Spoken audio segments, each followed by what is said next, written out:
welcome back to Hangar 51. What's up tonight, guys? How you doing? What's going on? Who's in the room? I see somebody just joined the conversation. Who is it? Who's going to be the first one in the room tonight?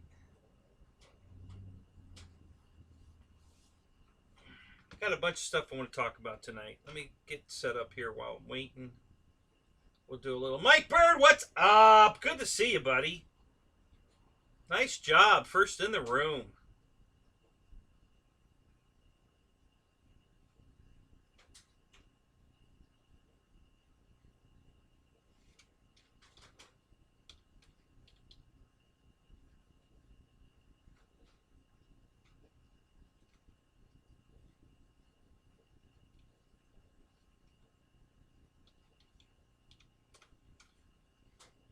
I'm just doing a little quick setup here. Something we're going to talk about a little later. I want to get it up and running here. I think this is it. Yeah. Yeah, there was an announcement made today, and I want to just kind of touch on it tonight a little bit. Why not? What the heck?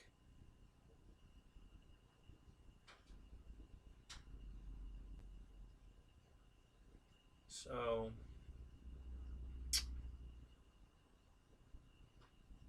Oh, that's true. You know what? I haven't been... Maybe I can't... yeah, I probably can. Yeah, that'll work.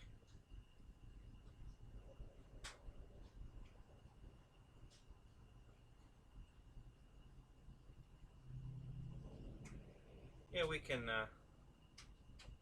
we'll work with that. That'll work.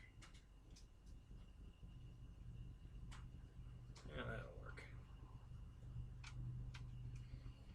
Alright, David Martin Graff, what's up? Mike SS, what's up? Mike SSI, what's up? Rich M, Michael Reitza, EQ, Tug Hill, JCB. What's up, guys? Good to see you. Episode 101. 101 episodes without missing a week. And a few extra episodes in there. When somebody else didn't go live and you guys asked me to do it instead, and I did. So 101 episodes, guys, without missing a week. Pretty proud of that. I'm pretty happy. Love to be here, guys. Love you're here. Glad you're here. Roland, what's up? Good to see you. Tug Hill. Ron, what's up? Sir Lyndon Stewart, sir. Good to see you, man. Victor, what's up? What else? Pilots and Kenny. Yeah, what's up there, Victor? And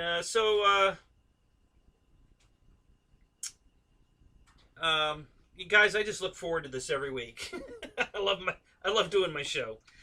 So tonight we got the Arrows RC Corsair on the table. I just did a build video, which took all of 3 minutes. I mean, literally, there's 4 screws, and then you just glue the two. I just put a dab of contact cement and glued the two together inside the fuselage, and that's it. That's the build. There's nothing else to build. It's done. That's literally it. 4 screws and then glue them together, and that's it. You're done. So, hey, Bruce, what's up? How you doing, buddy? So, yeah, so the only thing left now is to put the receiver in it, put the gear down, turn the lights on, that kind of stuff, which we'll probably hook up these two control. The only control horns you have to hook up are the elevator. The rudder was already done. Ailerons and flaps are already done. Everything else is, just got to plug in the receiver, and we'll get to that in a minute.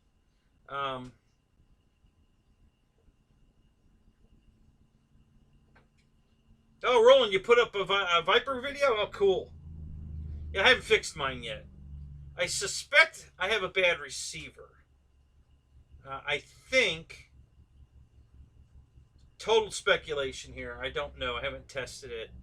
The receiver works, but when I plug the landing gear in to the receiver, the servo sequencer, the gear sequencer, when I plug that into the receiver, everything goes bonkers. It just goes crazy. The gear won't go up and down right. It's just a total cluster. So I have a feeling that either the gear sequencer's bad, which I have two, and it does the same thing in both of them, or I think the fifth channel on the receiver might be bad from feedback that it got from the sequencer. In any case, it's not working correctly, so I'm going to try put another receiver in the plane and then bypassing their sequencer with an FMS sequencer and see if I can't make that work. And we'll see. I'll let you know. So George Watts, what's up? Jeff Adams, good to see you. Who else am I missing? Jeff in Lower Alabama. Good show tonight, Jeff. Joe Habib, what's up? Good to see you.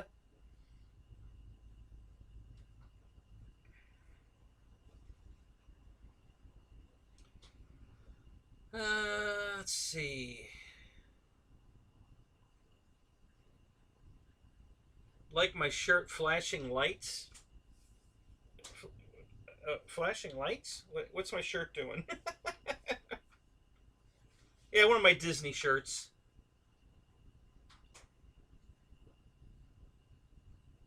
Yes, Lyndon, I did fly the Blue Angel. So for you guys that didn't miss last week or didn't know about the big fiasco at the Pilot Ryan fly-in,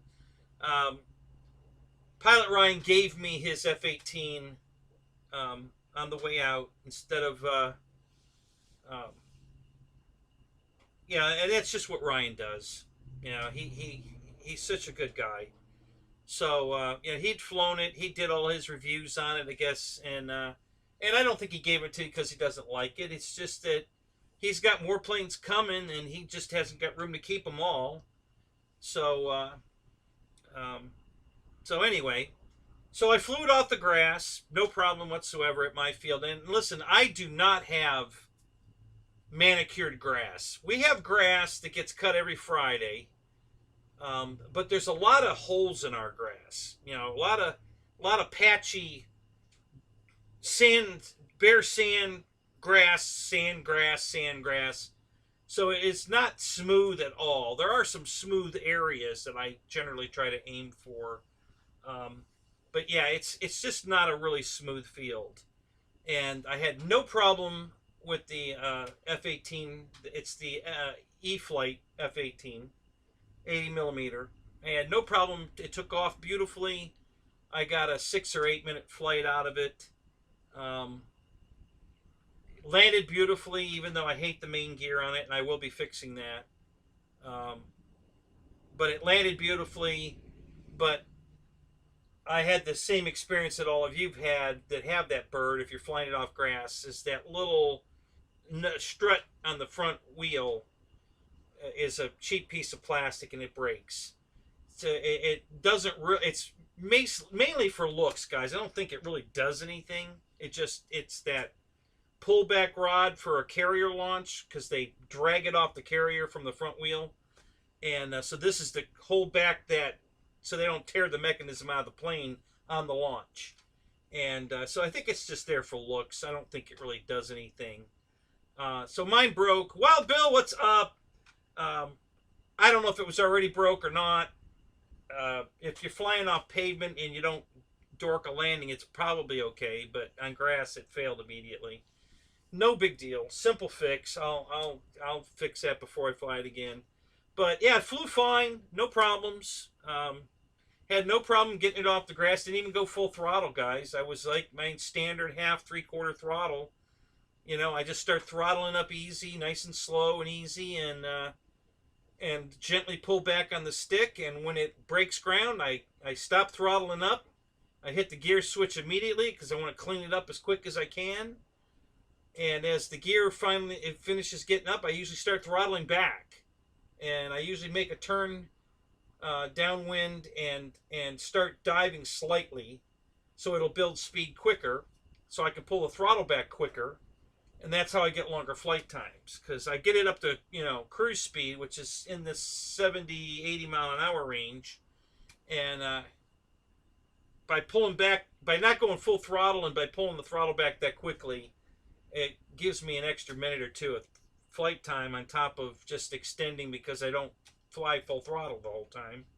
So yeah, I had no problem. It was a nice 5,000 milliamp pack in it, the smart pack, you know, one of the smart battery, and yeah, flew great, no problems, and no problem taking off the grass. Like I said, didn't need full throttle. I never go full throttle taking off on any of my jets, and I don't horse them off. I gently pull back on the stick, and I hold it there. And then if I'm getting near my projected takeoff point, and we're not off yet, I'll start pulling back gently a little more until she does take off, and then I immediately stop pulling and maybe even push forward slightly and hit the gear switch, and that way. The plane starts cleaning up immediately. You know, I get the gear up, cleans up, less drag on the plane. It's building speed as I make my bank, and then I usually try to get it into just a slight dive. You know, I mean very slight, just so it'll build speed quicker, so I can throttle back even more quicker. And those are just some of the secrets of why I get such long flight times on even jets, guys. Very throttle management, you know. So yeah. So the F-18 flew great. It's a cool bird. Looks cool. I like it. I agree with the other guys. The 7s on the tail are too small. So Spencer's going to hook me up. But other than that, yeah. No issues. Yeah, good bird. That silly nose strut thing is a non-issue. That's an easy fix. So, ready for another cheeseburger? You betcha. Brad, I'm always ready for a cheeseburger. How you doing tonight? So I just finished my Subway sandwich, and let's see what else.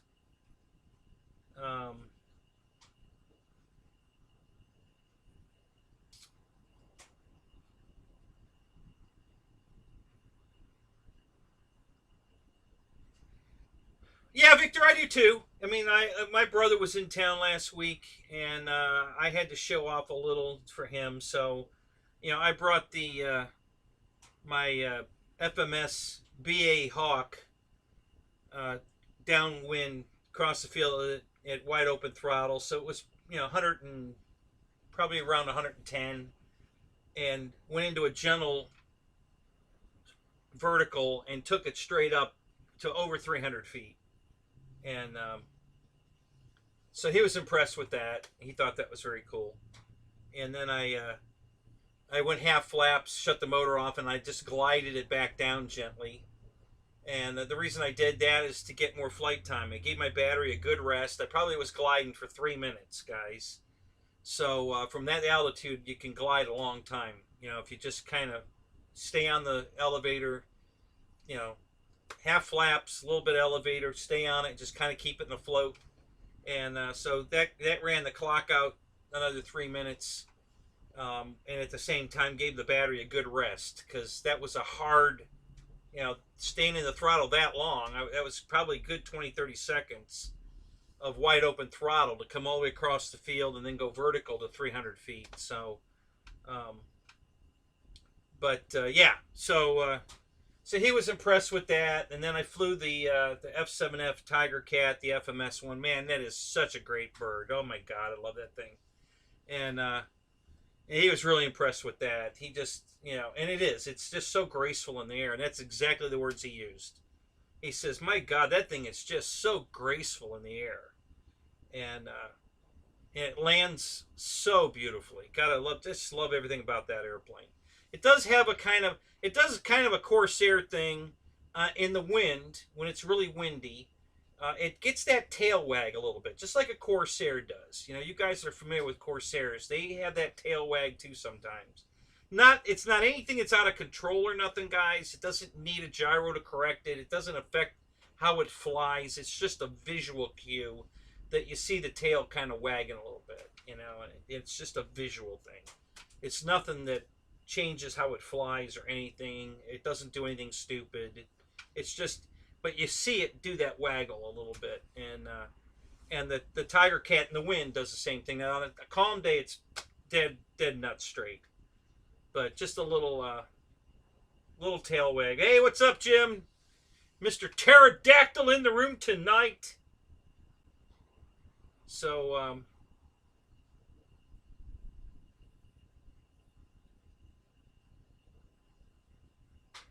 GB, you're not wearing your wife beater tonight?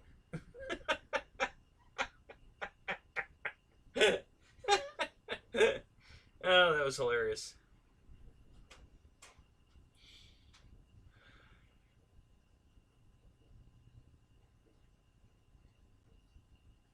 Yeah, the for you guys that don't know and not familiar with that FMS F7F Tiger Cat, it's got next to my 90 millimeter Yak 130. It's got the most scale landing gear I've ever seen on an airplane, both looks and functionality.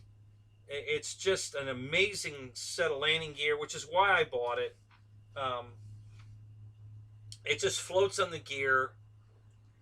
The size of the plane is just super cool. It's 1700 millimeter, massive engine pods and propellers. And when it's coming across, and I bring it across the field, like 5 feet away from me, right on the deck, lower than eye level. And those big propellers just, counter rotating.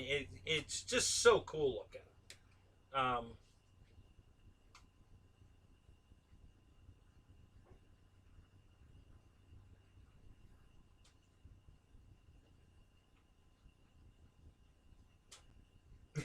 Yeah, I don't think your tan's going to help.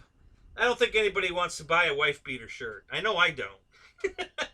It's got nothing to do with your logo on it. It's just I don't like those kind of shirts.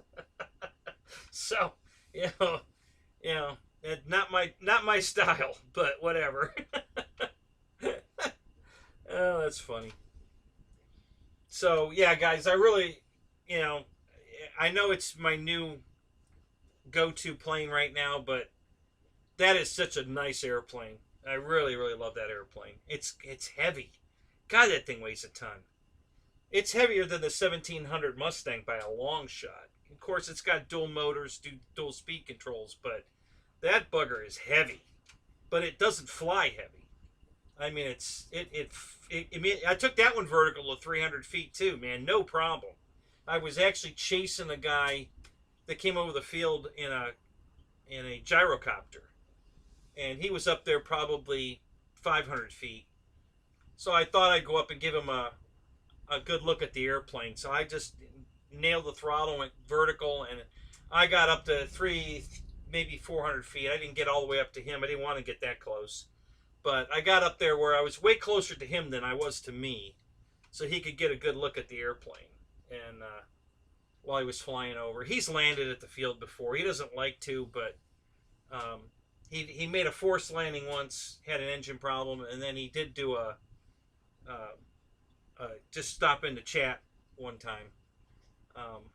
So what's up, Jeff's Custom? How you doing tonight, buddy? Airvex, what's up? Good to see you. Nate, hi, how you doing, buddy? So we got 41 in the room.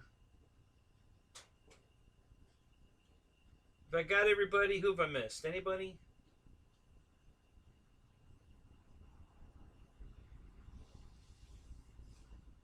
Jet Jam will be full on this time next week. Yeah, that's true, Nate. George. Yeah. Terry, what's up? Good to see you, man. So, all right. So let me just touch on this real quick. I want to make sure there's no hard feelings. Listen, the whole cheeseburger gag. I didn't do that to try to get anybody to super chat me money or anything. That was strictly. Listen, I happened to be sitting there when Ryan got cheeseburgered, okay? And when he pulled that cheeseburger out of his Falk-Wolf, he was pissed. And then after he got it out, and of course it was covered in ants and everything, and he was really pissed. He kind of said, well, I guess I kind of deserved it. I'm the one that started it. So, but I could tell he was really pissed. And of course, I was laughing my ass off. So then he was getting mad at me because I was laughing, and he threatened to put it in my plane next. Okay, so he made the threat that he. Thank you, Tug. So he made the threat he was going to put it in my airplane. So he went off with his plane to fly it, and I'm the one that grabbed the cheeseburger and got rid of it. And I already knew that they retrieved it out of the trash, so I wasn't going to put it in the trash can where they could retrieve it. So I went and threw it in the porta potty. So there's no way they're getting it back. The cheeseburger was done. I made sure of that. So the night of my show, just before I went live, well, about an hour before, I was getting set up and stuff, and my wife was going out to get us dinner at Applebee's, and I said, hey, swing by McDonald's, because it's right next door, and go to the drive-thru and get me a plain cheeseburger. Nothing on it, just a plain cheeseburger. However it comes. Don't order a special one, just a cheeseburger. And oddly enough, get this, guys, she got it for free, because the woman in front of her in the drive-thru tipped the girl $1, and she's not allowed to accept the tip. So she gave my wife the cheeseburger for the $1 so that she wasn't accepting the tip. So we didn't even have to pay for the cheeseburger. I got it for free.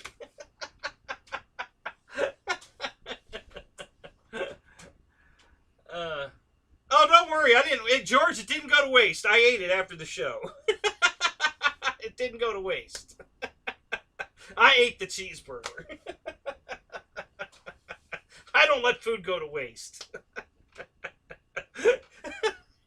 So, basically, my wife doesn't pay to feed me because I just, I bat cleanup.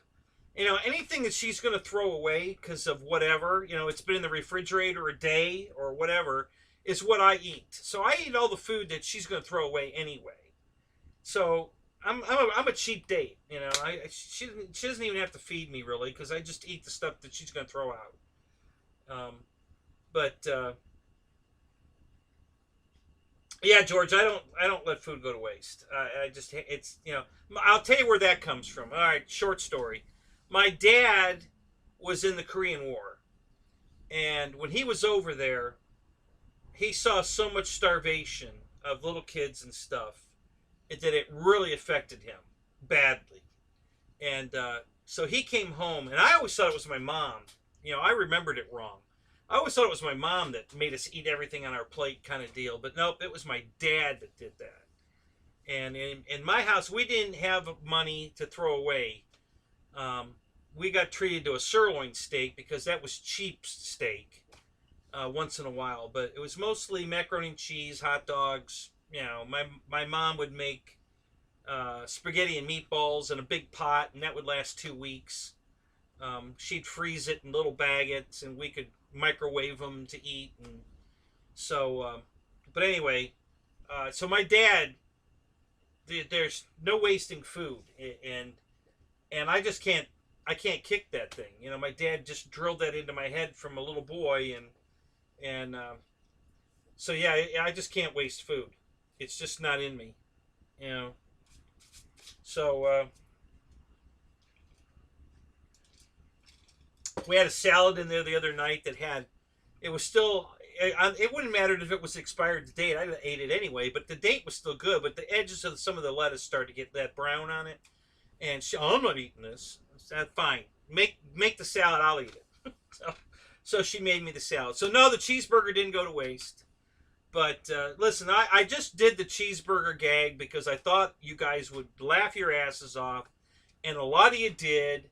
When Bobby Cometa told me that he was crying, he was laughing so hard and almost had, he had to almost pull over and stop because he was driving. That just made me feel so good that I entertained you guys enough to, that you guys laughed that much. And then somebody made the comment that I should put my PayPal thing up there because that was the best acting job. I get the RC Academy Award, and then I got several comments that I need acting lessons. That's fine. And I did put my PayPal account up only because you guys asked me to. Nobody sent me any money. Thank you. I didn't want any money for it. It was just a joke to have some fun. That was my goal, and I think everybody had a good time. Everybody had a good laugh, and that was what I wanted. So mission accomplished. But it wasn't any kind of a ploy to get you guys to PayPal me money or anything. Like poor Kenny, they cheeseburgered him. No, I cheeseburgered myself. So there you go. So I just wanted to clear the air on that. So I don't know how many of you guys watch. Thank you, George. Yeah. Listen, that was real laughing. I mean, I was cracking myself up with the cheeseburger. So, it was funny. The whole cheeseburger thing, because I didn't know what was going on. I had no idea that they did it to Bobby, and then they did it to Dave's RC, and then somebody did it back to Ryan, and I don't know who did Ryan.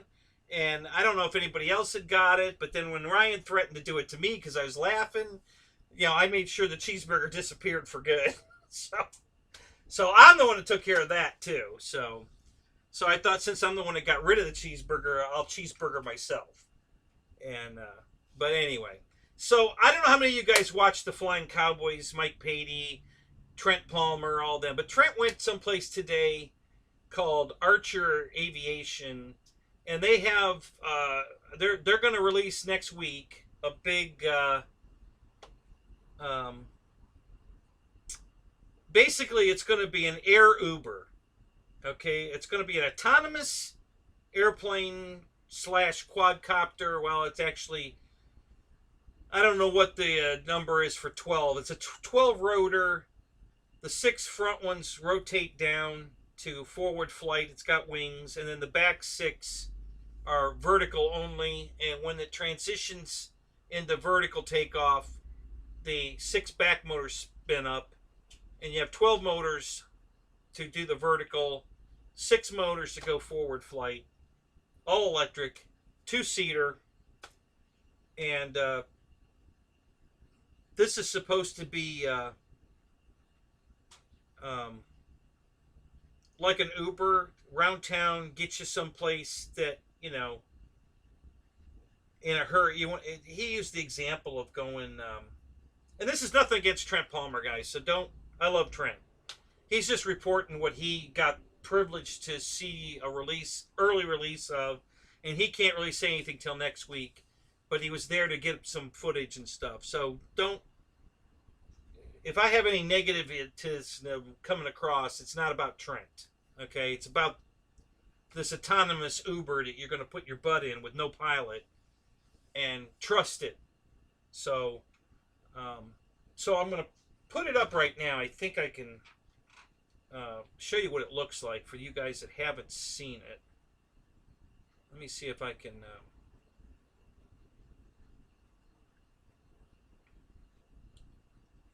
bring it up. I think I can. If I do it this way.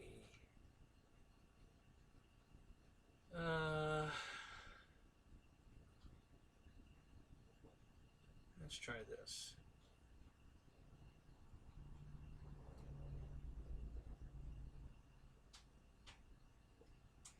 No, that's not what I want.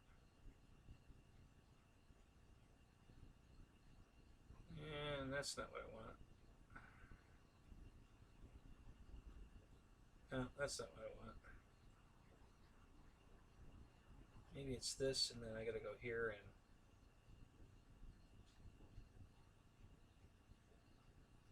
pick the...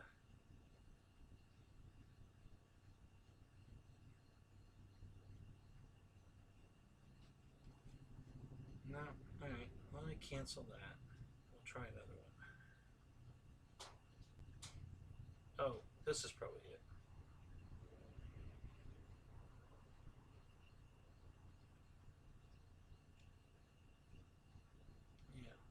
this will probably work. Let me go get the.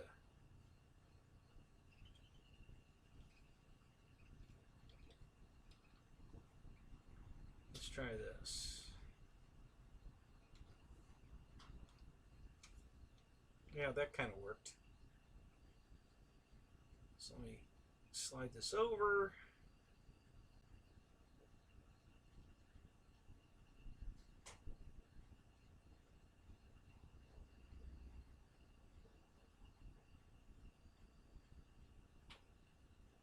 Okay. So this is what it looks like. It's a V-tail airplane wing design. 6 motors on the front, 3 on each side. 6 motors in the back, which right now the props are standing vertical, so you can't see them. They just look like booms coming out the back. But there's actually 6 propellers sitting, and they're 2-blade propellers in the back, 5-blade in the front. The front pods rotate flat so that forward flight is an airplane, and it does use the wing, but it's vertical takeoff and landing. So when the front motors, all 6 rotate vertically, the back motors come on, and then you got 12 motors suspending it vertically. Okay, so this is going to be they're gonna get FAA to take a look at it next week on the 10th, I guess, and I guess Trent's going back out there to be there for that too, and then they're going to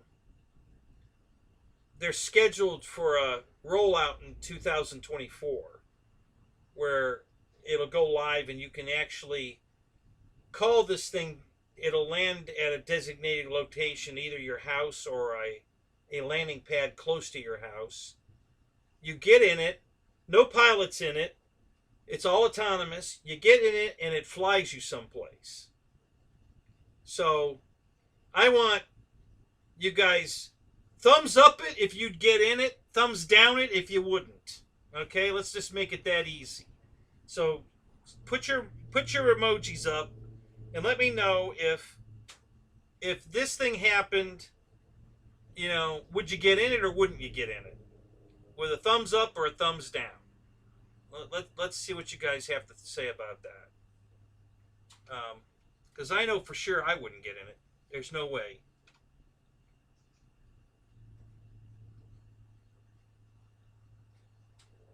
Technical difficulty, standby. Is it not working? Do you guys not see this thing?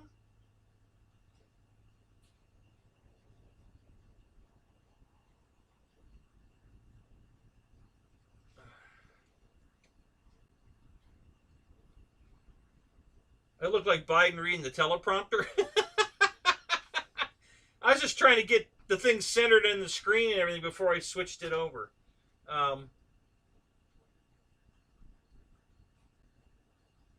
Yeah, it looks wild.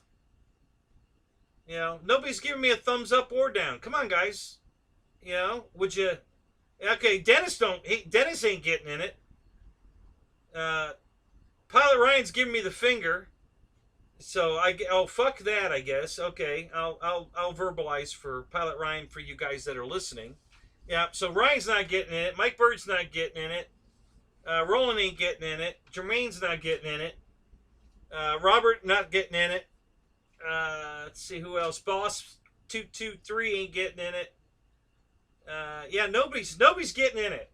Everybody's either saying F that or no way.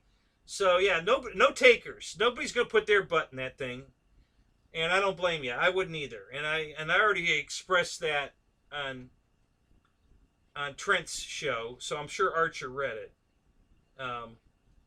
Yeah, I'm not getting in anything that's autonomous flight. I don't even know that I would get an autonomous car, to be honest with you. And I'll tell you my biggest reason.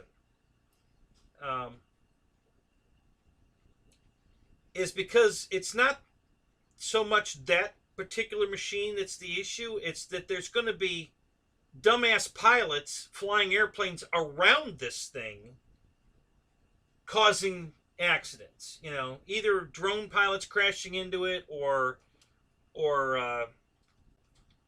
um, real pilots, full scale pilots crashing into. You know, I'm not trusting the other drivers crashing into an autonomous car. Now, if it doesn't have a pilot on board and I'm not flying it, I ain't getting in it. So that's my feelings on it.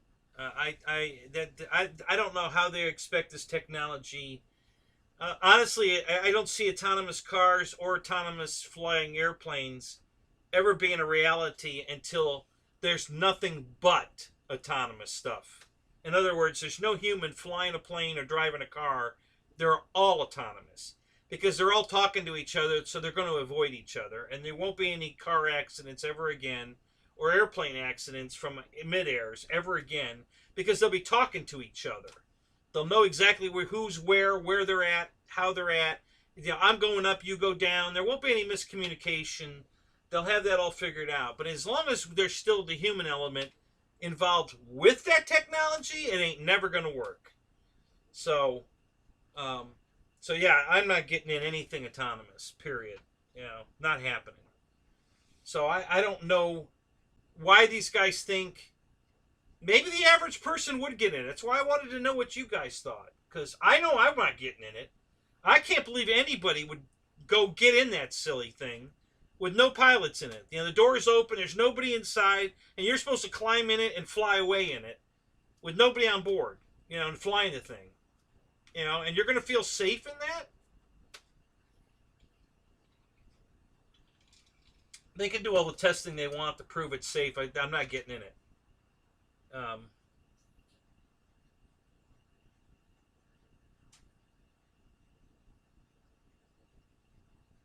right, exactly, Mick. You're exactly right. You know, uh, and that's been the biggest uh, for you guys that haven't followed any of this stuff. What their problem is this: the thing when it's forced to crash into a pole to avoid the woman with the baby carriage. What does it do? Does it crash into the pole, sacrificing itself and the people in the car to save the woman in the baby carriage? With the baby carriage? Or does it crash into the woman with the baby carriage and kill them to save the occupants of the vehicle? You know, where's its morality at? Where does it decide which one to do? You know, and there's no human element involved. It's other than how it's been programmed. So it can't think as quickly as the human brain, as much as they want to make you believe that. The brain is still faster than anything, and we can decipher options quicker than it can to, you know, pole or woman. Well, wait a minute, how about ditch? Ditch is a better choice than pole or woman. I'm going for the ditch.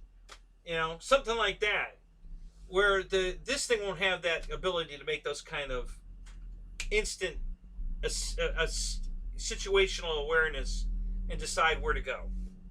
And that's the biggest problem with this stuff.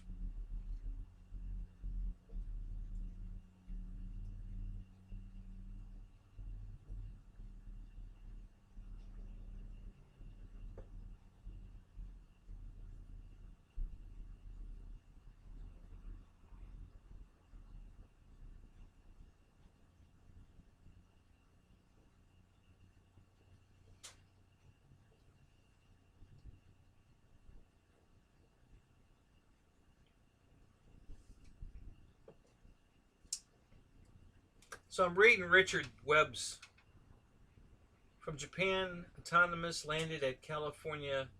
Plane hit the magic mark on runway. Within it was 80 feet in the air. So I take it that was a failure. Sounds like anyway. Um,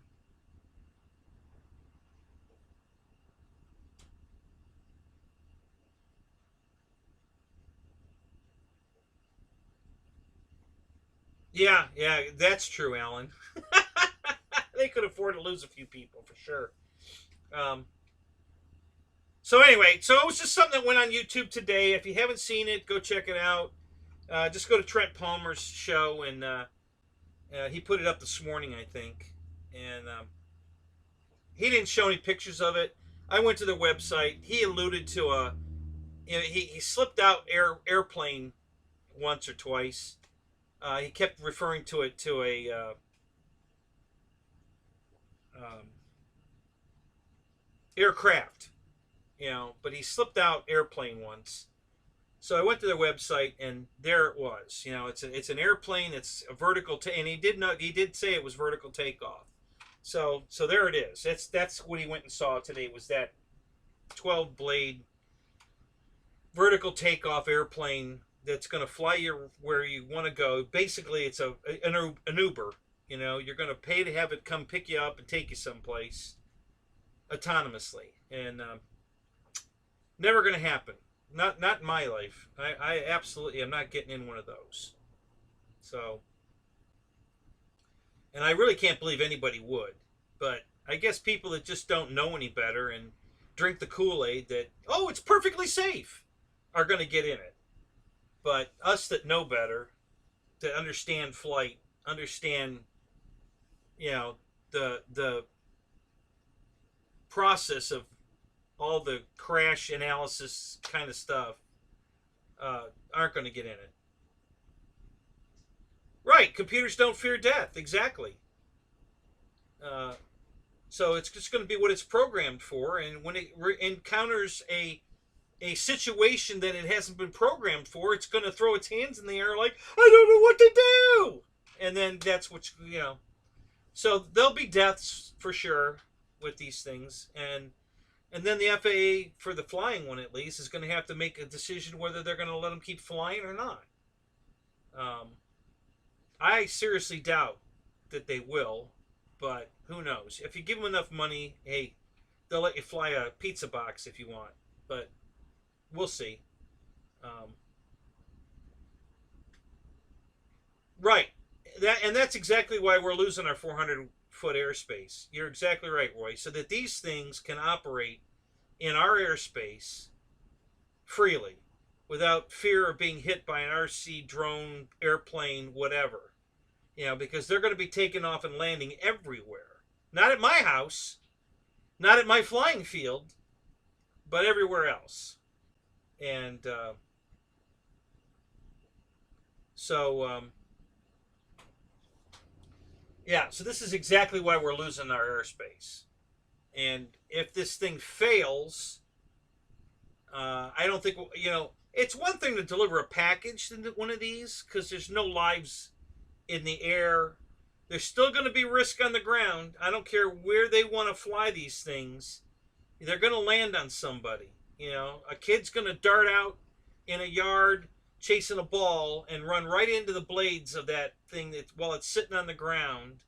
Hell, people almost walk into... I was standing right there when a woman walked into a tail rotor of a helicopter. I mean, literally, she was about to walk into it. The tail rotor's spinning there, and she's walking right into it. A guy grabbed her and tore her away from it, a couple of feet from the helicopter. She was going to walk right into that tail rotor. So, if a grown woman's going to walk into a tail rotor, what do you think a kid's going to do? So as soon as they land at one of these autonomous, drones on the ground at your house to deliver a Amazon package, and a little boy or girl runs out there and runs into it and gets its head cut off or whatever, that'll be the end of it. That'll end it quick. And it's going to happen. It's absolutely going to happen. There's no way they can, if they want to drop it from the air by parachute, well, I guess that's one way of doing it. But, yeah, I just don't see, dogs. Although, other than McGoughlin, I don't think they'd make any rule changes because a dog got killed. Even though that's not fair, and I would certainly be pissed. Dogs don't get the same moral concession that people get. So, but anyway, So, all right. So, I mean, unless you guys want to keep talking about it, I'm done with it. I just wanted to get a quick, um, yeah, absolutely. And people are going to do that. KB, what's up? Good to see you. People are going to be knocking these things out of the sky just for sport. You know, these drones are going to be delivering packages. There's going to be a war. I didn't get that thing authorization to fly over my house. And then they're going to say, well, you don't own the airspace, and then we're going to be battling this in court for the next 20 years, whether or not we have the right to protect our airspace over our own property, and whether or not they have the ability to fly this shit over our property, endangering us, our property, our kids, our pets, whatever. So yeah, it's going to be a battle. It's going to go on for a while. And I don't think the people building these things and the FAA have thought that out. I think they don't think that's going to be a fight, and they're in for a rude awakening because it's going to be a big fight.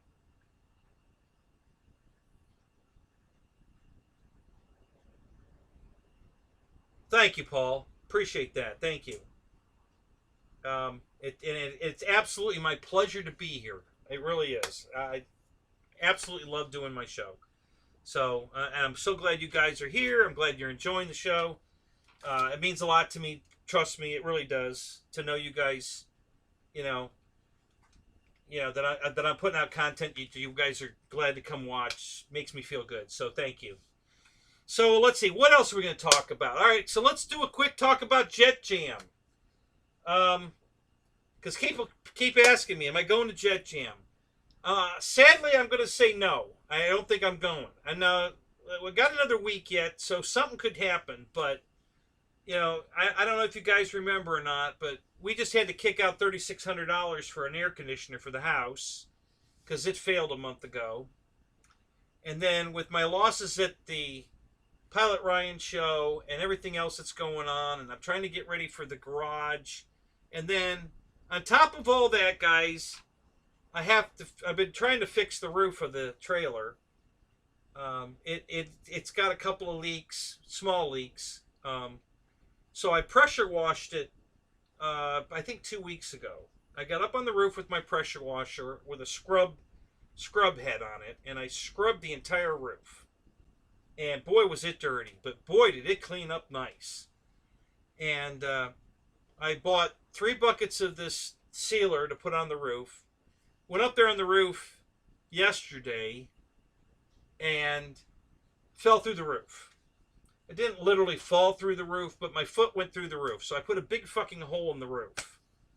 So then I had to hurry up because rain was coming. I had to hurry up and figure out how to patch it. What am I going to patch it with? How am I going to patch it? What am I going to, So I had a roll of aluminum here that was, I want to say it was probably about 18 inches, maybe 20 inches wide, and like 12 feet long. So I cut a piece of that.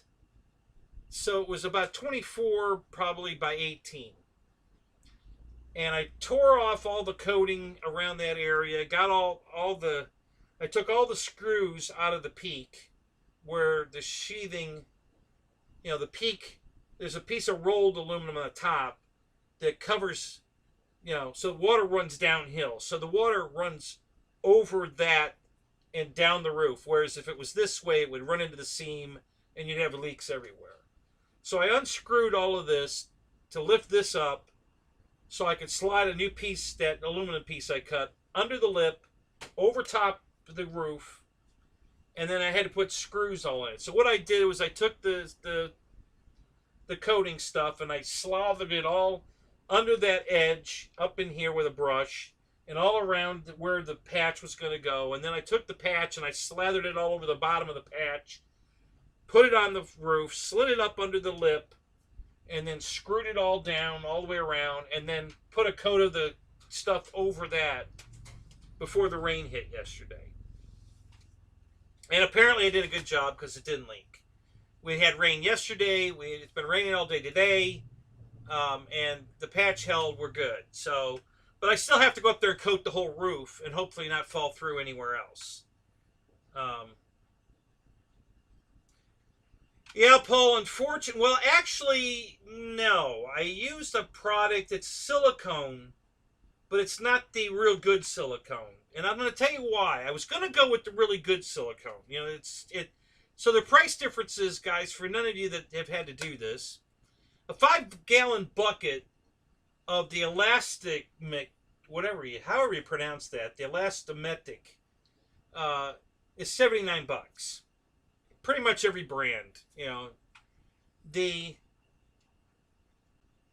silicone-based stuff that I bought is $89 a pail, 5-gallon, and the full 100% lifetime warranty silicone is $230 a pail. Now, I was all for paying the $230 and putting a good roof on it, but there were two variables that I had to consider. One, it has a shelf life of 6 months, and none of the product they had at the Lowe's had dates on it. So who knows how long it's been on the floor there. And I've already read, I don't know if you've gone and watched, I watched probably 50 different videos of do's and don'ts, what product's better than what, you know, all that for the roof. And several guys talked about, hey, had gotten out of date stuff, and they put it in the roof and it peeled right off, and all the horror stories. So that was, you know, the fact that there wasn't any dates on the product, right away, I'm not paying $230 a pail for a product that doesn't have a date code on it, so I know that the product's any good or not. And the other thing is this trailer's 40 years old. It's not going to last another 10 years, for sure. So to put a product on there that's going to last 50 years, whatever, is stupid, for lack of a better word. So I bought the $89 stuff, and that should last me a couple of years, which is probably all the longer either I live here without moving or we tear the trailer down and build a house. One way or the other. If we stay, we're going to build a house. If we move away, the next guy can worry about it. So I decided to go with the $89 stuff and just be done with it for now. And if we're still here in 4 years and I have to put another coat on it, whatever. It's still going to be cheaper than buying the expensive stuff. And then if I buy the expensive stuff and a year from now we tear the house down to put up a brand new house, then I threw away a lot of money. Because that was going to be almost $800 to buy the expensive stuff, and then we're going to throw it away in a year. Now, so I spent under $300, and I'm sure it'll do the job. Like I said, the leaks we have are minor. It wasn't so much that I was trying to repair the leaks. It was more of I'm just trying to prevent from anything happening bigger. You know, like hurricane season comes and something lifts off the roof or whatever. Just preventive maintenance, for lack of a better word. All right, so I decided I was going to coat the roof for preventive maintenance, but I decided to go with the cheaper stuff because the main reason was because the good stuff wasn't dated, and I'm not going to shell out $230 a bucket for a product that could be bad, because if it's past its expiration date of 6 months, it won't stay on the roof. It'll peel right off. So anyway, so I patched the roof, and it's all been cleaned and everything. And maybe tomorrow, if we've got a window where the sun's not, because the temperature is important too. You know, if you're trying to roll this stuff on a hot roof, it's going to dry before you get it rolled out. You know, as you're rolling it, it's going to start drying and then clumping, and so it's got to be cooler, not cold or anything, but cooler. Not direct sun, hopefully. So I've been trying to do it in the evening, but it's been raining every evening.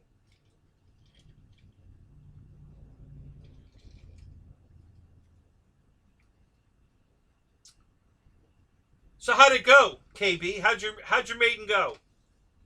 You're smiling. I guess it went well.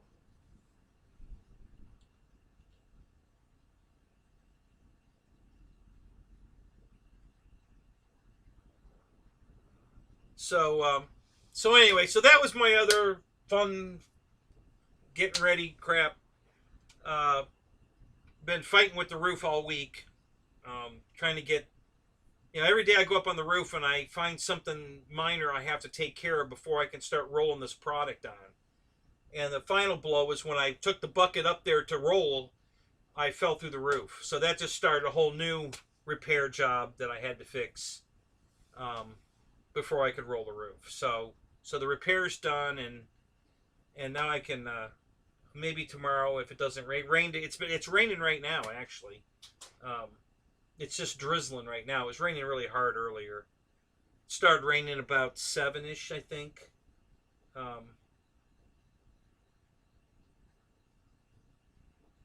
Yeah, I think it was right about the time Jeff's show started. It started raining here.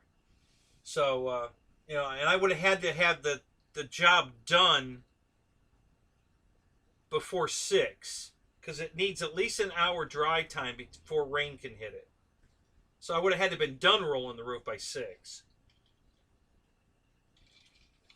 So anyway, so we'll try again tomorrow, see if we can get that finished up.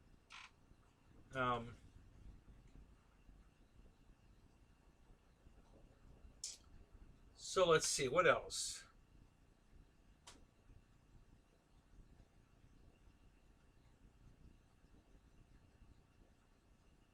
So the big problem with me going to Jet Jam, guys, it's going to cost me $500 in fuel just to get there and back. Forget any other expenses that I might have, food or whatever. Just getting there and back, I'm going to blow $500 in gas. It's going to take me about 15 to 17 hours to get there. And I had a motivation to go because I was going to do a jog over to Mobile and pick up the Draco on the way up. So so there's still a possibility, but I'm going to say no. Don't expect me at Jet Jam. If something changes between now and then, and I happen to get up there, I've been weighing it out. I thought, well, what if I just put a few jets in my car and don't take the trailer? That'll save me $300 in fuel. So that was an idea. But then the small generator took a crap at the Pilot Ryan event. So I'd have to take the big generator. Well, I can't take the big generator in the car. So I would have no power when I got there. So that's another factor. Now, I haven't looked at the generator yet. I may look at it tomorrow.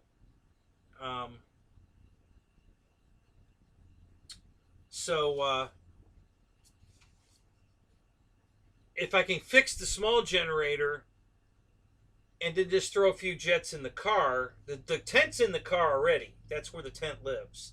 So I'd have the tent. Oh, you wouldn't believe the fiasco I'm having trying to get canopies. The whole story with the canopy is I bought one from Ollie's, okay, and I put it up to build the F7F Tiger Cat. You saw if you haven't seen the video, I'm under my brand new Ollie tent in that video where I'm unboxing the F7F, and when I found all the damage. Well, when I took that tent down to put it away, the canopy down, it broke. It was such thin. It was paper thin aluminum tubing that just broke. I was being very careful, gentle, and it broke anyway. And I'm like, okay, well, this is a piece of crap. So I took it back to Ollie's, and I went to Walmart and bought another one, from them. And the Walmart one is the one that got destroyed at the Pilot Ryan event. Well, I took it back to Walmart, and all they asked me was what was wrong with it, and I said it's broken. And they said, okay, go get another. Do you want another one? I said, yeah, I want another one. Okay, well, go get it. They didn't ask how it broke. They didn't care. So I didn't have to lie or make up a story. I brought it in, and they said, I want to exchange this for another one. And they said, what's wrong with this one? I said, it's broken. Okay, go ahead and go get another one. So there you go. So I didn't have to pay for another canopy, but the one I got from them I brought it home and put it up, and it's missing parts. So, and when I went to get the first one, she said, go get another one. They didn't have any more. You know, they show they have them. And the guy tells me that they're out in the truck, but they're not going to unload the truck till tonight. And so they don't have any.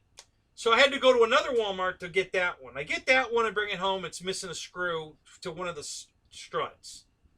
So I take that one back to exchange it. They say, go get another one. I go roll around the store again. They don't have one either. So I got my money back again on that one to go to another store to buy another one. So it's been a roundabout. I've been to 5 Walmarts now total with this fiasco, trying to get a good canopy that has all its parts and isn't broken. So that's been a pain in the ass. But anyway, so let's see what else. Oh, I went and got my COVID shot today. For those of you that want to know, I've got my badge of honor. I had them put it in my right shoulder, guys, because I'm left-handed. So, and I got the Pfizer. Got it at Walgreens. Get this. I went online at 9 o'clock in the morning. I logged in and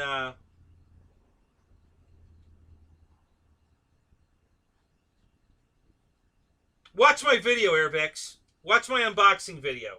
And because I went over every piece of it and I brought it up to the camera and showed you. So just watch my unboxing video because there's damage all over it. So the first one I got. So yeah, just watch my video and you'll see everything. I went in detail, showed everything that, talked about it, showed it. It was damage everywhere. It was just one of the worst products I'd ever seen come out of FMS. There were runs on it that they had wiped off and then reshot over it. You could tell where the runs were. The landing gear door on the nose were ripped right off. The guy shoved it in the box. Obviously, the gear were hanging open. The doors were hanging open just slightly, and he just shoved it in the box, and they just snapped off. They didn't come off. They broke the hinges. They just snapped the hinges right off, and so on. So, yeah, just watch my unboxing video, and you'll see all the damage on it. It was pretty bad. And I sent it back to Horizon, and they got confirmation. I got confirmation that they received it Monday the... Hang on, I'll tell you. I called them. I sent them a message through their thing, and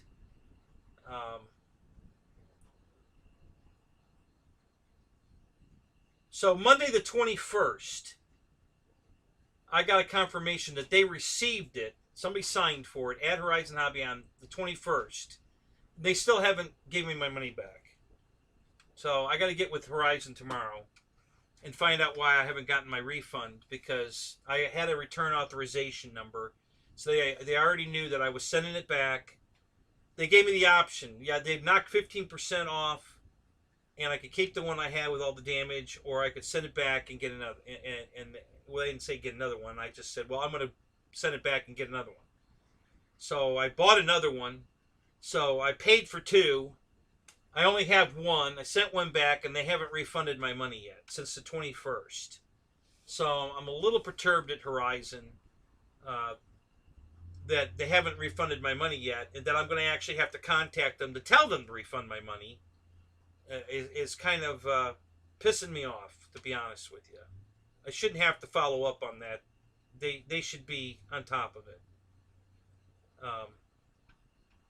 All right, Mike. Hey, you were your first one in the room. You're going to be the first one out, I guess. Now, there's a couple people that left before you, but all right. You're the first one that said goodnight anyway. So, thanks for coming, Mike. We'll talk to you later.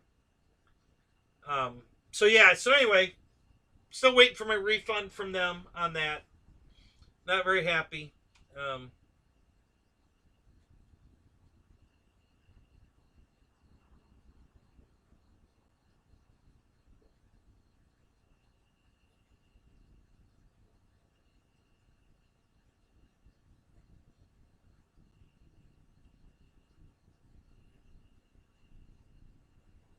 There you go, Eric. So, see? So, Banana not only took care of it, they paid to ship it back. It didn't have the droppable tanks. I'm so glad you told me that, because I was going to buy that plane. And that was one of the reasons I was going to buy it, because I think it's the exact same one that Hobby King used to sell with the droppable tanks. Because it's the exact same one I have, the riffraff, the Reno Racer version of it, but the mechanisms aren't in the wing for the droppable tanks on the riffraff, but they're supposed to be on the military version. And so yours doesn't have it, so I won't bother ordering that. So great. I'm glad you told me that. Thank you. Because I wanted that one. I like it. But I wanted the droppable tanks. You know, that was kind of a, you know, because the color scheme I like, but it's not exactly the one I want. I want the one that Hobby King had when they were selling it. And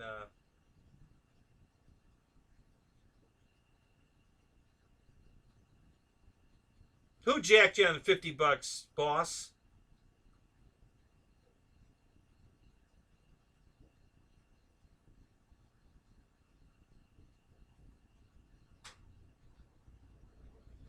Yeah, I've played the lottery on and off, and I never win anything.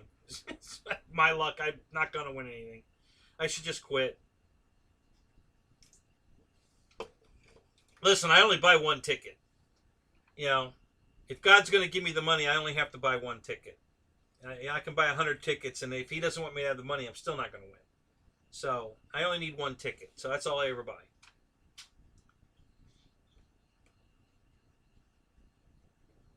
If I'm supposed to win it, I'll win it. If I'm not, you know. But you have to buy the ticket to win. So, you know the old joke where the guy keeps praying to God to win the lottery, and then one day God finally answers him and says, "You must first buy a ticket." You know, because the guy's praying to win the lottery, but he never bought a ticket. So God finally told him, "Go buy a ticket."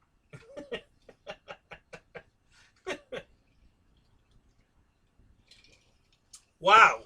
Really, Horizon jacked you. Oh, man. That, now, they were supposed to send you the ticket, the $50 coupon in an email. It's a virtual coupon.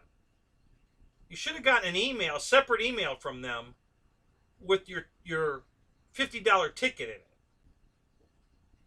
It's not a $50 rebate on the order, the $1,000 order. They're going to make you go back and buy another order, because I did that, and I got an email with the $50 coupon in it. I had to go back online and buy another $100 or whatever worth of stuff to use my $50 ticket. So I ended up buying another airplane from them, as a matter of fact, just so I could use my $50.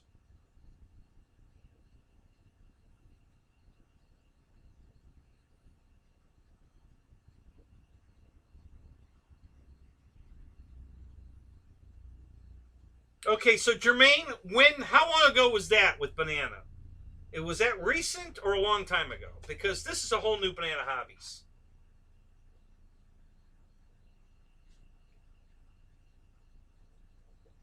Yeah, see, Aravic, he just got his $50 coupon by email. Yep, that's how it's done.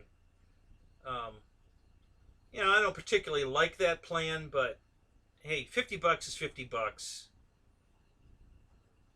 Yeah, you never got it. Okay, well, do they have any record that they sent it? Did you ask them? I mean, what's their excuse for not giving you your $50 coupon?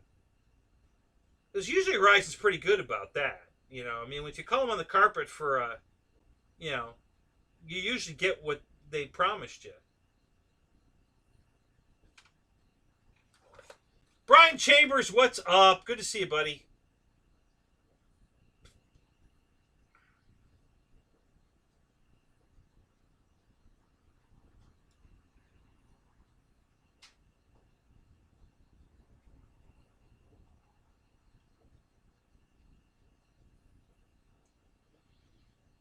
Yeah, KB, I'll watch your Blue Angel video.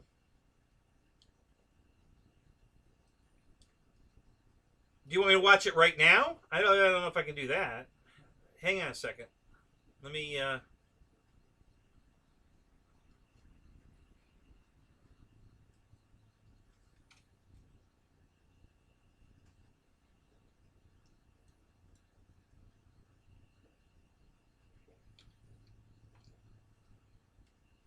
Hang on, man. Let's do it this way.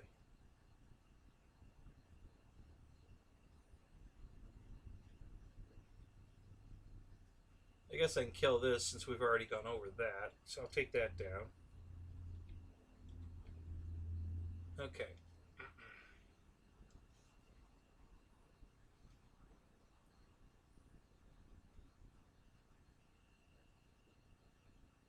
Oh, I hate it when it does this. Stop that. Stop it! Stop it! There we go. Okay.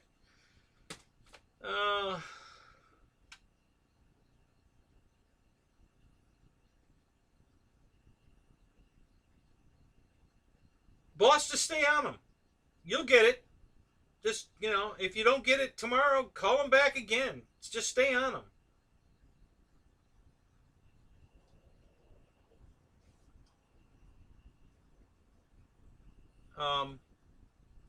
Yeah, just stay on them. Listen, I'm relentless. You guys have all badmouthed Banana Hobbies over the years. And I'm going to tell you something. Not only have they always taken care of me one way or the other, I've gotten free planes from them. Because when they decide they don't want to, whatever, pay to ship it back or whatever, they don't dispute my charge when I file a claim with PayPal, so I get my money back. And they're still letting me buy airplanes. I mean, I've gotten, I think, 4 free airplanes from Banana Hobbies over the years. And we're talking 7, 8 years now. And they're still letting me buy airplanes, so they're not mad at me. You know, they just listen. They just said, you know, we sold him a bad product, and he filed for PayPal. We'll just let him get his money back and keep the airplane. We're not going to pay to ship it back. The plane's no good. Why would we pay to ship it back? So, you know, I've bought a hell of a lot more planes than I've gotten for free, but, you know, I always get satisfaction for Banana, one way or the other.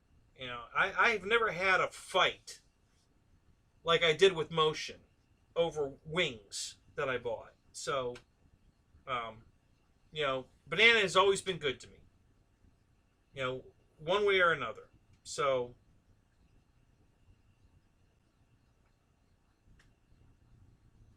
KB, you're fine. Don't worry about it. It's good. If I didn't see it, you know, and honestly, I didn't see it.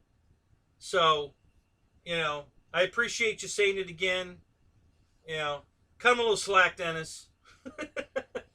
I can't read it all. Honest to God, if you've never done one of these shows and had to read the comments as you know, as they scroll by, because all of a sudden everybody types it once and it goes off the page, and then every time I try to go back, mine gets screwed up. I think it's the wireless keyboard that's the problem when I try to, you know, because it just starts jumping around and it won't go where I want it to go here, and it's either here or here, and I keep missing the part I'm trying to read. So sometimes I can't go back and read it, but yeah. So I'll yeah.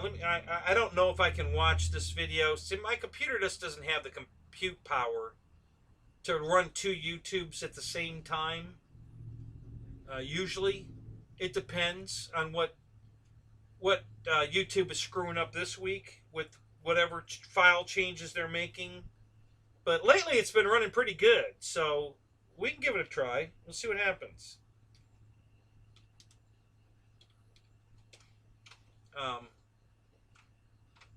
Usually, it locks it up, but you know, we'll give it a shot and see. Oh, look at that! There's your F-18 right there in your marker. Isn't that cool? All right, so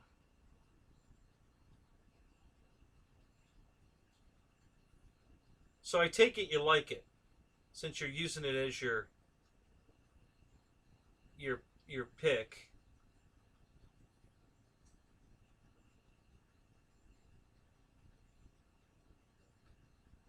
What, do you have it labeled F-18? Or is it just the very last video at the top? Oh no, that one's flight apprentice. Over 100 mile per hour RC plane fast pass. Is that? I guess that's it. 3 days ago. Let's take a look. See if it'll play.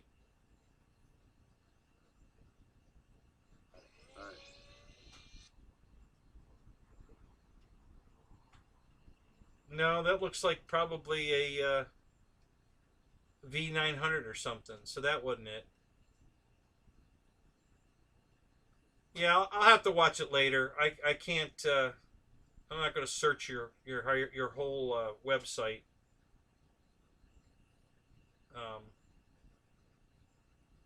So no big deal. But I'll take a look at it.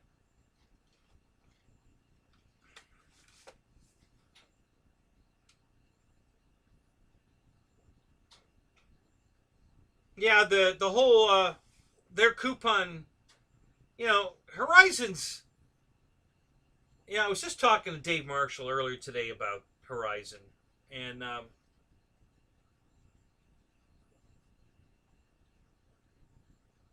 they've got some brilliant marketing plans, and at the same time, they've got some real idiots working there. That you know should definitely not be holding the positions they're holding. I'm sorry, but whoever didn't order enough Dracos is a moron right off the bat. If he didn't see this coming, that there were going to be, 100,000 people wanting a Draco, then the guy needs to get a life. Because if he's on YouTube at all, doing a little marketing research on a product that he's about to release and didn't know that that was going to be the biggest seller they've ever had, then he's holding the wrong position at Horizon Hobby. That's all I got to say. I mean, that was the biggest blunder of the world right there. Okay? And then, to have the problems they're having with the landing gear on Draco, after 2 years of research, okay, and they sell all the products in-house to fix the Draco. It needs shock absorbers for an RC car.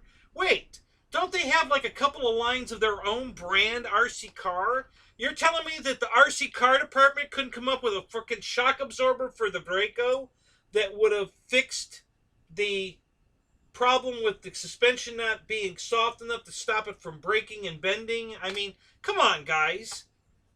Step up here. It's just this kind of idiocy that's going on over there is mind-boggling. It's not like they even had to hire an outside company. They had to walk a couple doors down to the RC guys and RC car guys and say, "Hey, we need a shock absorber about this size that's got adjustable, spring tension and oil dampening. You got anything like that?" Come on, seriously? And then, what was the other blunder? Now, on the other side of the note, their whole bind and fly program was genius. Okay? So that guy's earned his keep for sure.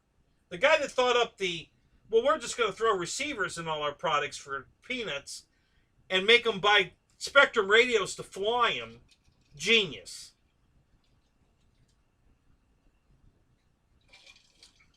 So, anyway. So Marshall and I had a good laugh about that today.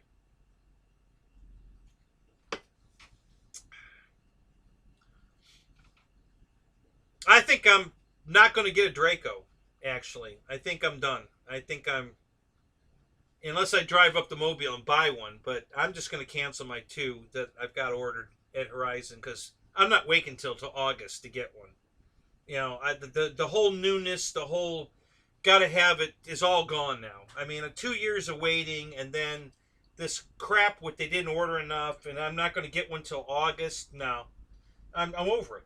I don't want one anymore. So they just lost 2 more sales. They've been losing sales right and left. People canceling orders. So, and I'm just going to cancel mine, and I don't think I'm going to buy one now. The whole Draco thing, I'm just over it. I'm going to buy something else. I'll probably buy the FMS Corsair. You know, the big the new 1700 version 2. I'll probably get one of those. And, you know, just screw the Draco. I got enough high-wing airplanes.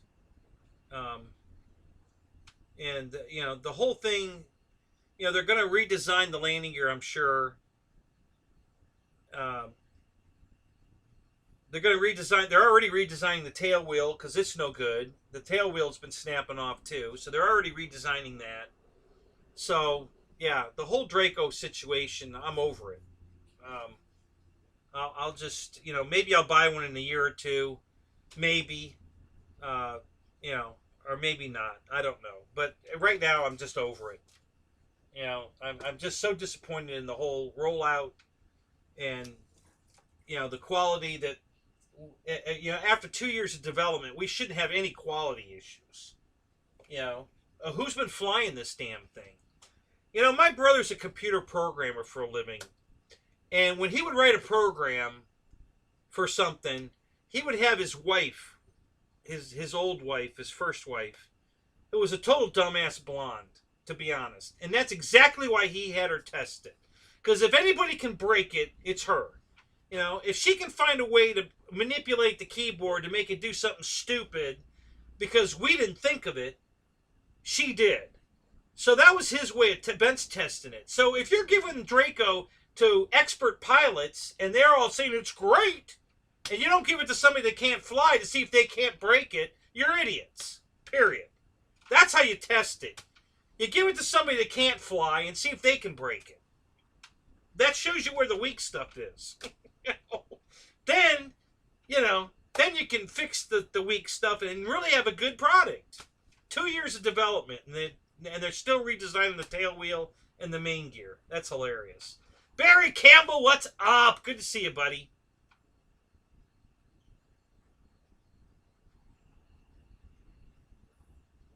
Yeah, Brian, you know, I'm not quite there yet. There's still some good deals out there on some product. But overall, like, everything Motion's selling is way out of price for me. Not that I would go there anyway, but, you know, that price increase was ridiculous. So there's nothing they have that's worth the money they're asking, as far as I'm concerned. Now, Horizon hasn't raised their price on FMS yet, and there's some really great deals there. I mean, the 1400 size pits, guys, for 100 or 279 bucks is a freaking steal. Okay? Their Avanti version 2 is a good deal. Now the prices are going up. If you go to FMS's website, you can see what the new prices are going to be, and they're getting up there. You know, they took a big, but right now they're still at the low price. So, that shit's giving me a migraine. Yeah, I know. It's giving me one too, Barry. So get the FMS stuff while you can. Because there's some really good deals out there. Hell, even the new Corsair at $499 is a great deal. For a 1700 beautiful Corsair, you know, that's a great deal. So, you know, so there's some really good deals out there right now on FMS stuff without even being on sale. It's just a good value. So, yeah, well, did that already hit? The Avanti went up 40 bucks? The last time I checked, the prices hadn't gone up at Horizon. Did they go up? Is the Corsair still $499?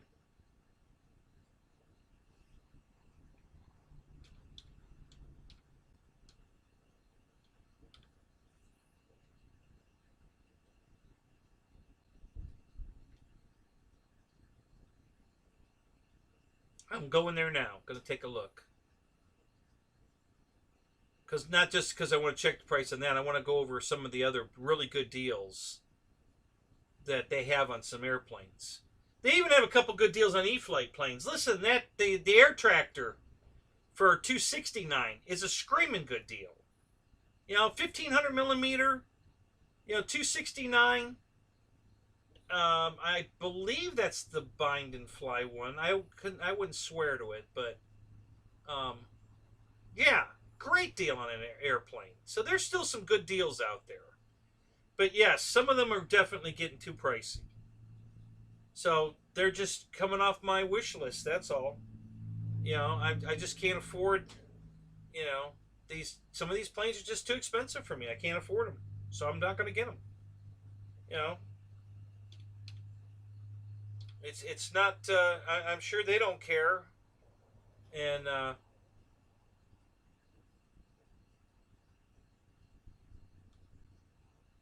that I can't afford it. They're gonna, you know, and that's fine. You know, no hard feelings. You know, they're just not going to get my money. You know, if they're priced the stuff out of my price range, I'm not going to buy it. Um,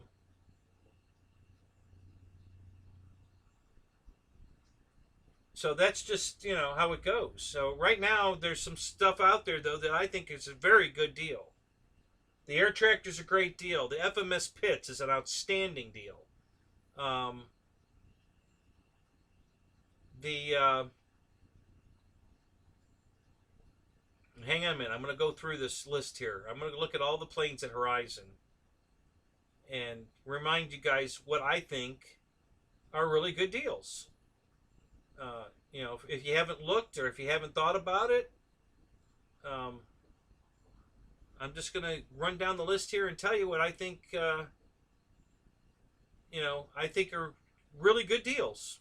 You know, and if you're looking to buy something new, here's where my money would go. It's loading. Hang on.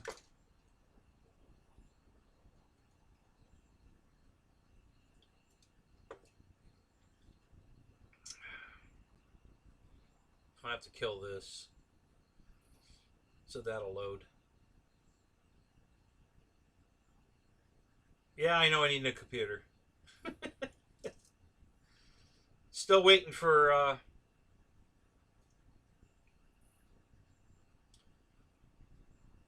I know, I just have to sit down and take the time to really shop for a computer. And I did a little bit for a while there and I got frustrated and stopped. Got sidetracked. Um, I think after the garage is built, I'll have more ambition to go after you know, a new computer. I just trying to focus on.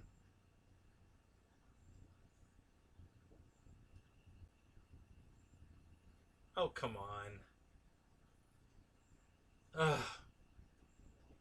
That's another thing. Yeah, Horizon's website sucks.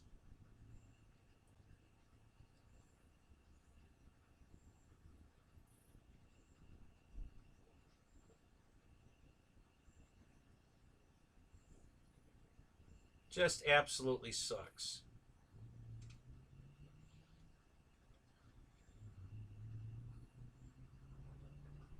I think anything Arrows makes is a steal of a deal, including right. Here's one right here. You know, at 199 bucks, that's their regular price. They run sales all the time. You get 40 bucks off. You know, if you buy two, that's 40 bucks off each airplane. That's an $80 savings. I mean, and the quality of this stuff is fantastic. So I highly recommend. Um,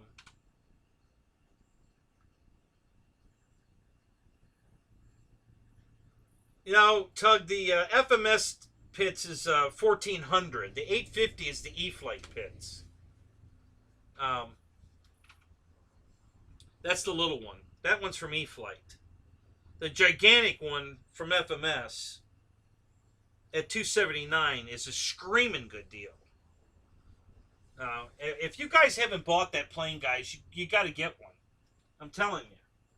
It's a superb flyer. It's absolutely beautiful.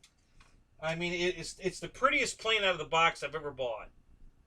The quality of that plane was unbelievable. If you just want to hang it on the wall or hang it above your pool table or something, it's an incredible showpiece. It does not look like a foam airplane. It looks plastic. I mean, the finish on it's perfect. You can't tell it's foam. Now, after it's been out in the sun and you've flown it a few times, you know, the foam starts showing up. But out of the box, it's perfect. Best finish I've ever seen on an airplane, bar none. Incredible. Absolutely incredible. I could not believe how perfect the paint was on that airplane. It was amazing. There was absolutely no detection of foam anywhere. It did not look like a foam airplane. You would have sworn it had a plastic coating on it or something. Oh, EQ, you're out of here? All right, man. Have a good night. So, at $279 and that quality, even if you're just going to hang it up, it's worth every penny of it for $279. I mean, just worth every penny.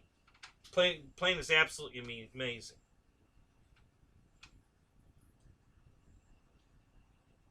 This one's 1100 millimeter, Jermaine. All of their warbirds except the P-47 are 1100 millimeter, which is, you know, not my favorite size, but at the price, it's got lights, it's got flaps, aileron and elevator, rudder, retracts. You know, you can't beat it. You know, for $199, and then if you buy it on sale for $169 or $159, it's a screaming good deal. And I've got I think I have 5 Arrows planes, and there's not a bad one in the bunch. I love them all. I'm not thrilled about the flight time on my MiG-29, but you know, it flies great. It's beautiful. It flies great. I just don't care for the flight time. You know, it won't fly long enough for me. You know, it's like a 3-minute egg, and I'm not into that kind of jet. I don't want a 3-minute jet. You know, it flies best with a 3300, 6-cell. And, you know, you can milk it a little bit, but it's just, you know, even 4 minutes is just not, I want to be in the air longer than that, you know. You know, we make big circles around our field to fly in formation. And if I'm only getting a 3 or 4 minute flight, that's only like 2.5 loops around the field, maybe 3, and it's time to land. Because it's a big field, and we use all of it. So, you know, that's just not for me. I'd rather fly my other jets that go 8, 10, 12, 14 minutes. You know, 3.5, 4 minutes, not my... Yeah, see, Wild Bill, I've got plenty of planes. I got a shitload of planes that'll fly longer than 20 minutes. I mean a shitload. No kidding. I'm not kidding. I've got jets I can fly for 20 minutes. But my prop planes like the EC 1500, on a 4500 4-cell, it'll fly 34 minutes. No problem. You know, no problem. All right? The Beaver I bought from Hobby King years ago. It's a balsa plane. I put a motor in it. I think this is the motor I put in it. This motor from it's a Turnigy from Hobby King. This green beast here. I don't know what size it is. Hang on a minute. It's a 36, 25, looks like a 750 kV. Again, on a 4-cell pack, 3300. 25, 30 minutes, no problem. You know, flying my Beaver around. The new FMS Tiger Cat with a 5000 pack in it. And this is a twin engine again now, guys. 18 minutes, no problem. The Pitts. The Maiden was 18 minutes. And I wasn't even pushing them because, you know, first flight, I didn't want to push it. And my Maiden was 18 minutes. Go watch the video. You know, so the battery technology is getting there, Wild Bill. It's getting crazy. So we're starting to get those kind of gas nitro flight times out of battery planes. I got a bunch of them that'll fly that long. So yeah, I'm really, this one here, I'm going to get 12, 15 minutes out of this, no problem. With this battery in it, a 2200 3-cell. Okay, and this plane will fly, if it flies like the Bearcat, it's going to fly 12, 15 minutes, no problem. So, it's just, that's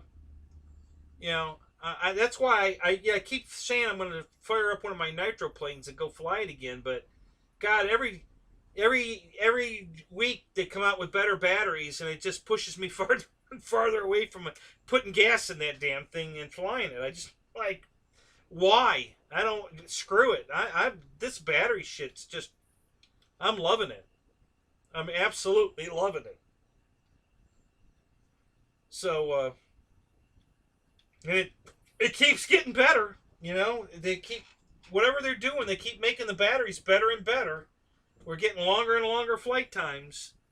So, I got to tell you.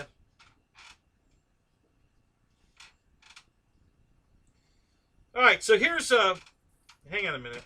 Let's get back on track for 1 second. Let me see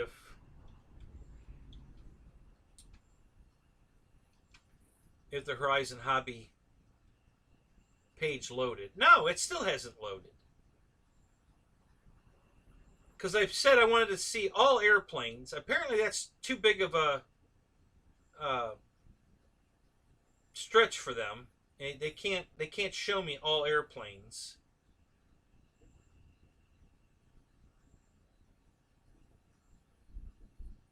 So we'll have to do it in sections, I guess.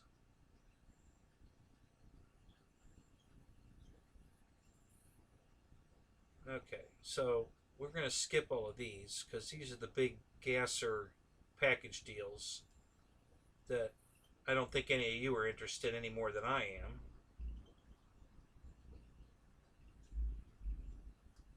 That's an ARF. Okay, so here's the 599, the FMS, that big 2 meter extra 330. That's $5.99. Of course, Draco's $5.99.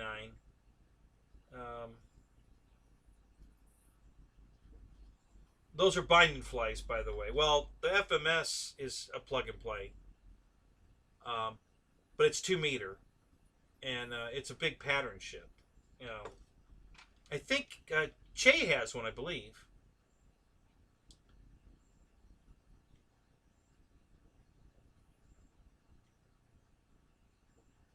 So, God, I'm glad I got my Tiger Cat because it's on back order now. So, Airvex, if you got yours, then you probably got the last one. Good for you, buddy. Glad to see that. So,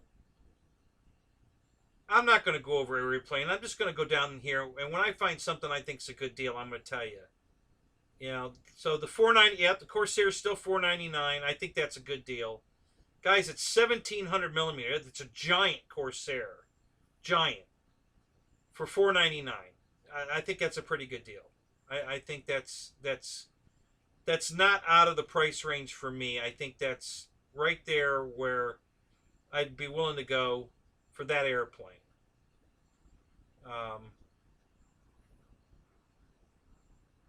It's just my opinion. $3.99 for the EC 1500. I gotta tell you guys, that's the bind and fly version. The plug and play is cheaper, but that thing is so efficient on battery that it really is a great deal. The HSD 182, the Cessna 182, for they lowered the price to $379. That is a screaming good deal. That is an unbelievably nice airplane, guys. For $379. I would buy that again tomorrow all day long. That is such a nice airplane. So, guys, I'm telling you, that is a great deal. The FMS BA Hawk at $349 is a good deal. I even kind of think I'm on the fence a little bit, but I think the Thunderbolt, the A10, the E-Flight A10 for $349. Bind and fly. It's a pretty good deal. That's not bad. So, you know, if you guys are interested in an A10 at that price, I see that well, that's on back order. You probably won't get it at that price because my guess is when the back orders are filled, they're going to be filled under the new price. So you probably won't be able to get it. But the Futura at $329 version 2 is a good deal. You know, I think that's a very good deal. Of course, if you want for $319 for the A10, the E-flite A10 is also a good deal. You know, if you want to buy the plug and play version, it's always a good deal.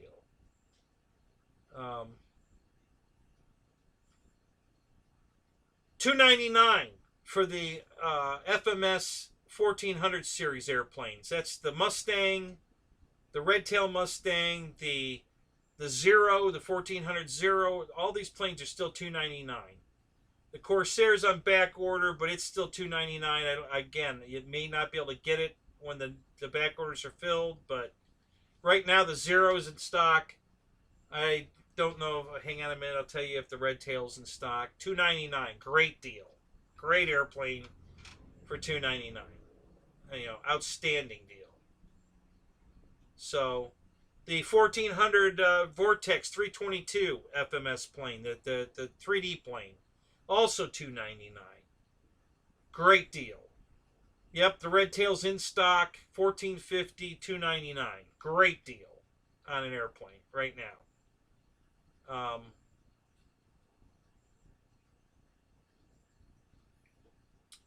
What else? Hey, listen, the Ranger, the 1800 millimeter plug and play Ranger from FMS, $279. Great deal.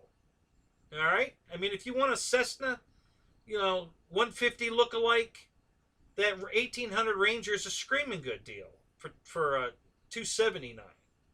Which is the same price as the Pitts. Screaming good deal for $279. I mean, screaming good deal. That 1400 size biplane, guys, is freaking huge. So, great deal. $264 for the Avanti. You know, that's a great deal. You know, the small Avanti, the FMS 70 millimeter Avanti. Version 2. Oh, I'm sorry. Version 3. Version 3 of the Avanti. $264. $269 for the Air Tractor. And that's the bind and fly, guys. Not the plug and play. That's a great deal. That's a great airplane for $269.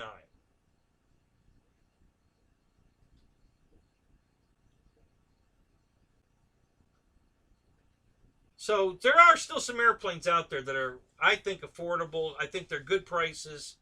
A lot of fun to fly. Everything that Aero sells is automatically a game on plane for me. I love everything they put out. So $249 for the FMS Cub. This thing. You know, I got one sitting right here.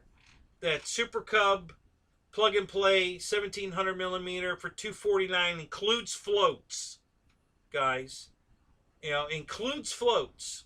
Got the big wheels, big giant landing gear on it, and floats for $249. Screaming good deal. If you're looking for a 4S high wing Cub airplane, man, that's a screaming good deal. Of course, the plug and play Air Tractor for $239 is even a better deal.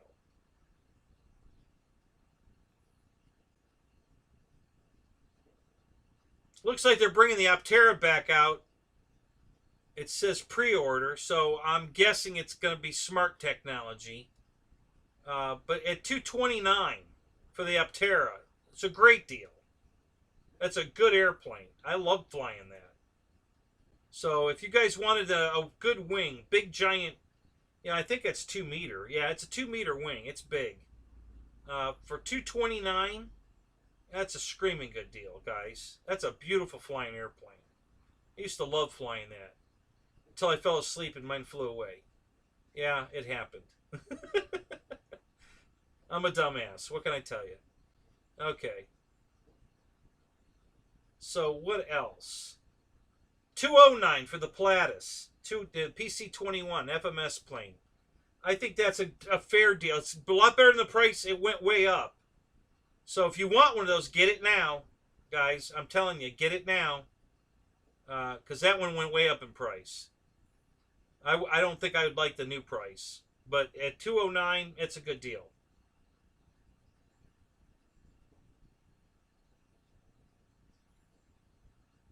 I think that's probably about it. I mean, there's some more good deals after that, but now we're just getting into small airplanes that are going to be tossers, kind of that kind of stuff. UMX, and of course, like the UMX Turbo Timber is a super good deal. That's a lot of fun. And hell, if you can wait till it goes on sale, because they'll put it on sale again, definitely do that. Banana Hobby sells the 182 Skytrainer 1400 millimeter for $109. Screaming good deal. Okay, it's the exact same airplane as the FMS one. That's $200. So you can buy the FMS one for $199.99, or you can buy the Banana Hobby. It's the exact same airplane for $109. So that's a screaming good deal.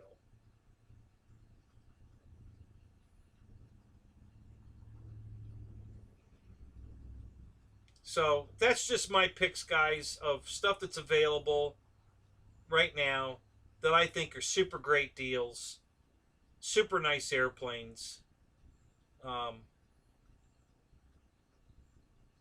With the price increases on everything going on, I think those are some airplanes that are definitely worth grabbing at those price points. I really do. I think there are still some good deals. So those are my picks. There's probably a few more, but I think those are some great airplanes that are fairly priced, very fairly priced. So that's just my feeling on that, guys. I'm not happy at all about the price increases on some of this stuff. Wages haven't gone up. I mean, some places and some, but overall, minimum wage hasn't gone up yet.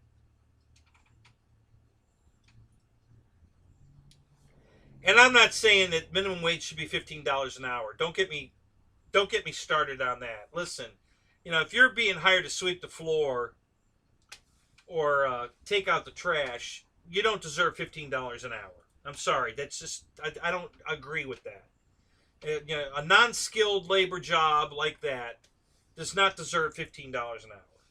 All right? But if you've got a profession, a job that either requires schooling to know how to do it or years and years of doing the job to know how to do it effectively, efficiently, well, those kind of jobs, yes, believe should be $15 an hour. But you can't make minimum wage $15 an hour, because then they have to hire the guy to sweep the floor and pay him $15 an hour, and I don't agree with that.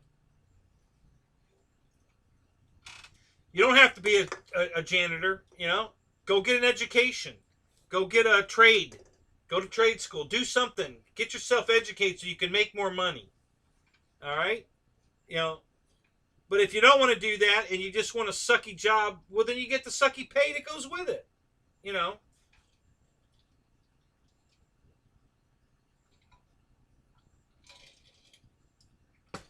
So, Christy, what happens at your work? Clarify. What do you mean?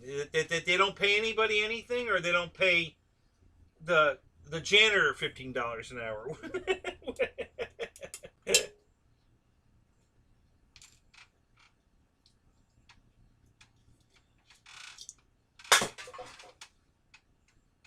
So when I started Disney in 2014, the bus driver job was one of the highest paid jobs there, other than the actors, who are, that's a totally different. But just if you're a laborer at Disney, the highest paid job at Disney was the bus driver job, and it was $12.35 an hour. That was in 2014. Now Disney's going to $15 an hour minimum wage this year. I think in September. Um, so every job at Disney will pay at least $15 an hour.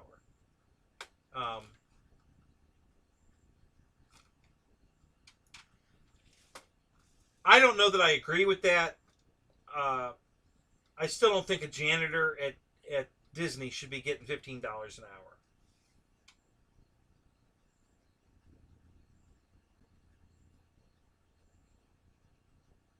Yes, you're right, Christy. I agree. So you're right. Now what happens is the guy that's you've been working all your life to get a profession to listen. I've been selling auto parts for 40 years. All right. So when a guy walks in and says I need an AIC for his car, I know what an AIC is. Okay. Some kid, 17-year-old, when he's going to go, what? What's that? He don't know what that is. He certainly don't know what it does. He hasn't been working on his cars his whole life. I brought a lot of knowledge to the table. Okay, so I deserve more than $10 an hour, but that's the job I took, and I won't take it again. I'm just not going to work. I bring way too much knowledge to the table in the automotive industry to settle for for $10 an hour. It's just stupid, and I'm not going to do it again. So I'll just do something else. If I'm not worth more than $10 an hour to AutoZone or O'Reilly Auto Parts or whoever, then I'll just go get a job somewhere else, doing something else. I'll get a new profession because I'm not going to give it away anymore. I'm tired of it. I'm tired of being paid crap for a job that I have more knowledge at than the manager of the store. My manager's 23 years old. He knows how to run the computer, and he definitely has good customer service skills. But there were plenty of times he came to me to ask him, hey, what do you think this guy needs with this problem? So, he recognized the value of having me there, but yet he wouldn't pay me. That's why I left. So,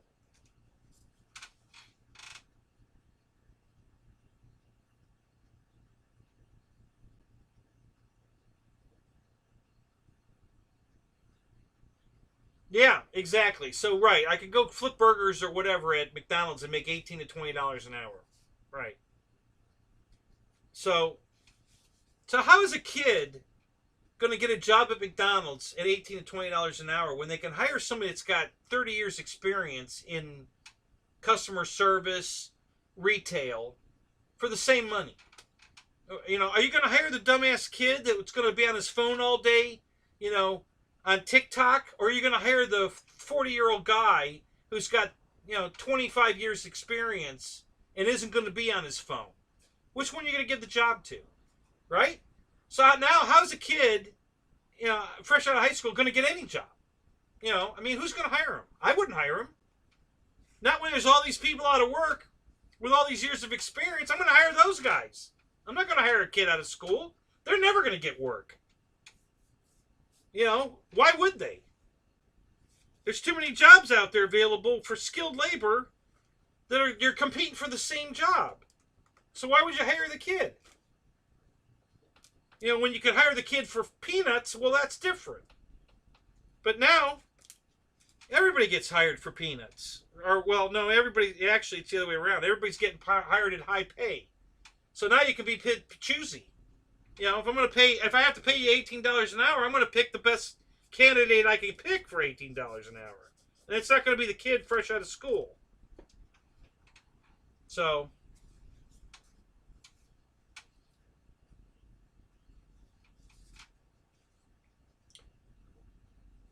well, what's the minimum wage there, Dana?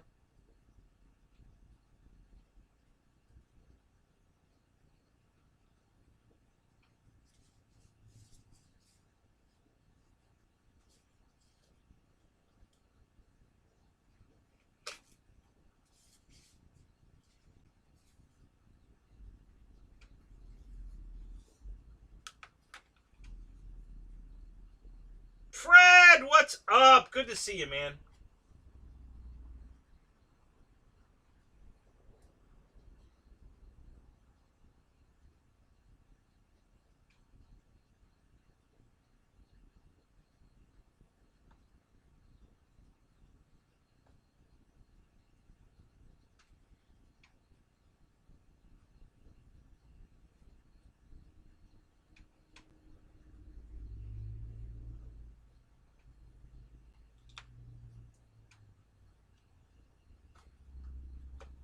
So $15 an hour is all right. So same thing, you know.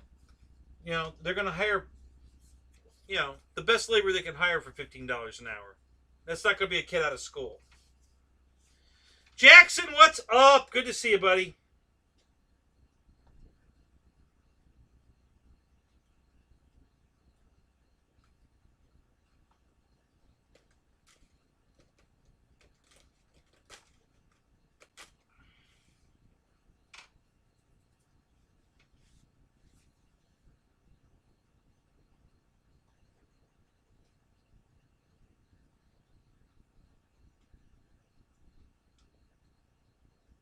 All right, Roach. What'd I miss? Try again. I'm watching. I'm going to look just for your name. Everybody else, shut up. I'm not watching yours. I'm going to just look for Roach's name because obviously I've missed something. He's been trying to get my attention. So go ahead, Roach. The floor's yours. Sorry, guys. I didn't mean shut up, but you get it.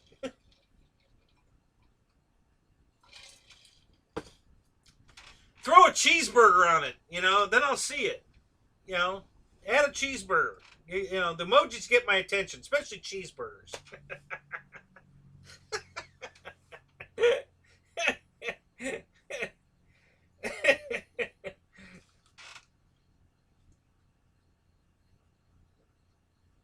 Oh, you said hi 15 times. Sorry, Roach. Hi! How you doing, Roach Coach? Good to see you, Michael. I'm sorry. So a lot of the... Listen, I was off... When I was looking up the planes at Horizon Hobby, I can't see the chat. That window's over top of this window, covering it up. I can't see it. So when I was out there reading off all these airplanes... those are hot dogs, you idiot! I can't see the chat. So if you were saying hi to me all that time I was looking at airplanes, I didn't see any of that. I can't see the chat and look up something at the same time. So that was a lot of it. I was gone for that. So now I've got footprints. I don't know exactly what the significance of that is, but they're cool. I like them. I have never seen anybody put the blue footprints up before. That looks really cool. It's a nice color blue, actually. That's pretty neat.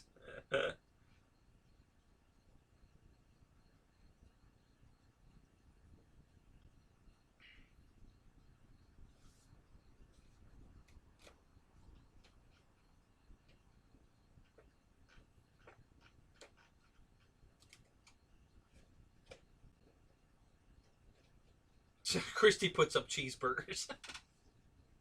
I love you, Christy. You're just the best. God, I wish you lived in Florida. You couldn't find the cheeseburger. Everybody else found it. You're not looking hard enough. Try again. What's up, Sea Mafia? How you doing tonight?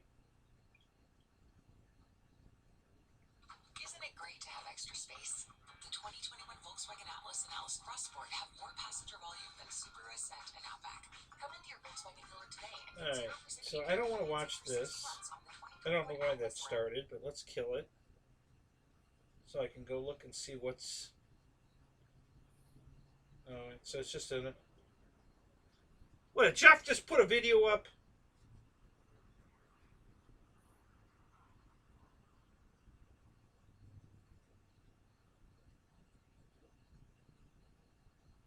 Oh, I think that was his live show.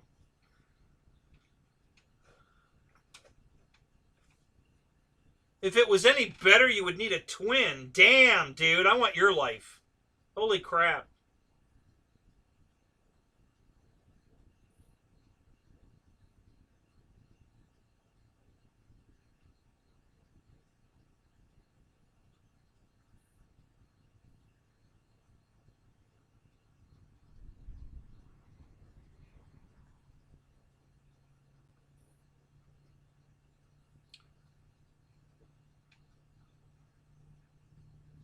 Well, that's pretty good pay for unemployment. Yeah, $830 a week to sit home. Fuck yeah, I'd sit home. That's more money than shit. That's damn close to what I made when I worked at Allstate. Honestly, that's some pretty good pay. Um,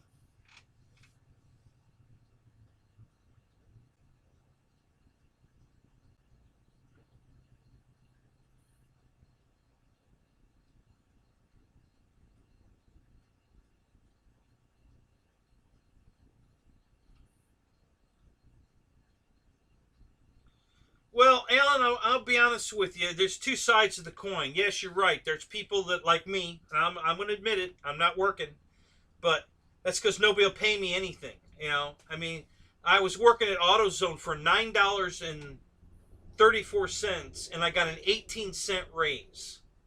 Okay? Why the fuck would I want to go back to work? I'm making more money sitting home. Okay? I'm worth way more than $9.34. And after a year there, pretty much showing them everything about automotive that they didn't know, and I got an 18-cent raise.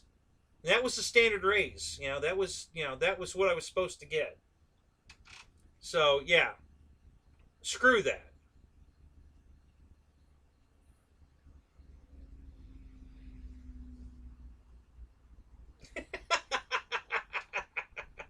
It's okay, Roach. You wouldn't be the first one flipping me off.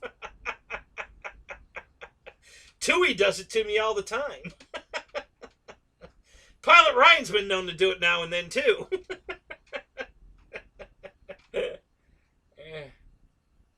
So, yeah, that's okay.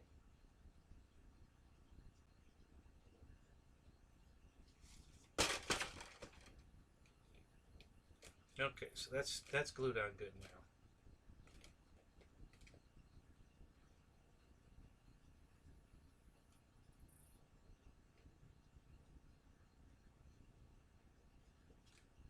Okay, Jermaine, I'll pull over so you can get off. I don't want you to hurt yourself. We got to get you healthy. So let me pull the bus over. Okay, there you go.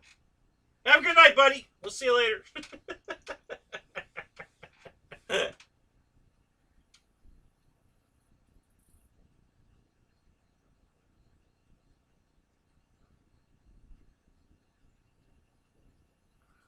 I can't even begin to tell you guys how many job applications I filled out, how many job interviews I went on. I was overqualified. They wouldn't hire me because I'm overqualified. They wouldn't hire me because I'm too old. Of course, they didn't tell me that, but it was pretty obvious that they thought I was too old, so they wouldn't hire me. I lost a job that I was at for almost a year because they said I was too slow. So here's the parameters I was working under. Driving a delivery truck, delivering building materials for new homes. All the air conditioning stuff. The air conditioner, the outside unit, the inside unit, the wiring, the duct work, everything they need to install all the air conditioning work.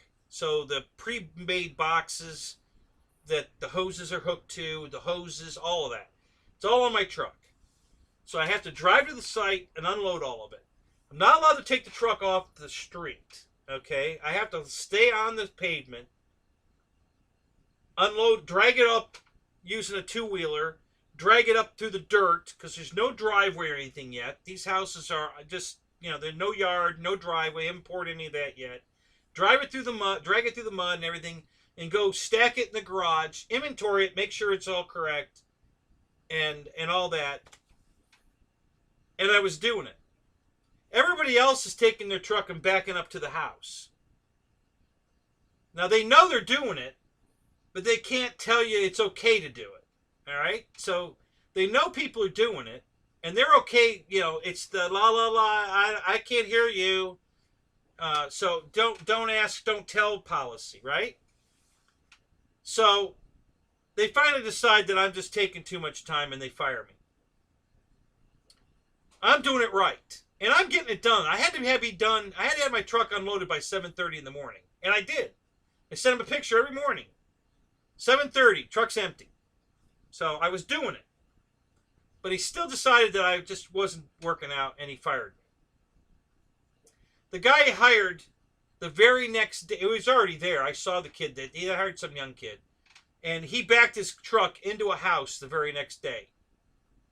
You know, which, you know, he hit the overhang, did a bunch of damage to the house, damage to the truck. Of course, they fired him immediately because he took the truck off the road. He did exactly what he was not allowed to do, but the guys training him told him to do it. Okay? So they fired me for doing the job right, and they hired a guy that did the job wrong the next day and hit a house and damaged the truck. So they fired him too. So now they've got a damaged truck. They got to pay to fix the house that he damaged. They don't have an employee, and the truck's down because it's damaged. You know, gee, I guess I look like a better choice after all. Did they call me to come get my job back? No. So there you have it.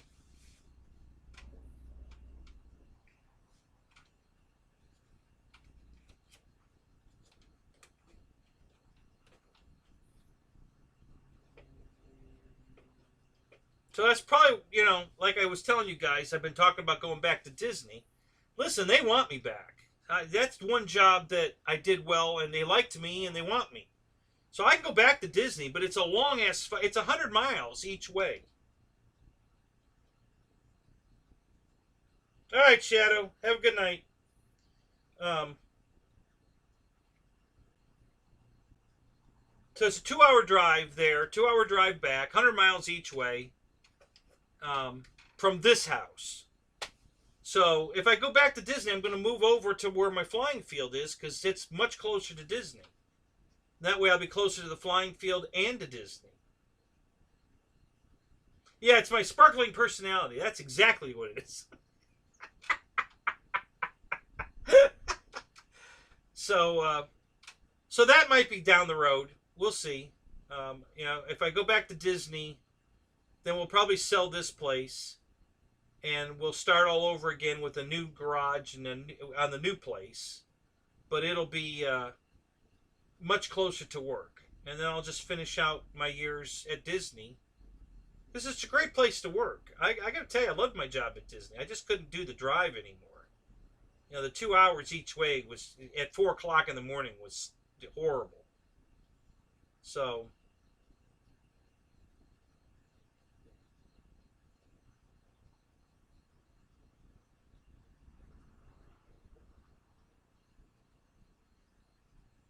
What's that right? So I would silly in Mickey's ear? Is that what you're saying? I'm not completely following that one.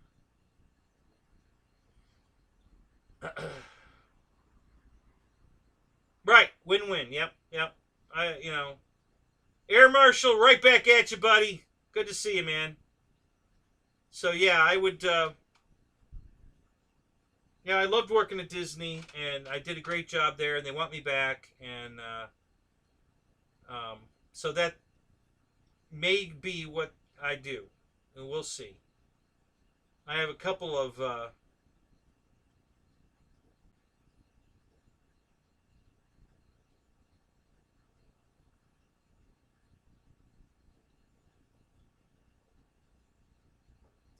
yeah, Dana. Yeah, well, obviously. Me and the manager had a personality conflict. So she was going to find a way to get rid of me. You know, that's just the way it is. That place was so poorly run, it was ridiculous. I mean, nobody's talking to each other. You call, you're lost, you don't know the code to the gate, whatever, and you call in to get help, and there's nobody answering the phone. You get no help. Hour and 40 minutes. I was trying to call in to get help. But then when they call me and I don't answer the phone because I'm not allowed to answer the phone while I'm driving, then they get mad at me. Well, when we call, you have to answer the phone. Why? You don't answer the phone. Why should I? You know? So, yeah, it was horrible. One of the worst jobs I've ever had. Not the work itself, just the way it was run. Management, horrible. Horrible.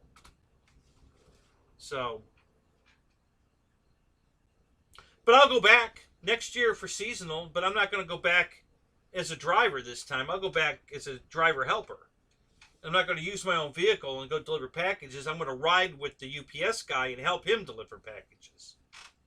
So I'll try it again next year. This Christmas, we'll try it again. So, yeah, exactly, Raymond. They didn't know what... I got such poor training. I figured out what I was doing wrong, how it was coming up wrong in their because nobody taught me how to use the phone. They give you phones to scan the packages and stuff, but they didn't tell me how to log in. And I was logging in wrong. So I was supposed to log in when I got there, and then after we sort all the packages and I get my first load loaded in the car, then I was supposed to start the trip thing of, okay, I'm leaving right now to deliver my packages, so that they could see how long it took me to actually deliver the packages. But nobody there could figure out that my start time and my en route time was the same, because I didn't know I was supposed to separate that. I figured it out after the fact. So, and nobody bothered to check that. So all the time I was unloading the UPS truck, putting it in our storage thing, and then sorting my packages and loading my car was all counted as delivery time. So my delivery time was way off because I was taking too long. Well, it included the sort and the unload, You guys couldn't figure that out, that the start time and the ready to go loaded time was the same time? What the hell? So I didn't know I was supposed to separate that. But again, poor training. We got about 6 minutes of training on the phone. I'm not kidding.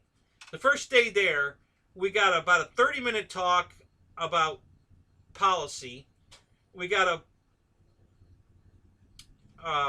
we unloaded one truck there to get an idea how to separate the packages. That took, 10 minutes because everybody's there helping, and it was only one truck. And then we spent 6 minutes on how to operate the phone, and then they just actually sent us on deliveries. We actually had to load our cars. Well, we loaded our cars with the test packages, and we were off delivering. First day, we went on, we got, that little bit of training, and then off we went trying to deliver packages, trying to figure it all out. So, yeah, it was horrible. The training was terrible.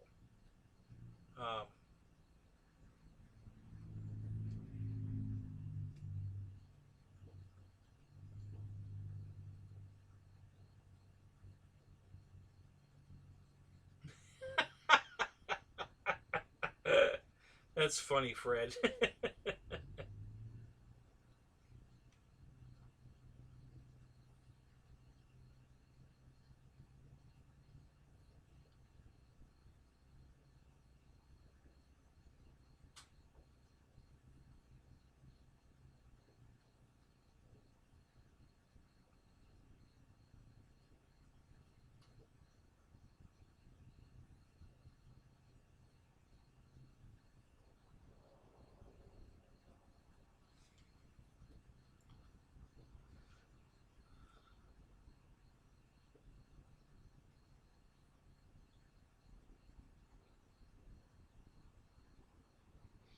So I've missed some stuff here. I'm trying to go back.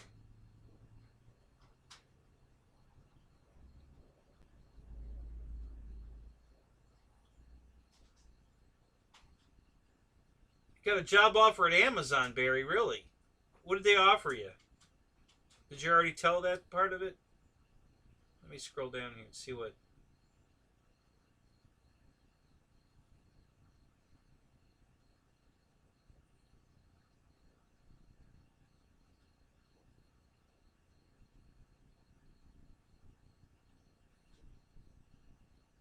You're just an asshole. That's funny.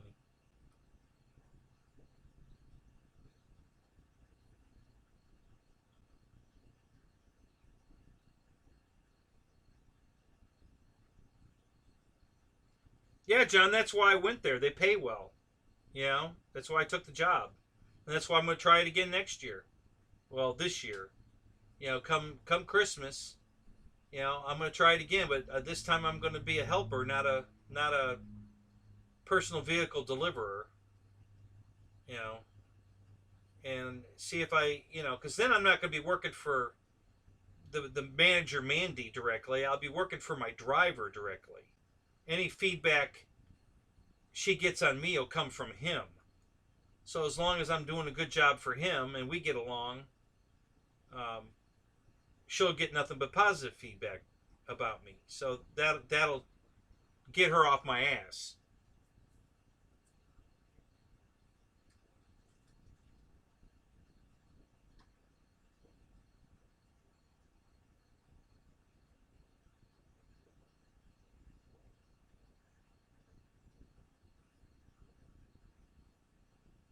Yeah, Disney's kind of like the military as far as bosses go.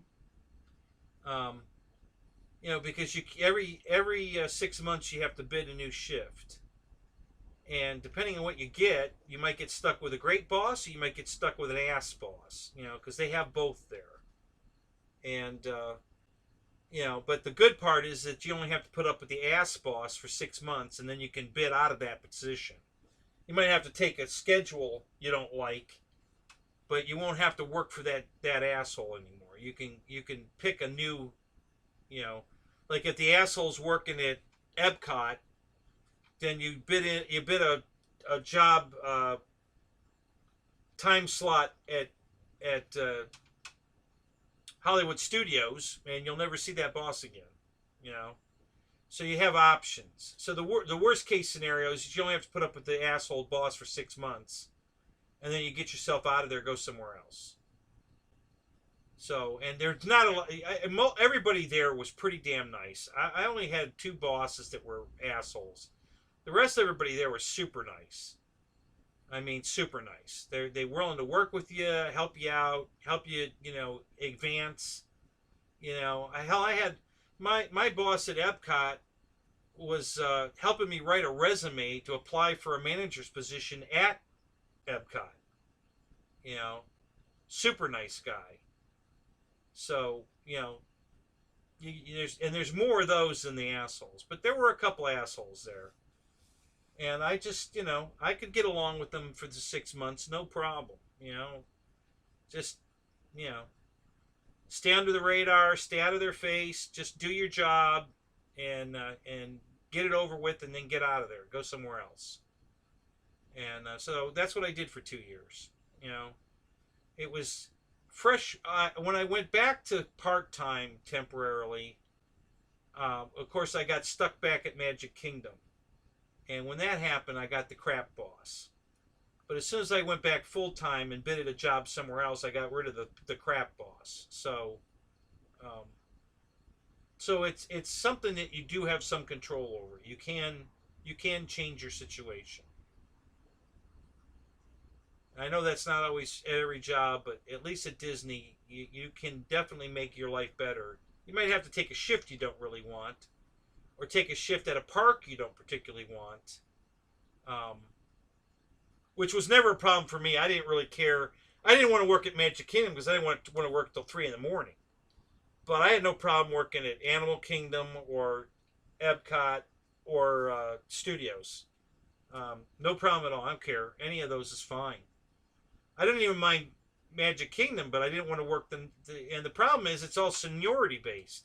So you got to be there a few years before you start getting the shifts you want, because all these people that got there before you get to bid before you. So all the the good hour jobs are bidded out, and you're you know, you're stuck with what's left over.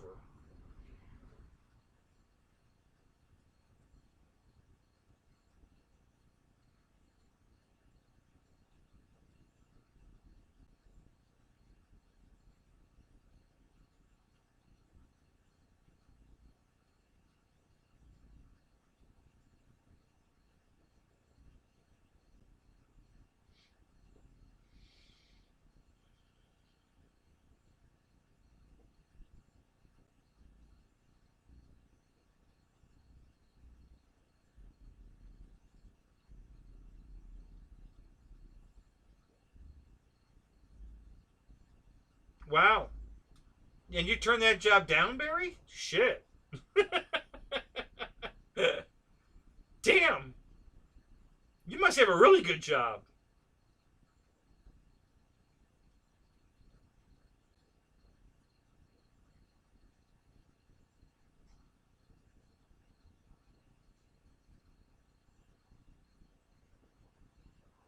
Well, that's where the union comes in. It writes at UPS. See, once you're past your 30-day or 90-day or whatever trial period, you join the union, and then they have to make you full time. They have some really good policies at UPS for, you know, to take care of the employees.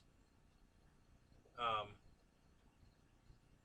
so one of the things I found out that was pretty cool, actually, at UPS is if you're a driver and you want to work and you don't have any work, they can't send you home. They have to take the work away from, like, me and give it to the driver that wants to work and send me home. So anytime one of us was out late working and there was a driver standing there with nothing to do, but he wants to work, he's getting paid.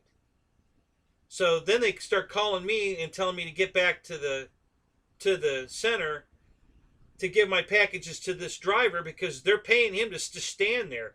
They can lay me, you know, they can send me home early and give my packages to him so he can go work because he's getting paid anyway. So that was a good thing. You know, you're never going to, if you want to work at UPS, they have to give you work. They can't send you, unless there's no work, which is never the case. They have to give you the work, or they have to at least pay you. So if everything's out and they can't get a hold of the driver to bring it back so that they can give it to you, you can stand there and get paid. You're getting paid no matter what. That's part of the union deal they have. So yeah, once you're in UPS full time, you're set because the union takes care of you.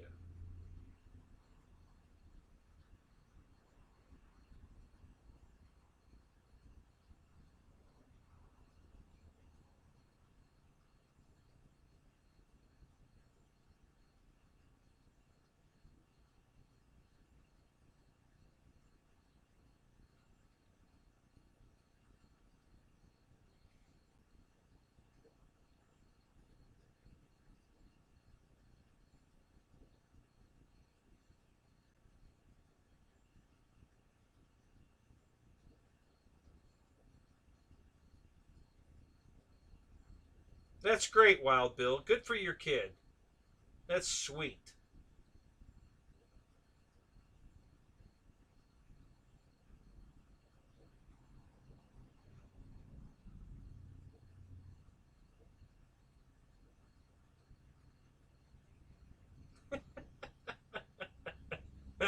Mickey.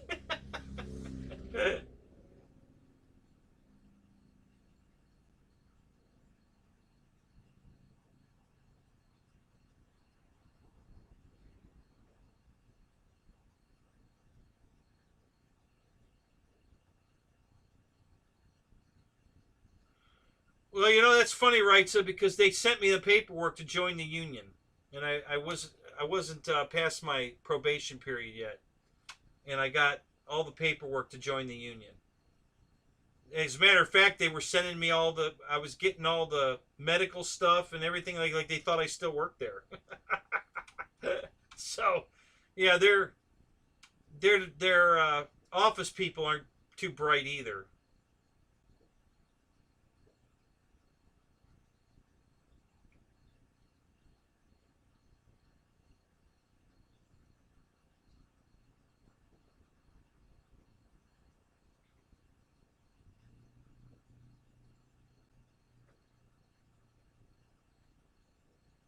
Yeah, you're right, Roach. Let's get off this topic. Let's talk about airplanes. Let's not talk about work anymore. Let's talk about airplanes or helicopters or something fun. Let's not talk about work anymore. Screw work. It's overrated.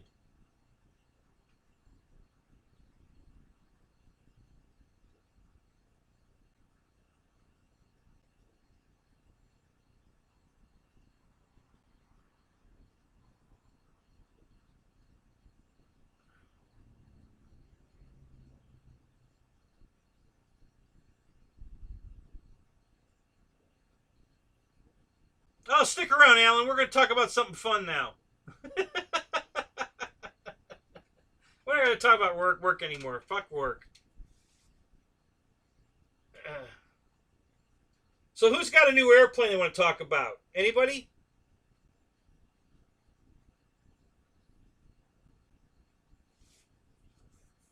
Yeah, thanks, Alan. I know we got on a little tangent there. Sorry about that. Um, it's all Wright's fault.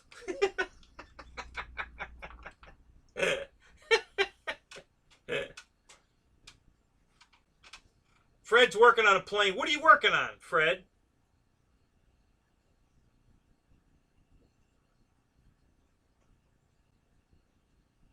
You flown yours, Matt?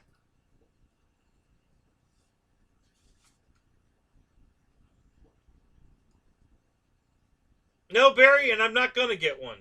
I'm canceling. Tomorrow I'm calling Horizon and canceling my orders, and I'm not going to get one. I don't want it anymore. I'll be honest with you. I'm over it. The whole thing with the Draco for me is, I'm over it. Waiting 2 years, and then I'm one of the first ones to order it because I ordered it before the 9 o'clock start time, and I still don't have one, which is ridiculous. And I'm not going to get one until August now. Screw it. And I'm thinking about driving up the Mobile to get one, but I don't even know if I want it anymore, to be honest with you. I'm so over the bullshit with the Draco that I'm not even sure I want it anymore. So, no, Roach, because I'm probably not going. It's pretty much a 99% I'm not going to go to Jet Jam. I wish I could go, but between the fact that it's going to cost me $400 in gas, I'm sorry, $500 in gas to go there and back. We just had to put a $3,600 air conditioner at the house.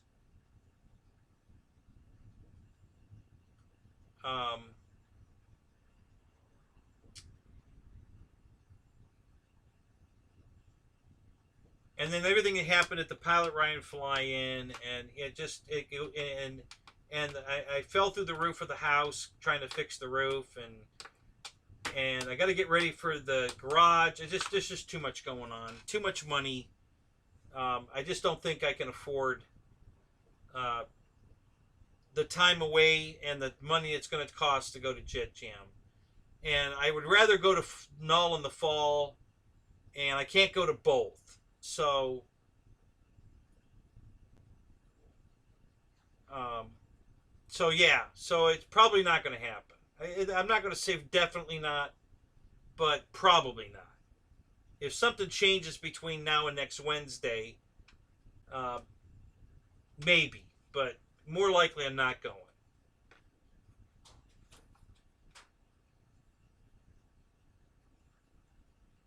So you only got a half a flight, Matt? What happened there?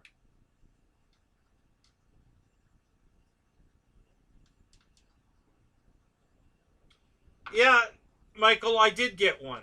Okay, you got all of yours. I don't know how you did it. I guess they were all binding flies. I ordered plug and play planes. I didn't want the receiver in it. Now, looking, I had no idea that they prioritize bind and fly over plug and play. I wish they'd have told us that. You know, all of them said that the delivery date was the same month. You know, we were all supposed to get them in April. Okay, and you know, so they did distinguish that there was a difference. Had I known that, I would have ordered 3 binding flies, and then pulled the receivers out of them and sold the receivers. But I didn't know that. So yes, I got 1 binding fly, and yes, I sold it because I had already promised it to a guy when I bought it, because I bought it for him. And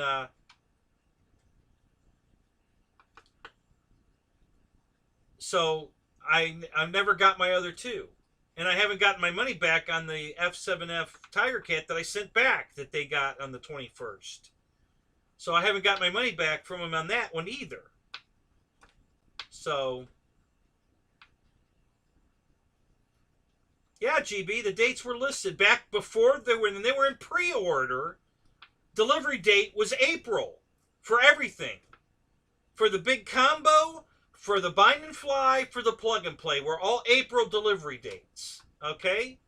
And then the only thing they delivered in April were bind and fly products. So if you bought the package, you might have got it.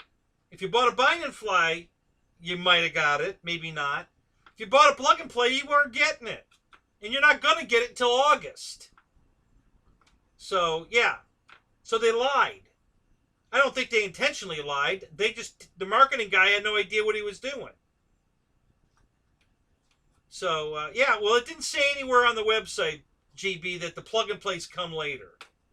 The original was that everything was getting delivered in April. Okay? So,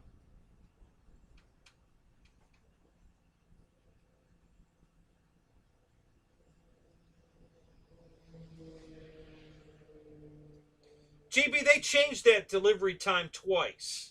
Okay? After the first batch was gone and the second batch was about here, the plug and plays were supposed to be delivered in May, and you weren't going to see the next batch of bind and flies till June. And then all of a sudden it swapped. And now the bind and flies are coming first, and the plug and plays are shipped all the way back to August. So, believe me, I've been on the website every day. I know what it said. Okay? And that's why I don't want it anymore. Because I'm tired of the bullshit. Okay? You know, I've been on the website every fucking day. I know what it said. And they keep changing it. And I had no idea when I ordered mine that they were going to keep pushing the plug and plays off because the bind and flies come first. So, now I don't want it anymore. Fuck it. They just lost 2 sales. I'm going to cancel my orders tomorrow, and they can keep the damn thing. I don't want it anymore. So,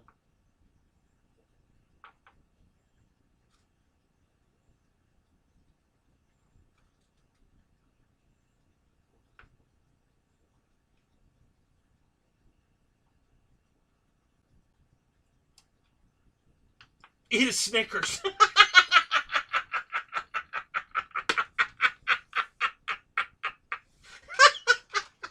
Barry, that was great.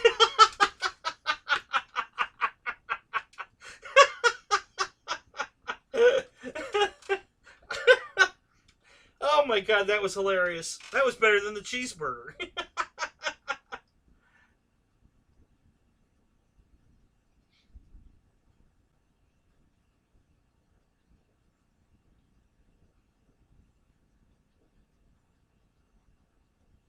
Yeah, I saw that on the news too about the shipping containers. Apparently, they're not taking back the empty containers.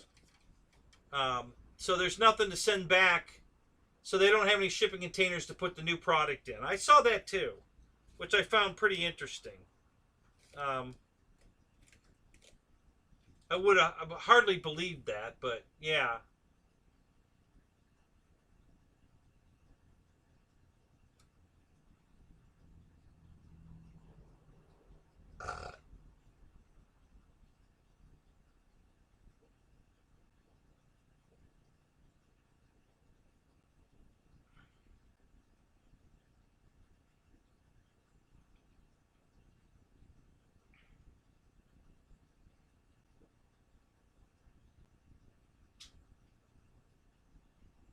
Yeah, there you go. that. You know, there's so much truth to that statement, Michael, that you're gonna go watch Fox News for something positive. That there's way too much truth in that.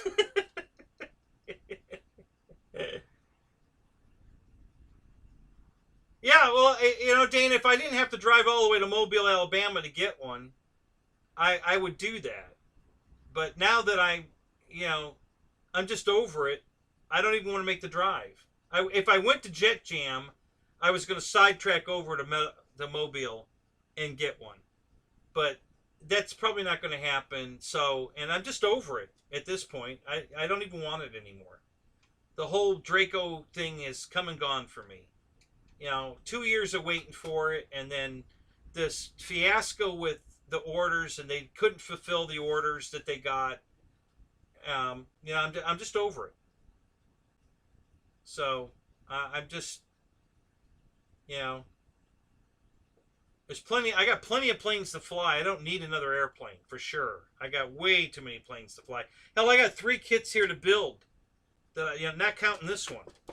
I got 3 more airplanes still. Well, I take that back. I probably have 12 airplanes in the box, but new planes that I wanted to put together, you know, bind and fly or plug and play, not ARFs. I got several ARFs in the box that I'm not ready to build yet, but the plug and plays that I bought that I want to fly right now, I got 3 of them that I haven't even put together yet.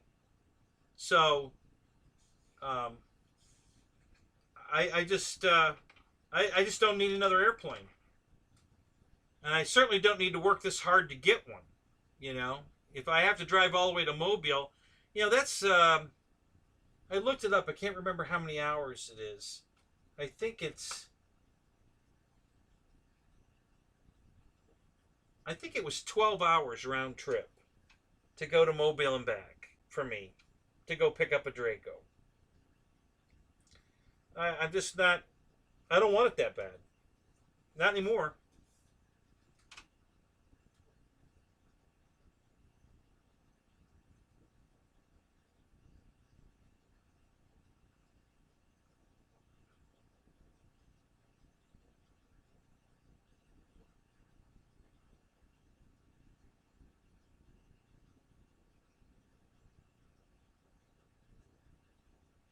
Yeah, GB. That's the plane we were dying for. Man, we were all just on the edge of our seats waiting for a new Turbo Timber Evolution. I know Barry was. Right, Barry? Huh? You probably ordered 2 of those, didn't you?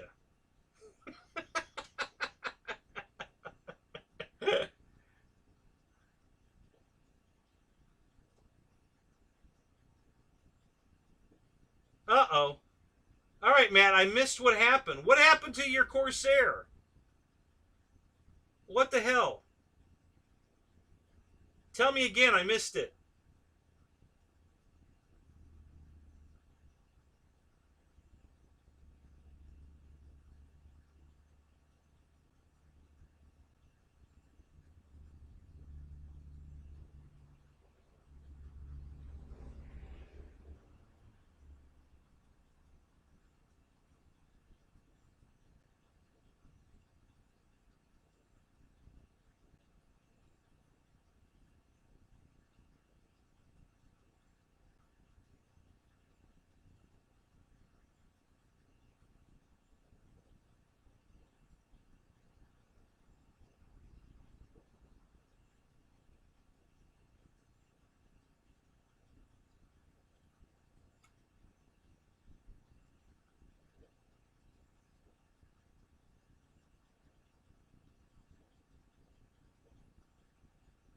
Oh, damn, really?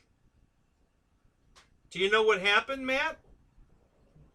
What radio were you using?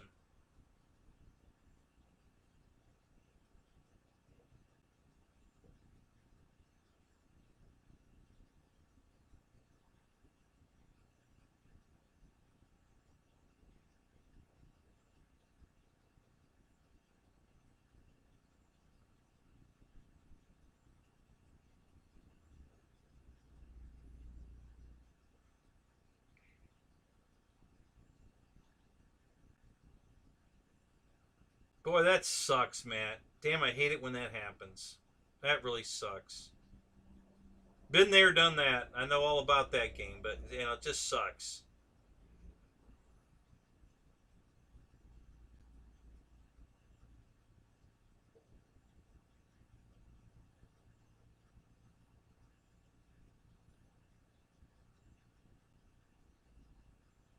Oh, so you've got a corner of your field that's a bad spot? Yeah, yeah.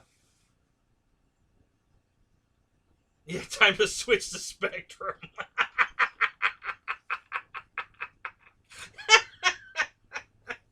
That's almost as funny as Barry's Snickers bar.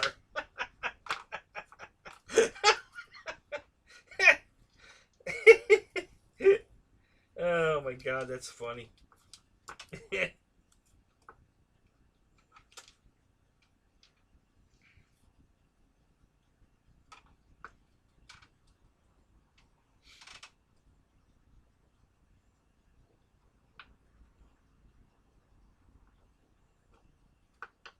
Oh, trust me, Jim, he's kidding.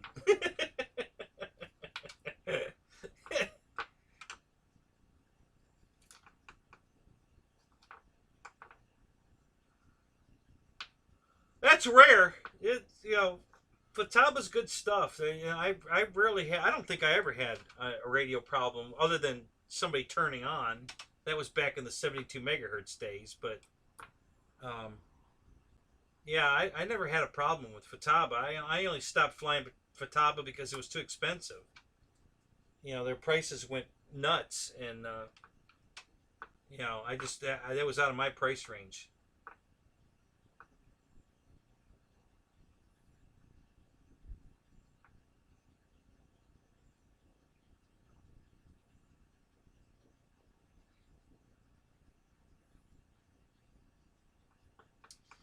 No, Mickey, your problem is that you're trying to put that X45 turbine in every airplane. I saw your A4 video, you schmuck. Damn, that was sweet.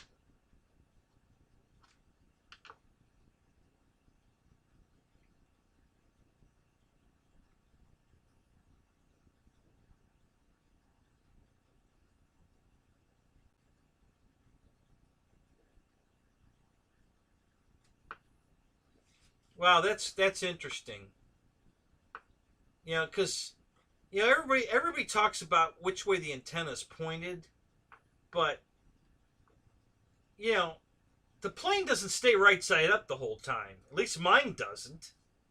It's banking, it's rolling, it's upside down. The antenna is in so many different positions during the flight that even if you lost it because of the placement of the antenna, by the time it starts rolling, the antenna's moved. It's not in the same place. You should have got it back. You know, so I just don't go for the antenna placement.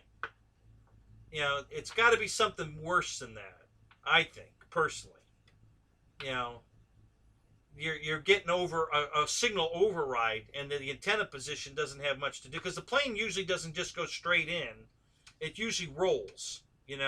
So as soon as it starts to move, the antenna's in a different position. So if the antenna position was the problem, oh, the antenna on the radio. Oh, you think? Oh, well, but yeah, but you probably have the same reflexes I do, right? As soon as you lose signal, it's an automatic radio over your head deal, isn't it? It is for me. It's just a reflex. As soon as my plane does anything stupid that I didn't command, the radio's over my head. It's just the way I've always, for 48 years, it's just a reflex that when you lose the airplane, you put the radio over your head. So,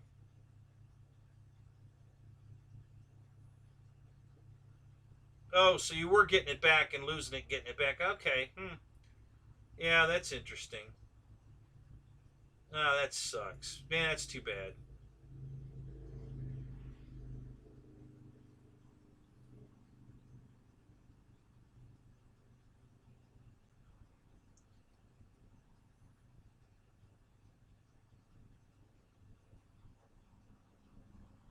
What are you saying, GB? Am I proving why managers likely? I missed it.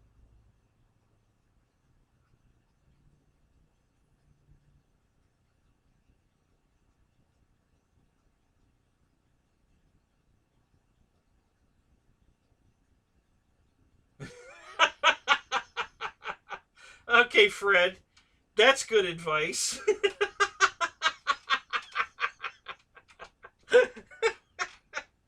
That's one way to never disappoint your dad. That's oh, that's hilarious.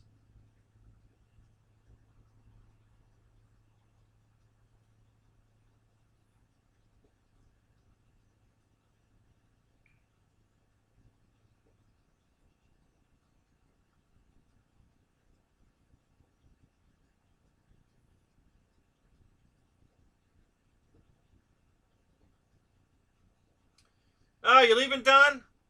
All right, man. Have a good night.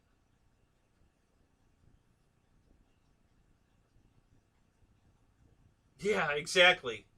You know, so yeah, if you set low expectations for your dad, you'll never disappoint him, right?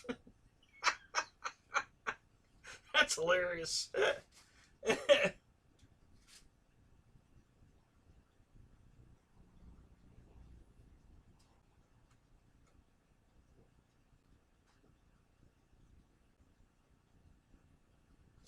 So how you doing tonight, Jono? You all right?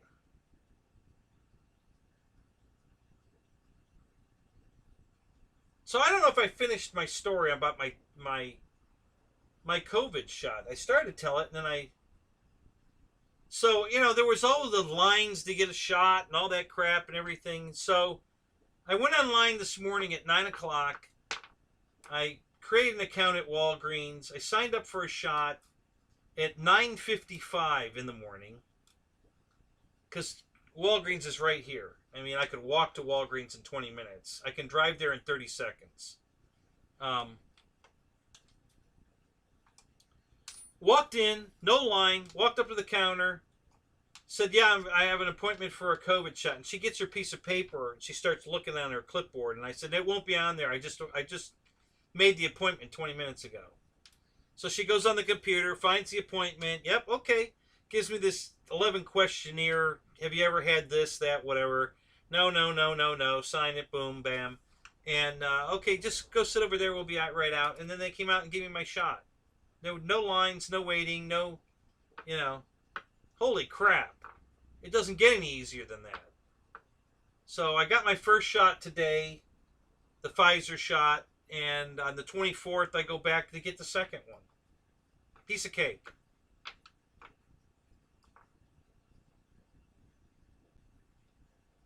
So I mean, I purposely waited because I don't go anywhere. My chance of getting COVID were like slim to none because I just sit home all day. I don't go anywhere. I got plenty of work around the house here to do. So I don't go out. I don't go anywhere. I just stay here. On the weekends, I go flying. So I go to the flying field. Not really in close contact with anybody there other than Pickle. Um, so yeah, it just there was the chance of me catching COVID was like nil. But I still wanted to get the shot just because I absolutely don't want to put my ex at risk. My wife, my ex, whatever you want to call her, So, so I wanted to get the shot. So I went and got the first shot today, and on the 24th I'll get the other one. But that was so easy. Right. So you're right, but I mean, people were sitting in lines, car lines here for hours, waiting in line to get a shot. And I'm like, no, I'll wait till it calms down, and then I'll just go get it. And that's what I did. And it was, there's no way I was going to go sit in my car for hours, like everybody did in Tampa, to get the shot, and then find out they ran out of. You've already been sitting there 2 hours. And then they come up and knock on your window and say, "I'm sorry, we ran out of shots." So you just wasted 2 hours for nothing because you're not getting a shot. They ran out. Yeah. So yeah, I just I waited. I'm glad I did, and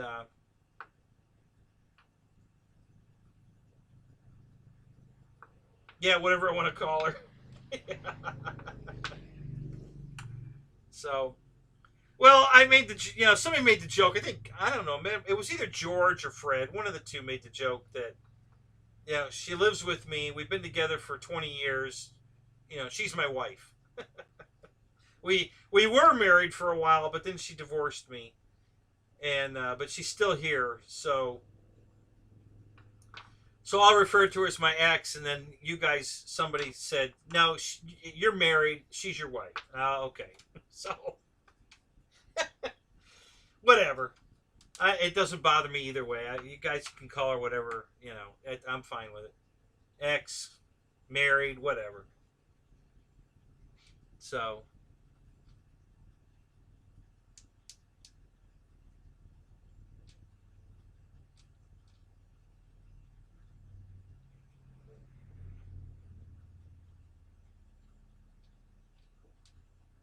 yeah, I guess, Biden, I guess he made some statement that he wants everybody vaccinated by July. Um, yeah, common law. We don't have common law here, Christy. Um, so that's out the window. There is no common law in Florida. Um, there are rules. I mean, you come into whatever you came into the marriage with, you go out with. So, and then in anything you acquired together, you split. So, um, so the house was mine. Both houses were mine. She didn't pay anything for the houses. Well, she paid me rent, but her name wasn't on the title of the houses. They're my houses. All 9 of my cars were mine before I ever met her. So, I keep all of that, and she took her car and her personal items, and that was it. And she had her credit card bills. I had my credit card bills, so we didn't. That's the way that went down. You know, and then she came back. So, you know, same rules apply.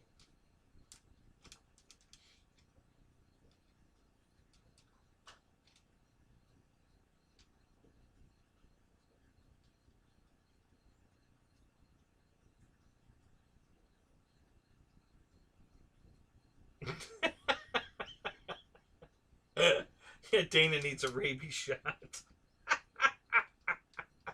I don't know. Can you catch rabies from a cardboard box? How does that work?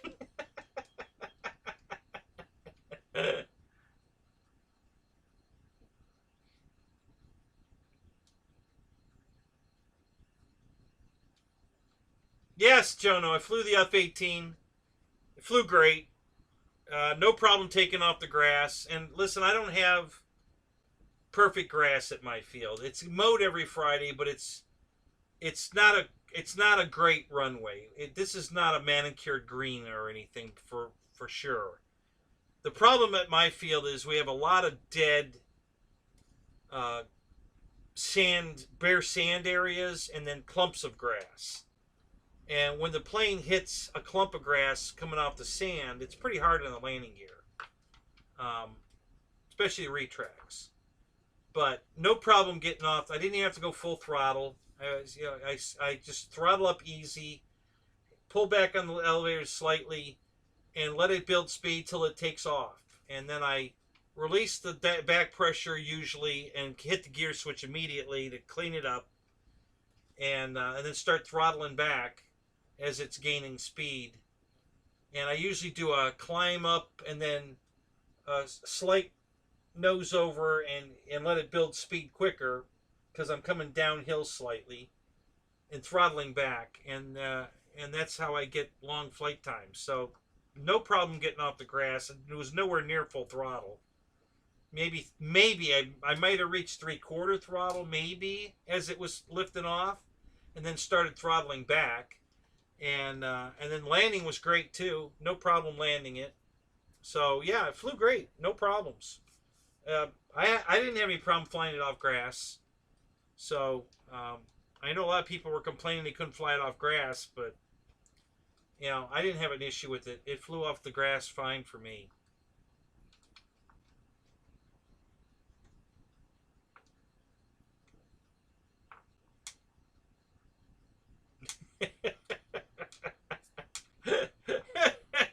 Yeah, the boxes are foaming at the mouth. That's why they had foam in them. That's funny. All right, John. Have a good night, man. Thanks for stopping in. It's good to see you, man. We'll catch you next week or tomorrow night if you're in Dave's show tomorrow. Hey, isn't tomorrow the giveaway for Dave? I think it is. Yeah, make sure you're in Dave's show tomorrow night, man. It's the giveaway.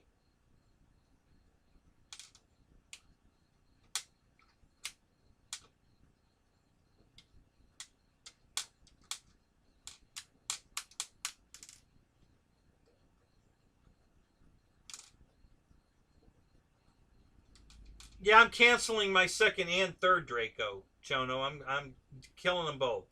I'm just over the whole Draco thing. I don't even want the thing anymore. I'm so disgusted with Horizon and their Draco bullshit that I don't want it anymore. It may be next year they'll have all the bugs worked out of it, all the problems they're having with it, and maybe I'll buy one then. But right now, I don't want it anymore. I'm over it. So I'm just going to cancel it and wait till they fix the problems, and then maybe I'll reorder it again one day. I don't know. But right now, I'm just not, I don't want it. I'm not interested anymore. I've lost interest in the plane. Nope, haven't flown one. Watched the guy fly the one I gave. I sold to him. I was out the field when he maidened it, and looks like it flies great. I wasn't buying it for its flight characteristics. I was buying it for all the lights and the detail and that it's Mike Patey's plane and all that. That's what as far as flight characteristics, it's not going to fly any different than probably my Cub. The PA-18 Super Cub from FMS or my Night Timber X or one of those. It's probably not going to fly much different than those. But I wanted it for all the wow factor of the Patey Draco, not for flight characteristics. So I'm sure it flies fine.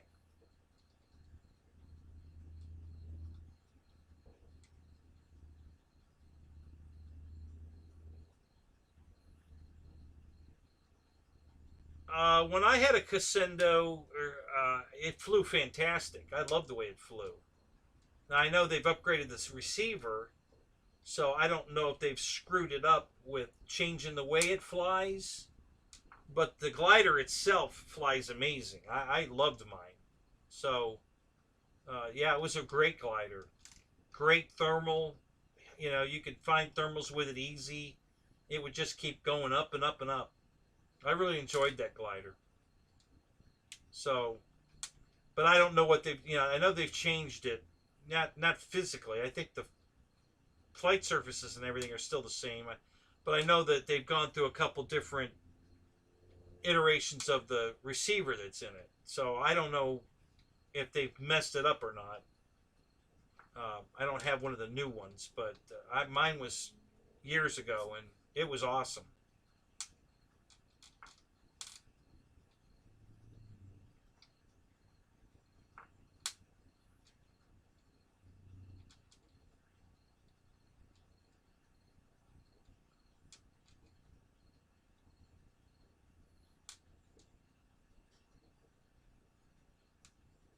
Yeah, no problem. I, like they're saying, I would try it. Yeah, I think GB loves his. And GB's yours is new, right? You've got one of the new ones, the new versions. So I would say they probably didn't screw it up then. So yeah, it's a good glider. I love the way mine flew. I used to fly 45 minutes to an hour, easy. You know, thermaling it. It was great.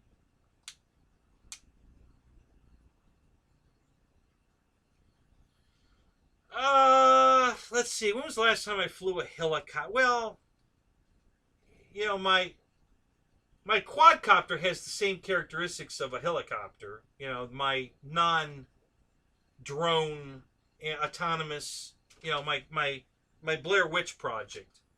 You know, all the controls are exactly the same, and I fly that every week. Um, you know, it has the same yaw.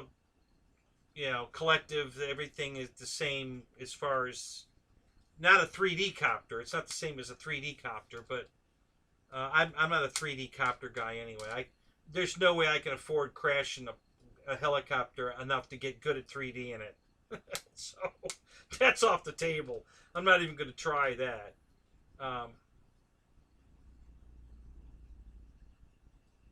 Yeah, I guess we're getting that green screen effect again. Like the bottom of my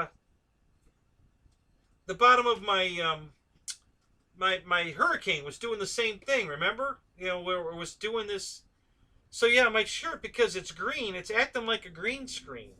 I don't know why it's doing that. It's weird. Um, it's not like I can put something in front of it and it's, you know, I don't know. It's weird. I don't know why it's doing that.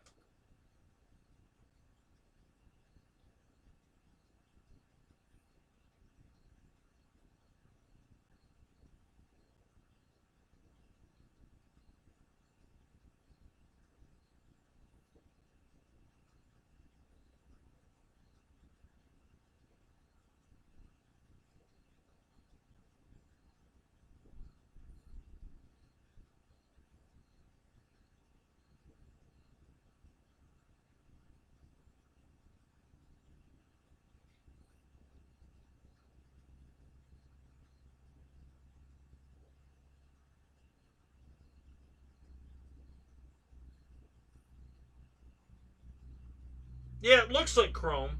You know, this is a lime green shirt, guys. Here, hang on a minute. I'll put on Rafter Cam so you can see what color this shirt is.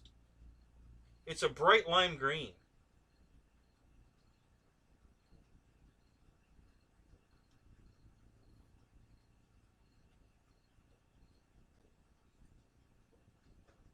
Okay, so here's what the shirt looks like.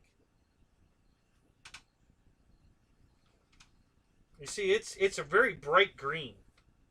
It's almost the same color as the bottom of my airplane was. You know, it's nothing like the color represented on that camera.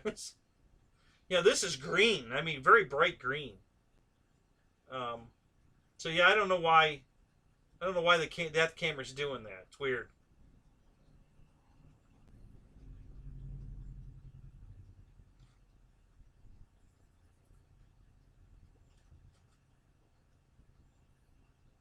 Exactly, Miko. It's green for sure. Yeah, this is green. You know, there's no doubt. And I love this color green. So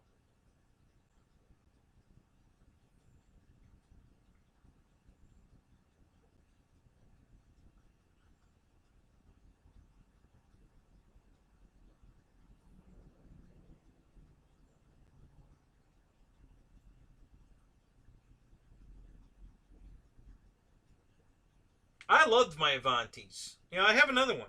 I bought a used one. I've got another Avanti. Um, it's the landing gear on it's fantastic. You know, especially for grass ops. But it's just got killer landing gear on it. It's got great cruise speed. You can fly the Avanti around for 12 minutes on a 5,000 pack easy. You know, I have no problem getting 12 minutes. You know, cruising about 60, 70 miles an hour. You know, yeah, if you want to go 100 miles an hour, you're not going to get 12 minutes. You know, you're going to get maybe 4 minutes. You know, um, but that's not how I fly. I'm a cruiser, especially when it comes to jets. You know, and it's not. I've said it before, I'll say it again. Listen, it's not so much that I don't like the speed. I don't like the abuse I put on the batteries. You know, they're just too damn expensive to keep replacing. So I'm gentle on my batteries to preserve them. And the only way to be gentle on a battery in a jet is to throttle back. You know, you gotta be very, very easy on the battery, or jets just eat batteries for lunch. So guys, go to your web page and go to it's called RC Battery, rcbattery.com, and they have this brand. It's called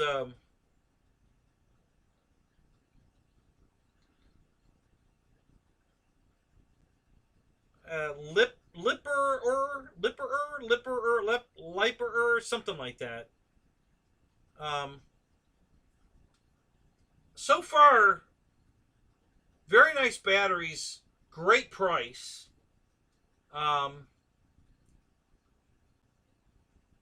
There's a couple of dislikes. The balance lead is almost unusable for me.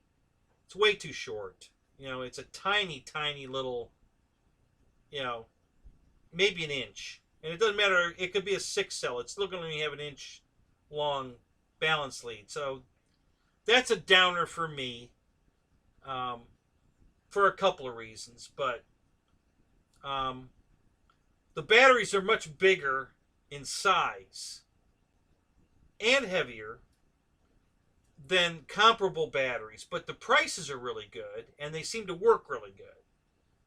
So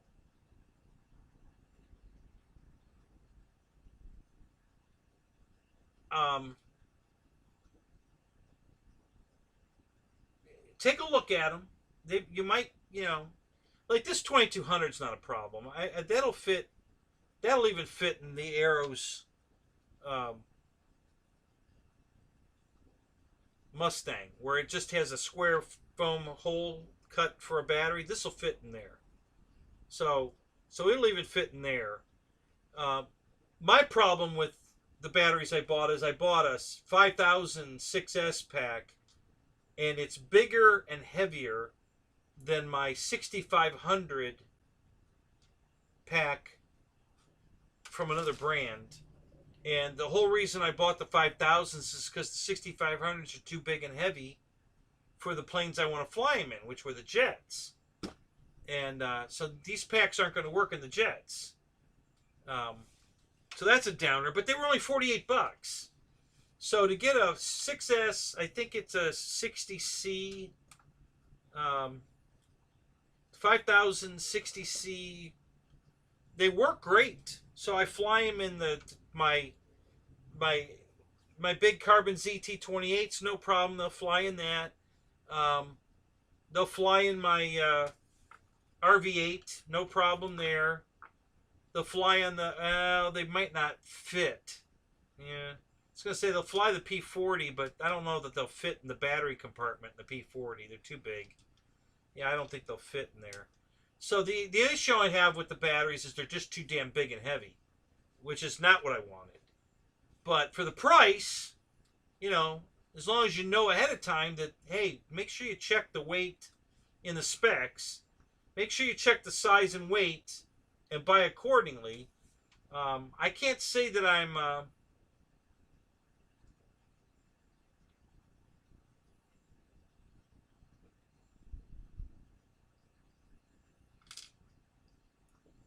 Oh, Liper. Yeah. However you want to pronounce that, Jim. Yeah, it's a crazy brand name, but they're good, solid. You know, they're not puffing. You know, so the quality of the battery itself, I don't have a really issue with. Size and weight of it, I do. So just some advice. If you go there, check it out. Make sure you check your weight on the spec sheet.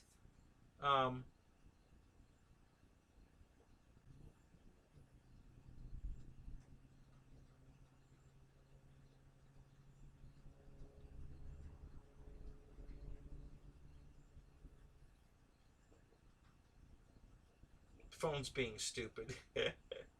But yeah, they're priced nice. I mean, they're good prices on these batteries, and they seem to be pretty good.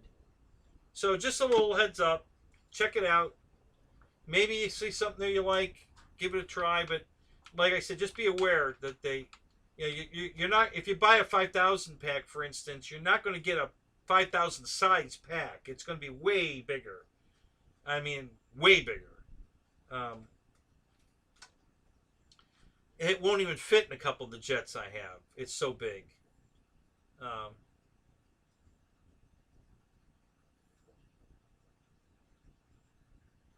Right, BD. Yep. Yeah. That's I purposely was going with a 5,000 pack for the jets because I wanted something lighter, smaller. And these are not that. So I've got planes I could fly them in. So but now I know that those aren't the batteries for my jets. But I think they were $48. Hey, I got plenty of bigger 6S planes that they will fit in, and the weight won't kill them. So yeah, I'll fly them in those planes. It's just that at the time I bought them, I had a purpose for them. I wanted them for a specific airplane, and they're not going to work for that. So, but anyway, yeah, check them out. I don't have any real complaints. I'm going to send them a message. I don't like, this 1-inch balance lead. Even plugging it into the charger is a pain in the ass when the lead's that short. So I'd like to see them fix that. And if they can't make these batteries smaller, lighter, then I think they should say it somewhere on the page that, and they can upsell it. Oh, we use better quality materials, and therefore our batteries are slightly bigger and heavier than the average pack. Just let us know. Make it a positive, sell it, but just give us a heads up that, your stuff's bigger and heavier than the average 5,000 pack or whatever, so that you can buy accordingly. I didn't, my bad. I mean, I didn't read it. I just assumed. We all know how to spell assume. So I just assumed that they were going to be the same size as other 5,000 packs, and not even close. So that was my bad. So I'm just giving you a heads up. Don't make the mistake I made. Make sure you check your size and weights on the spec sheet before you pull the trigger on them. But if you find batteries that might work for you, like this isn't that much bigger than other 2200s I have. So the 2200 wasn't way off. My only complaint with this battery is the balance lead. Other than that, this battery's fine. But the 5,000 packs are definitely not going to work in the airplanes I wanted them for. So that's off the table. I can use them. I got plenty of airplanes, but they're just not going to work for the ones I wanted them for. So I still need batteries for those planes. I have a couple, but I'd like to have a couple more. So,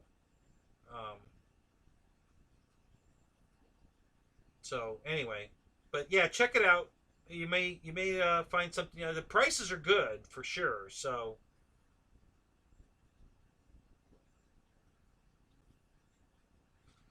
I haven't had them that long, a few months. I bought them, I bought them for anticipating Jet Jam, to be honest. And I wanted them here in time for the Pilot Ryan thing. So yeah, I've had them,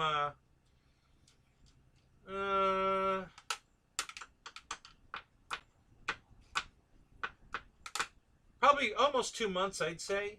I probably have, on the 5,000 packs, I probably have 10 flights on each pack. I bought 3, so that's that's 30 flights total over the 3 packs.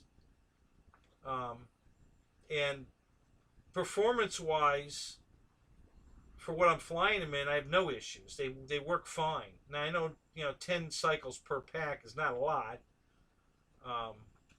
but they're not puffing. They're not even getting hot. As a matter of fact, when I take them out of the plane, they're barely warm, so they're handling the loads The guys at my field have tried the Avonics. I haven't personally bought any of those yet.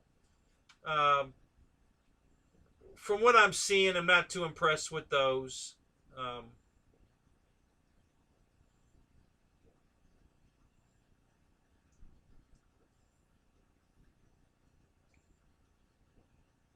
okay, I missed something Fred said about something, so I gotta roll back for that. Hold on a minute.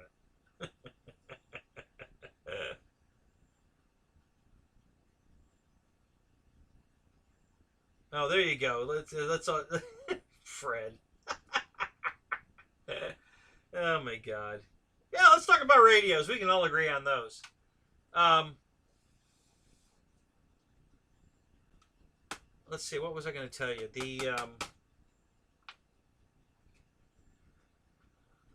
I purposely pushed them a couple times to see if I could get them hot, and they're fine. You know, they're holding them good. I'll be honest with you. The batteries that have impressed me the most, uh, dollar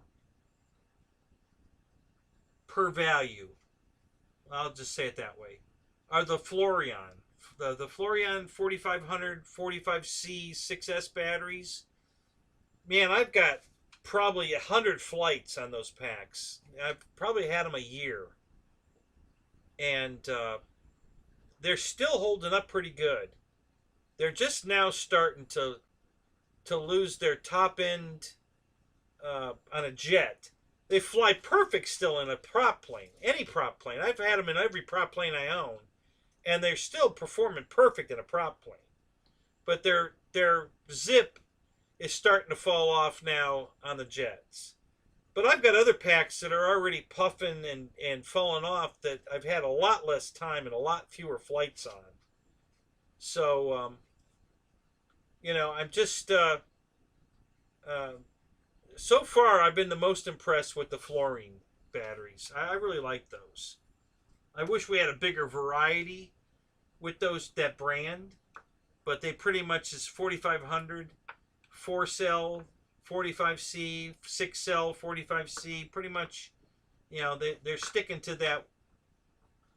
That's their niche, and they're just gonna stay in that lane, and the prices are pretty good, and I'm pretty happy with the batteries for sure. So,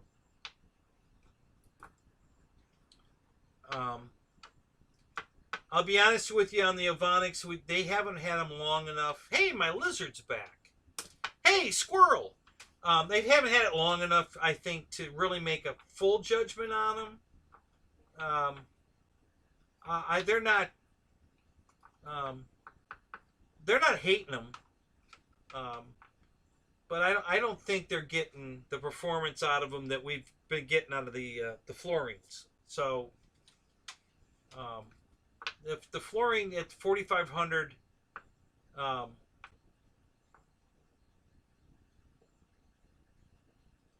and the 4500 45C has been an awesome battery for a jet because the weight's low, power's good, and they last a long time. We get I get good flight times out of them. Those are the jet batteries that I was getting 12 minutes with in the Avanti. So they were definitely doing the job, and they're still going. I haven't killed mine yet. And Tony has given me a couple of his because he says he can't fly his jet with them anymore. And I just throw them in my prop planes, like the RV8, the T28, the 1700 Mustang, now the F7F Tiger Cat, and they fly in those great. Still. When you don't put that heavy load on them that a jet puts on it, they fly fantastic. So they're still going strong as far as a prop plane goes. So that's like double life. My Cessna, yeah, that's another one. I fly them in that, no problem. They work great in a prop plane, still. So when they get tired in a jet, you can still fly them for a long time in a prop plane. So I keep telling Tony, You know, instead of giving me these batteries, why don't you get yourself a prop plane? And, you know, you can double your life expectancy on these batteries by flying, you know, when they get tired of flying your jets, put them in the prop plane. And you can keep flying them. And he's pretty much just a jet guy. I've only seen one. He's got a Commander. It's the only prop plane I've ever seen him fly. And he switched it to 4S, so it's super fast. You know, he changed the motor in ESC so he could fly 4S in that. And it's pretty damn fast. I think that's the only prop plane he owns. I haven't seen him with another prop plane that I can think of. And Lewis, the same thing. He's got the same thing, a Commander. I don't think I've seen him with another prop plane. They just want to fly jets. I'm kind of over the jet thing. You know. I mean, I still fly jets. I got a bunch of them, but I don't want to buy any more jets. I have enough jets. There's prop planes I want, but there's no jet out there right now I want. I've got every jet that I want. If I had the opportunity to buy another Viper, the Taft Hobby Viper, at the sub $300 price tag, I'd buy another one of those. I really love that jet. It's just a great flyer. It's good looking. It flies fantastic. You know, it's not near as pretty as my scale Yak 130 or the, you know, a couple other jets I have, but it sure does fly good.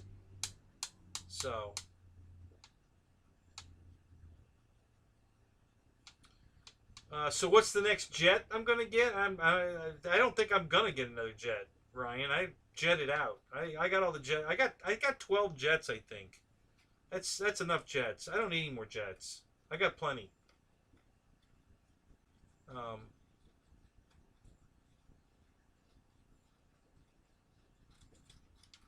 Yeah, I can't think of a jet right now that I want.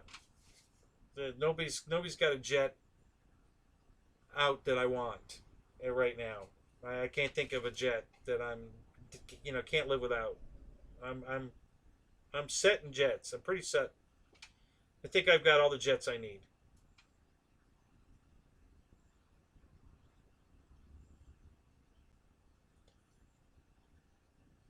Well, Roach, do you still have the box? Because, you know, dude, if you don't have the box, Dana ain't gonna buy it.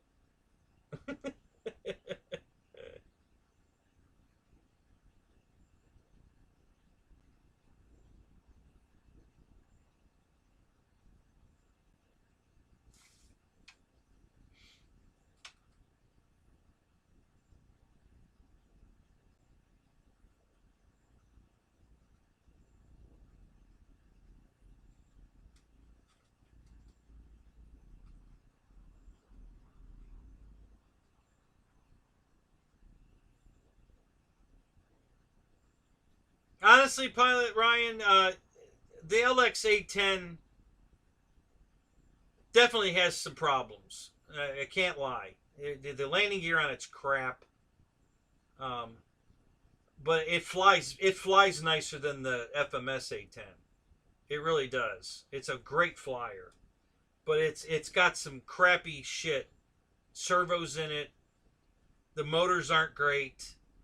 Um, the landing gear is absolute garbage. So I wouldn't. If I was going to pay full price for it, I wouldn't buy it.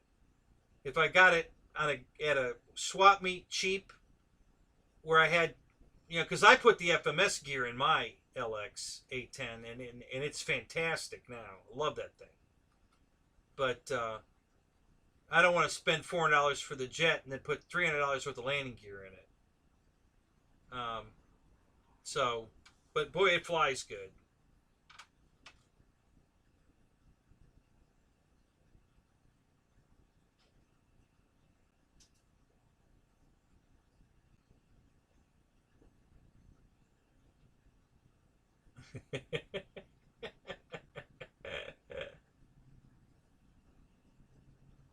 That's my line.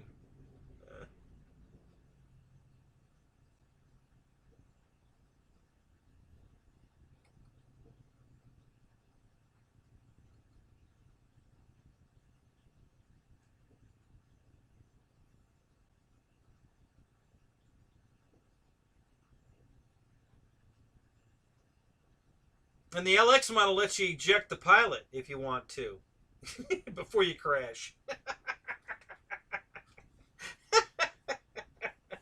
So when the pilot gets scared, he can bail out.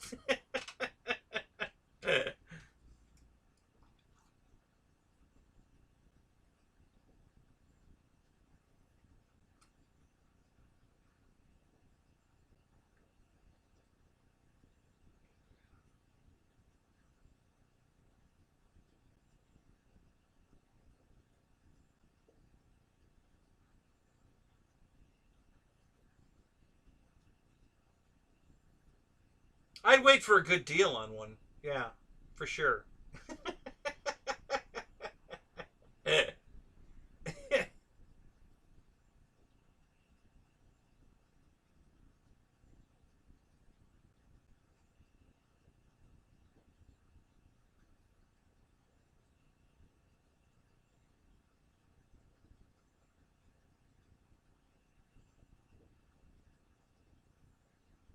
Yeah, the free wing one,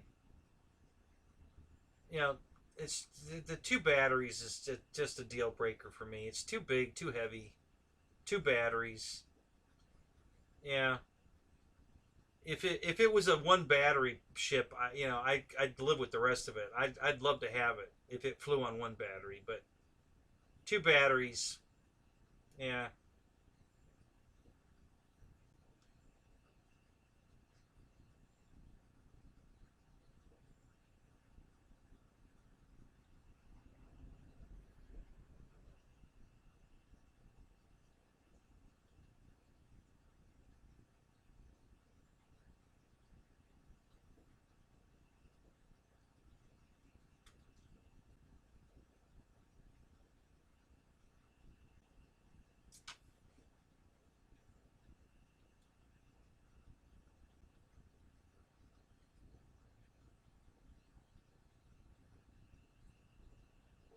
What is MSP Spotter?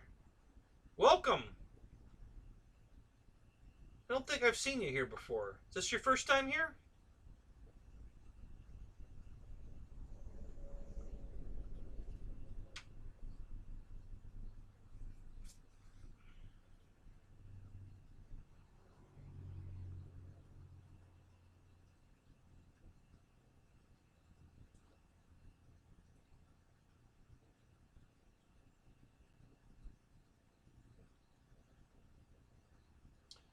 Dana, if you're asking me if I glued the wings on, I did not. My wings are still removable.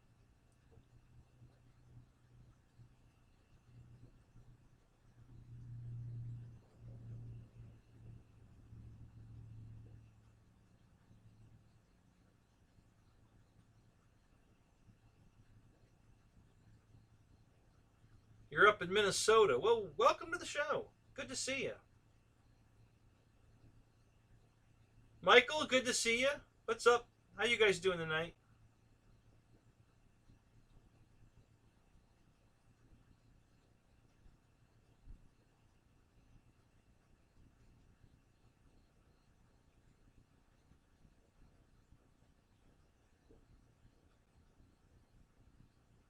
What's a fly cat?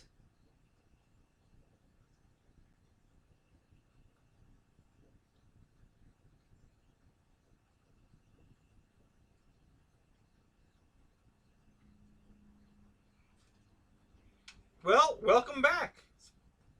So what have you been up to? You got any? Are you an RC flyer? You got any new planes that you want to talk about? What's up? What do you got for us? Or you just want to enjoy the chat, which is perfectly fine. These guys will make fun of me all night. You can just laugh at the rest of them.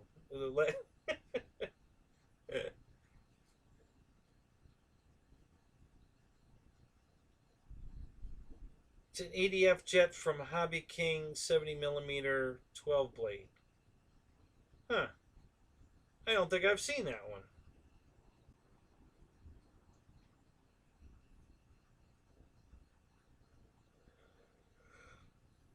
It's a twin? 70 millimeter?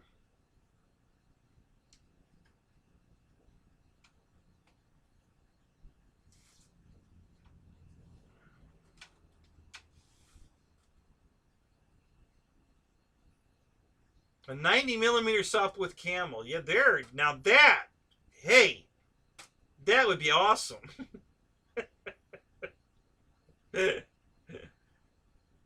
Yeah. I think we're going to be waiting a long time for that one, but boy, that would be awesome.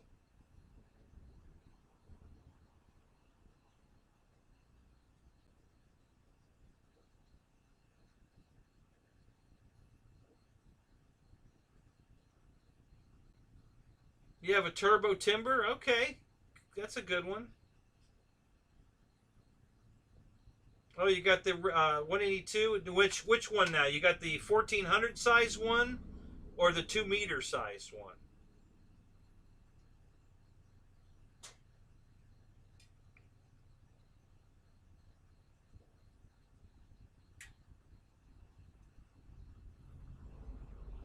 Eat a Snickers.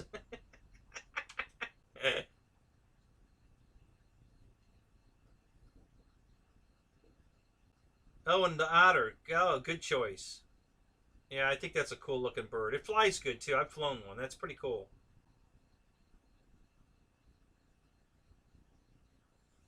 Oh, it's a single EDF and a belly lander. Okay.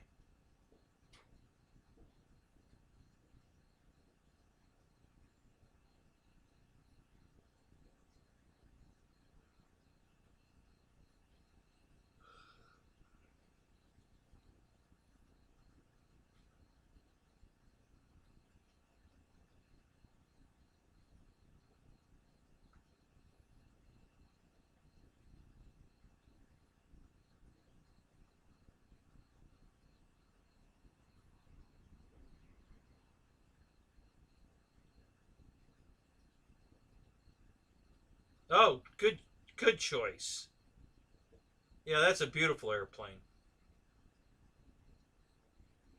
Yeah, the 2-meter 182 is sweet.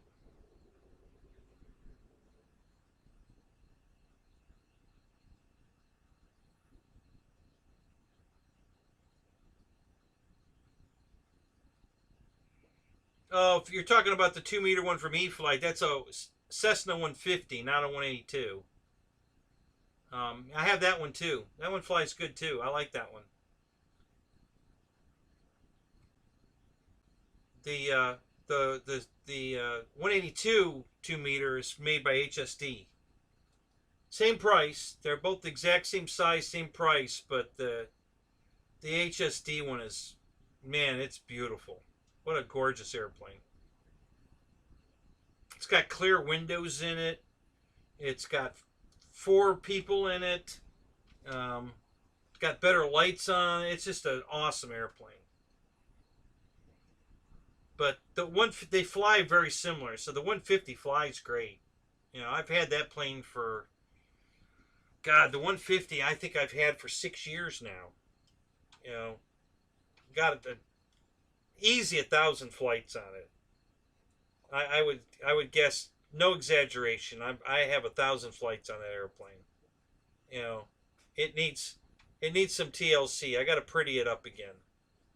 Um, I bought a new decal sheet for it, so I'm going to do a repaint. I'm going to pull all the decals off of it and repaint it and pretty it up because it is a good flyer. I love it. It's a good airplane.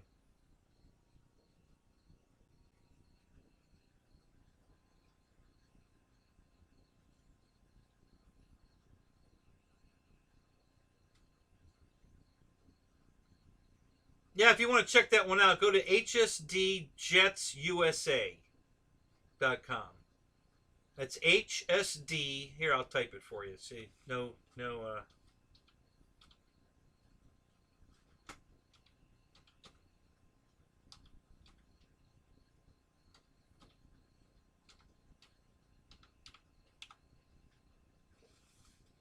So yeah, that you'll see the 182 there. It's beautiful. Size wise, I did a review on it. If you go to my channel and look for the review, I've got the two of them sitting side by side and doing a comparison, the 150 against the 182, and they're nearly identical in size, wing design, You know, the struts are actually the exact same struts on both airplanes. Are interchangeable. They share a lot of the same stuff. Um, but now they share the price. So if you buy the because they don't offer the 182 in a bind and fly, only a plug and play. And now they've matched the price of Horizon's plug and play version of it. So they're both 379. Take your pick. You know, plug and play. And if you want the bind and fly 150, I think it's 399 for the plug and play. Or I'm sorry, for the bind and fly. But the plug and play is 379, and so is the HST. So they're both the same price. But and they fly very similar too. There's some differences because the HST's got digital Metal Gear servos in it and a flight controller. It doesn't have a stabilizer in it or anything, but it just makes the servos crisper. You know, the way that, you know, how they move and how precise they move. So it has a slightly different, and I mean slightly, different flying characteristic than the 150, but they both fly great. You know, good airplanes. I really like them both.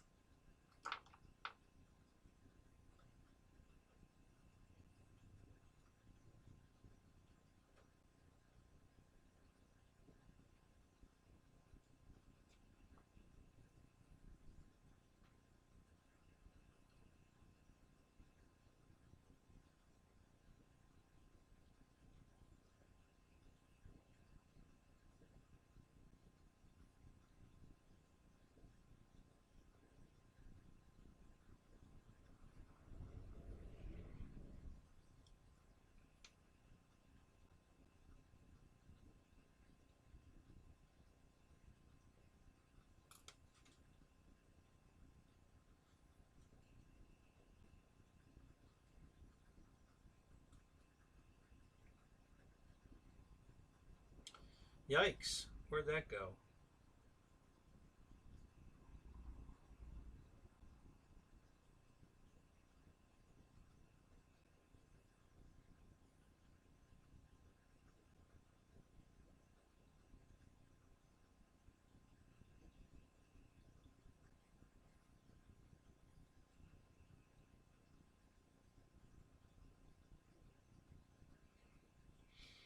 Is it blue? No, it's not blue. They make a 1400.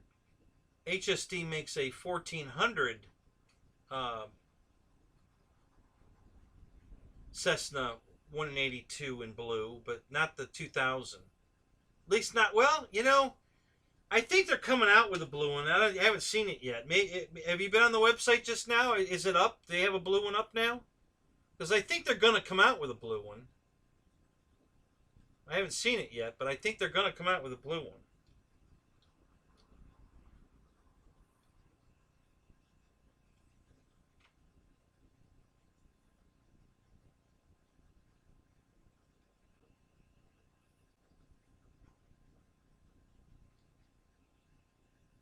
They've hinted that they're going to come out with a blue one. So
Dana. You're on a roll tonight.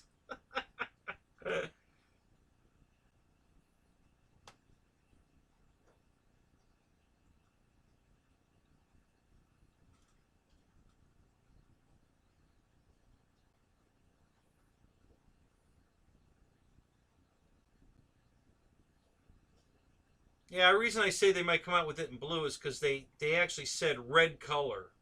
You know, so if they only make a red one, then why would they have to tell you it's red? I mean, I think they're gonna, just like they did on their smaller version of the same exact airplane.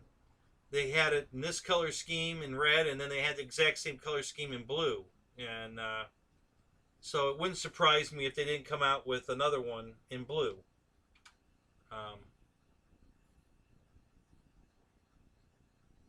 So I'm waiting to see.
What did I miss? Let me look here.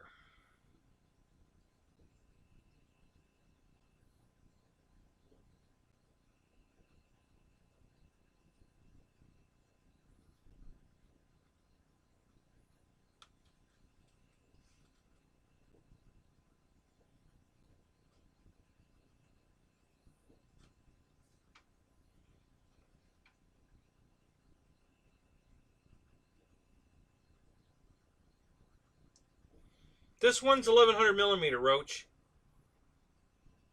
It's another one of the Arrows planes. So, yeah, 1100. Everything but their P-47 is 1100 millimeter. So, yeah, it's I don't know if I can get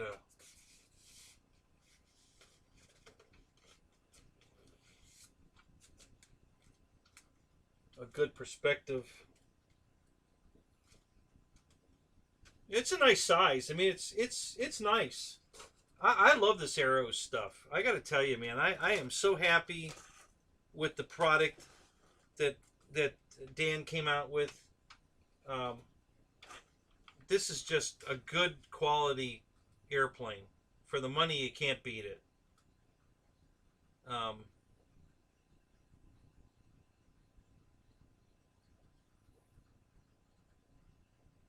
I have, I've got 5 or 6 of the Arrows planes now, and I can't complain about any of them. I think they're just great airplanes. For the price, the quality of this is superb for the price. I mean, it really is. This is just some. So this is all foam. The cowling area here is foam, but it's got a hard plastic. The white strip here on the front. This is hard plastic white. This is all foam. These little vent fairings that open and close on the real one, they're foam. They're bare foam. And the rest of this is all painted foam. And then this is white plastic, this front piece. And I think, yeah, that's part of the dummy engine.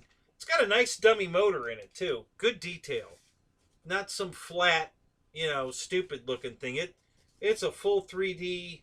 It's got, the air, the fins on the jugs and the push rods, and a lot of detail in there. It's a really good looking model. So yeah, if you want a nice Corsair, this is a good looking airplane. I'm not crazy about the snake on the cowl there, but I don't hate it enough to take it off, I don't think. I seriously, if I take it off, it'll be to paint that brown stripe, probably black and white checker. Yeah, who am I calling dummy? I'm the dummy. So yeah, if I decided to repaint the nose,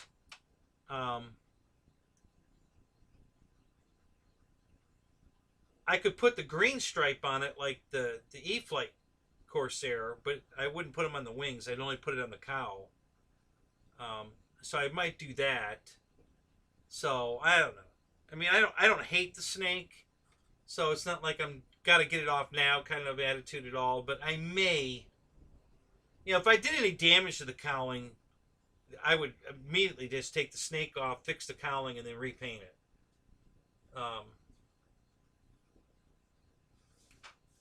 Right. Yeah, Roy, I agree. It's the brown. I don't like the brown either. Why brown? I mean, I guess I'm sure they copied a real airplane. But yeah, I'm with you. I don't like the brown.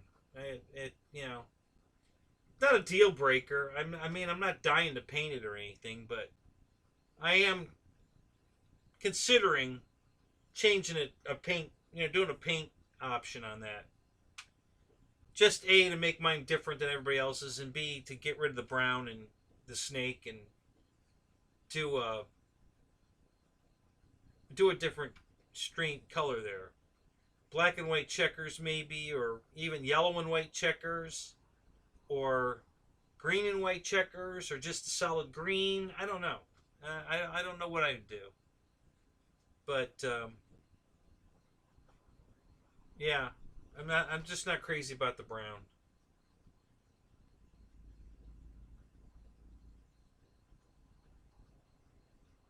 Yeah, it's not going to show up on camera very well. I don't know. Maybe if I tilt it where you don't see the snake. Actually, maybe the bottom of the plane will show the brown better. Maybe you can see the brown now.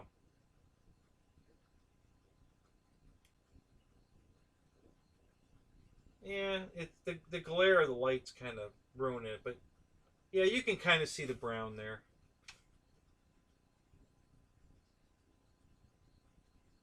Yeah, painted all brown with UPS delivery. There you go. A brown UPS Corsair. Where would you put the packages? You got to deliver packages in this thing. Where the hell would you put them?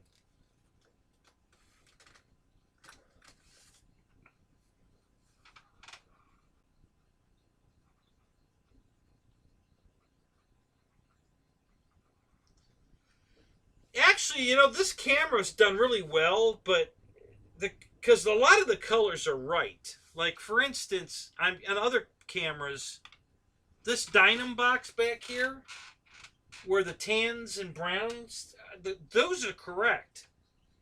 That's the most accurate color on this I've ever seen, on all the different cameras I've tried. So, you know, some of the, and this blue on this box over here is right. This is all really right on. The blue and the green, and yeah. My shirt's completely wrong. You know, it's not even close. So it doesn't like green for some reason. Um,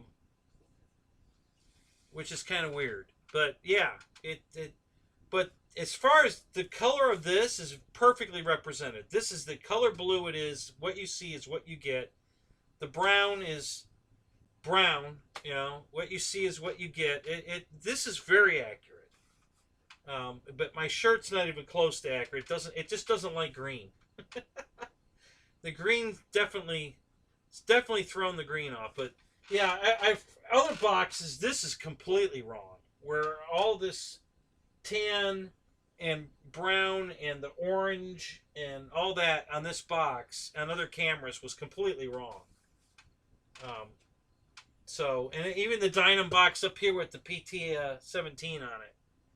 You know, the brown layers in there on the under the plane like background is very right. You know, that's what it looks like. You know, the airplane's that dull yellow on the box, and so it's very accurate on a lot of it.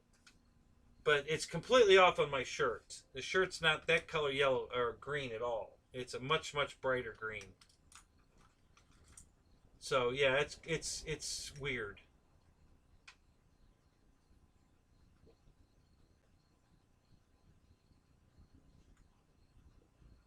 Roy, this Corsair, do you have one of these? Is that the Corsair you're talking about?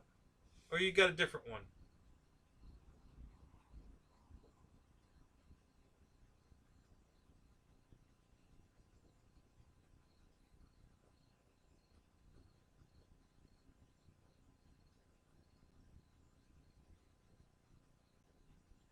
Matt, the only advice I have for you on the F-22 is keep it close. If it's cloudy, gray skies, white gray skies, do not fly it. Because, you know, it wasn't my first flight, it was my second flight. I lost the orientation and crashed. The plane disappears. You know, so don't, if it's cloudy, don't fly it. You know, if you've got gray skies, um, you know, white gray skies, don't fly it. Keep it close. Don't get it too far away. It gets very hard to see it. It's my only complaint with the F-22. Boy, it gets very hard to see it. So just be careful. It flies great, but it's easy to lose sight of it. It's because of the color. Yeah, I've been debating on whether to paint like some red wingtips on it or something just so I can see it.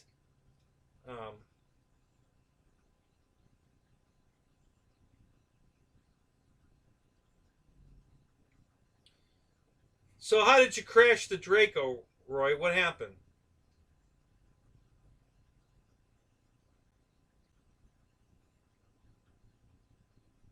The only Corsair I've seen, you know, foamy with folding wings is the big one I bought, which is I've got the LX models from Banana Hobbies. This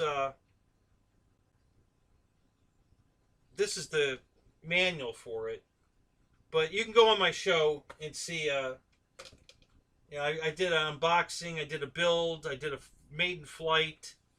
I think I even showed the wings folding, unfolding. Um, there is one airplane that I'm aware of. Well, I take it back. There's two. There's a 1600 size and a 1200 size with folding wings. Both are made by LX models, and they're pretty much only available Banana Hobbies that I know of. There's probably other places that have it, but probably not in the United States. You'd probably have to get it overseas to get it from somebody else. But here in America, Banana Hobbies sells it, and it's a great airplane. I love it. It's the prettiest Corsair I've ever seen. Flies fantastic. Got great flight characteristics. The wings folding are cool as shit. Landing gear, the jury's still out on. I still have to fix mine. They use a a string or a wire, like a fishing leader line, to the gear is sprung loaded to go flat. So when the retract goes up, they go flat up into the wing like they're supposed to. And what the wire or the string is used for is as they're coming down, they rotate. And the string is what's making them rotate. So one of my strings either came untied or broke. I don't know. I haven't looked at it yet. So one of my retracts won't rotate when it goes down. They go up and down fine, but the one won't rotate. So obviously I can't fly it. Anticipating that I might have an issue with it, I bought a set of FMS retracts to put in the plane, just in case I can't fix the string, or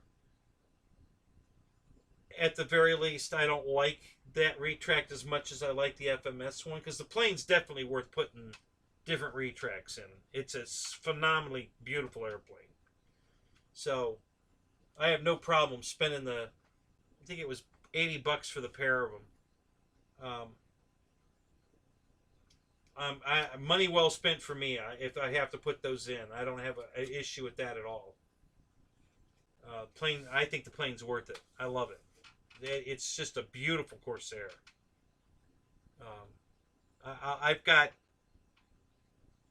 7 Corsairs. Let me think a minute. 1, 2, 3, 4, 5.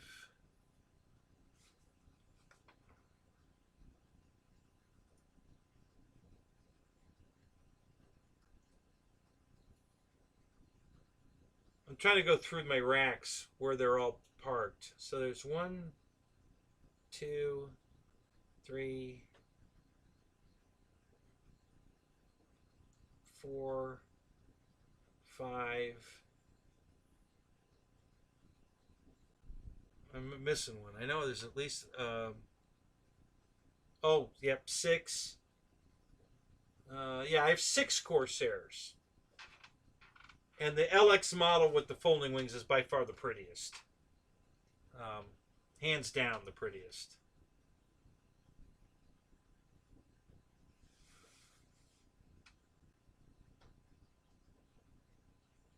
Yeah, I've got 9. I've got at least 9 Mustangs. I got way too many Mustangs. Oh no, I have 11 Mustangs. That's right. I forgot about. Yeah, I have 11 Mustangs, and yeah, I don't need another Mustang. I'm all Mustanged out. I got a shitload of Mustangs.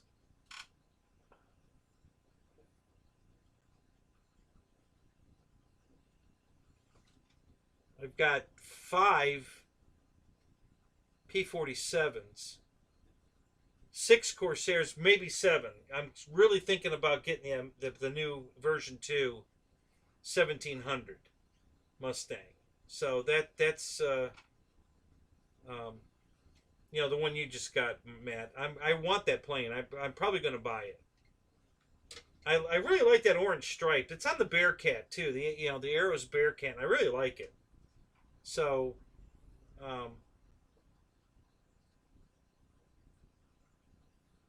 yeah, yeah, I've seen it, Roy.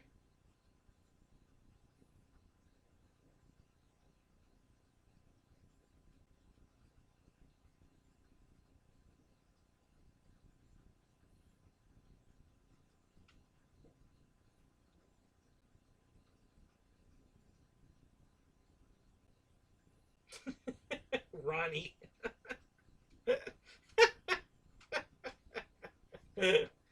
Oh, that's funny. Who told?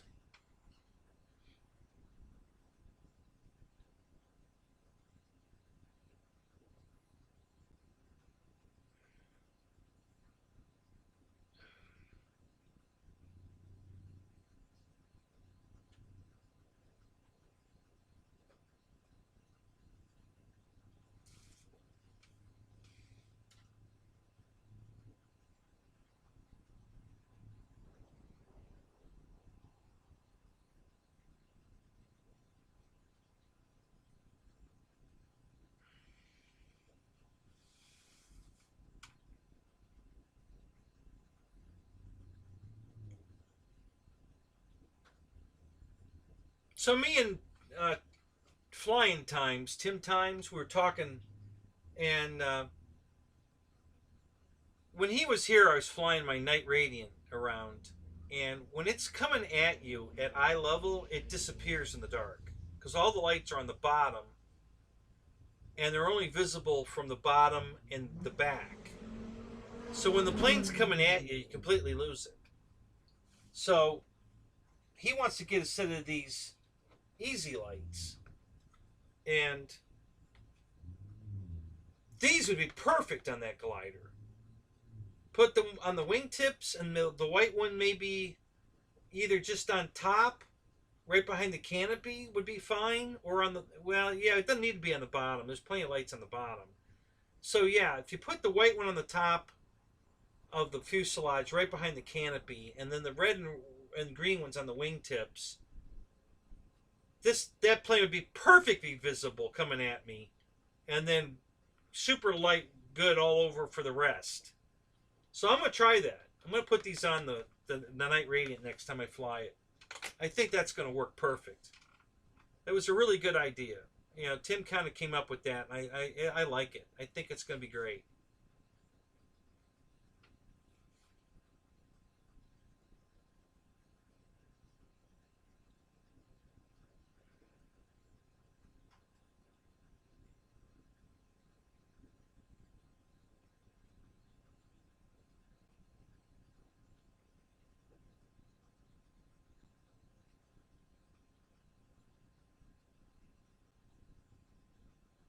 Yeah, I heard something about you hitting that with the Draco earlier in the chat. No, I haven't seen the sprinkler, but I think I know what you're talking about. It's probably the same ones on the field that Ryan flies at. You know, their field has these giant sprinklers out there. Um, you can see them in the background a lot of times when they're flying at the field. So how bad did you tear up the Draco?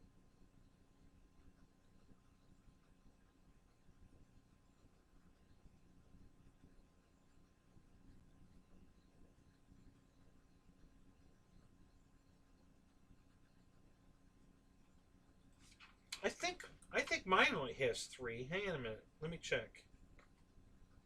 I think there's a steady on, and then I don't know. I don't remember.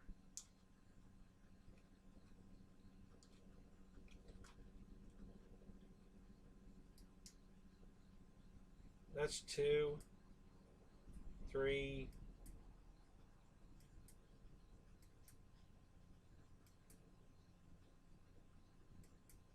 Yeah, these only have three selections. So I guess these are old. It should be a steady on. We don't have a steady on. They're all blinking options. Either the quick double,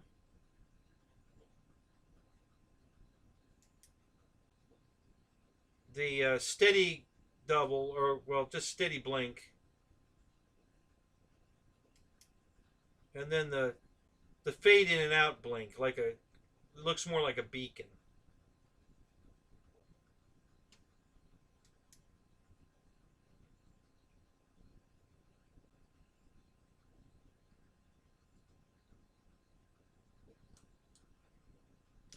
So, but they're bright as hell. Jesus, you know, you can definitely see an airplane when you put these on it. Yeah, I can't stop yawning. I'm not tired. I mean, I'm not trying to fall asleep at all, but boy, I just can't stop yawning.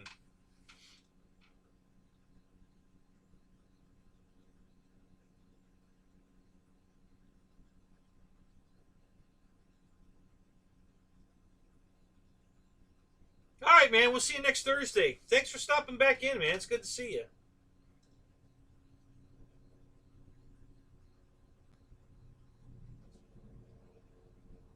Oh, God. So, do I really want to watch it? Am I going to cry, Roy, when I watch it crash your Draco? How bad is it? Repairable? Total loss? What do you got?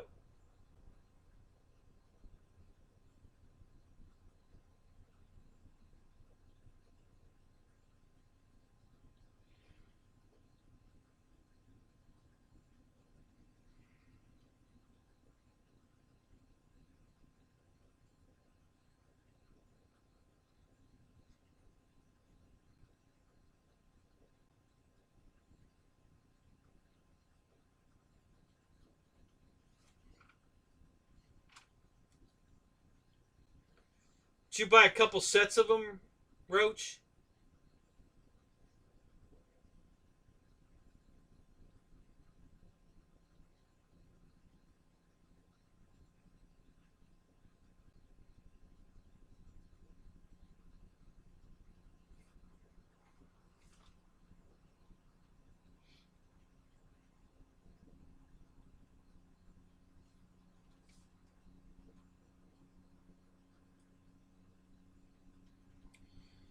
So they're chasing somebody out here. I can hear the police helicopter circling. So they're after somebody.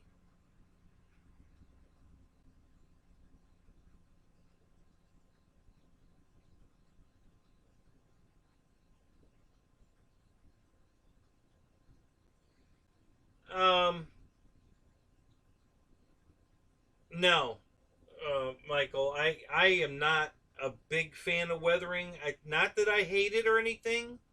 Um, I think I weathered one because it had a lot of damage on it, and I used the weathering to disguise the damage. But generally, I don't weather them. I like them clean and new, shiny look. Um, if I've got one all beat up, and I think I can make it look, and when I say all beat up, it's just cosmetic. There's paint chipping off of it or whatever, and it still flies perfect. It just looks, like my Cessna 150, the Carbon Z. I mean, it looks bad. I'm not kidding. It has 1,000 flights on it. I fly the crap out of that thing. And I was just about to my horizontal stabilizer, the elevator back edge was pretty gnarly, pretty chewed up. Just from putting it in and out of the car, banging it into the post, going down the steps, whatever. And I was getting ready to put Gorilla Glue on the whole back edge, and then reshaping it with the Gorilla Glue and making it would be nice and hard, foam. It'd be really stiff, and that would make it nice and straight again, and hard, and it would worked out great. And one of the, it has the counterbalances on the end of the elevator, and on the bottom there's a plastic piece glued on to reinforce that corner where the counterbalance is. Well, one of them fell off, and I don't have it. I don't know where it fell off at. So I had to buy brand new horizontal stab for it. So it's here. I've got it. So when I get ready to repaint the whole plane, I'll change out my horizontal stabilizer, put the new one on, and but I'm going to repaint it and change the scheme. And I haven't decided totally what I'm going to do yet. I thought about painting the whole plane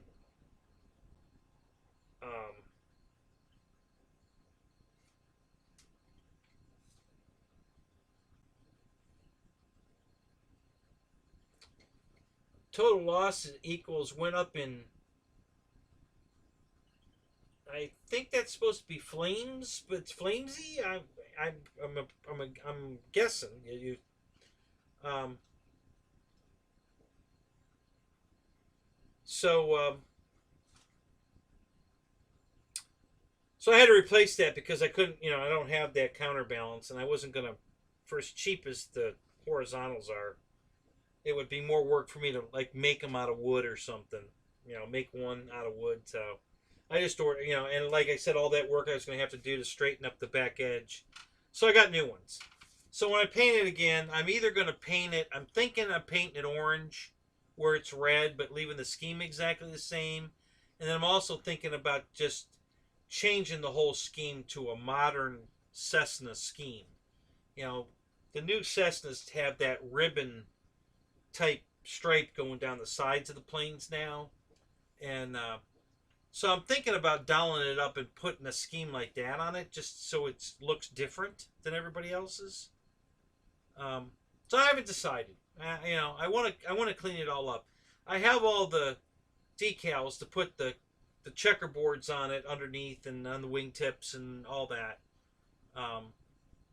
So I have the decal sheet. I just just got to take time to. I want to steam it, get all the. There's a lot of hanger rash dents and stuff in it that if I steam, I can bring all those dents back out. And so I want to get it all pulled out, smoothed out, sand it all smooth, get it really pristine. Maybe lay our coat of white on it first, and then do the ribbon stripes, or maybe I'll just go over the original red with orange, and just leave it looking the way it does. But mine will be orange, everybody else's will be red, and so I haven't decided. It'll just depend on how much work I want to do.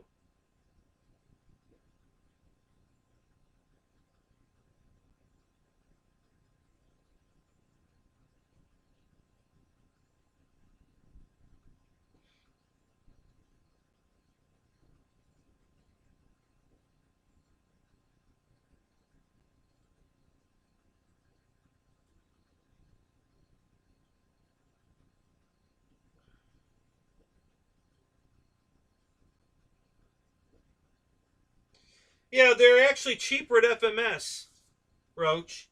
These are only 19 bucks.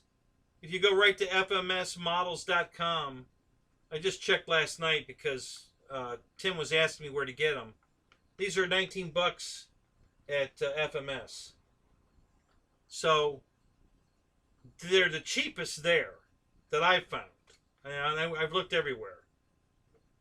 So yeah, I got mine from FMS. They actually even say FMS on them.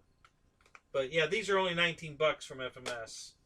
That's the cheapest I've found them anywhere.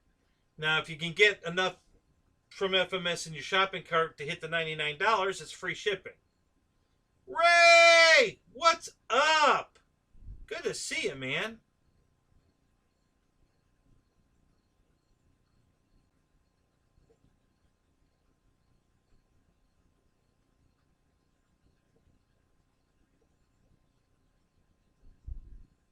Yeah, they are the easy lights. Yep. It says right on them, easy lights. Right on the side. It says FMS on this side, on this side, on this side, but on this side it says easy lights. So, yep.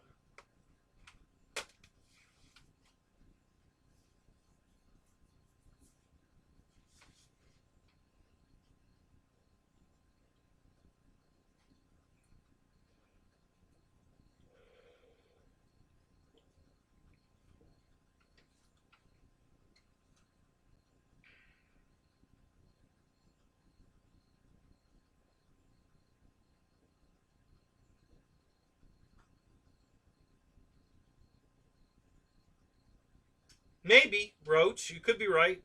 Um, I don't know. Yeah, I don't know how to tell whether they're the 3 or the 4. And now the 4 flashing, does that have a steady on? Or just 4 different flashes? Or is it 3 flashes and a steady on? Because it would be nice if they had a steady on option. That would be cool. Um,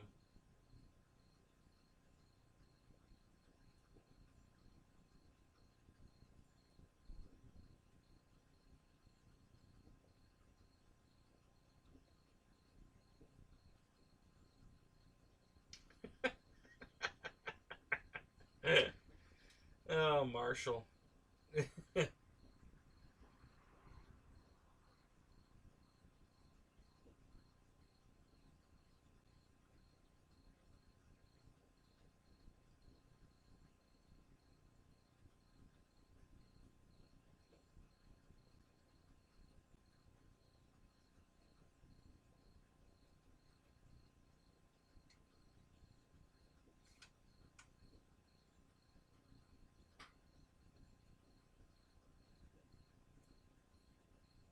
Okay, just 4 different flashing modes. Okay. Yeah, that's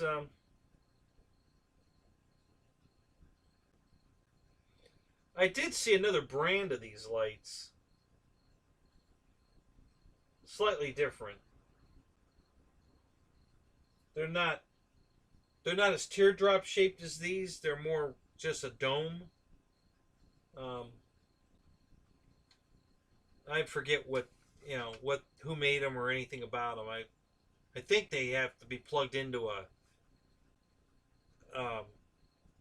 I don't think they're wireless like these, where the battery's on board. I think you have to plug them into a battery. I'm not sure.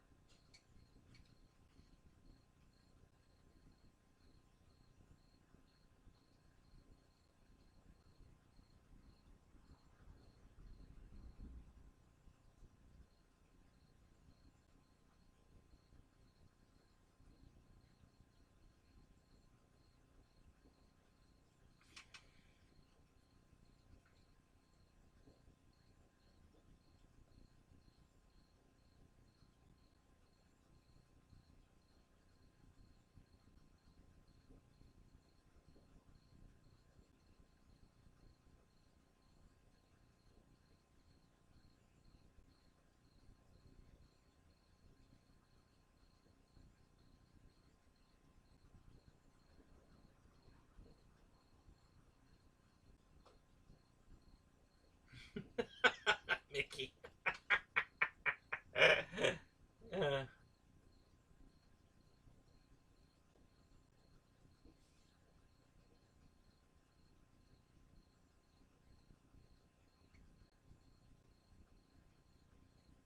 so you weren't partaking tonight, but was Amy?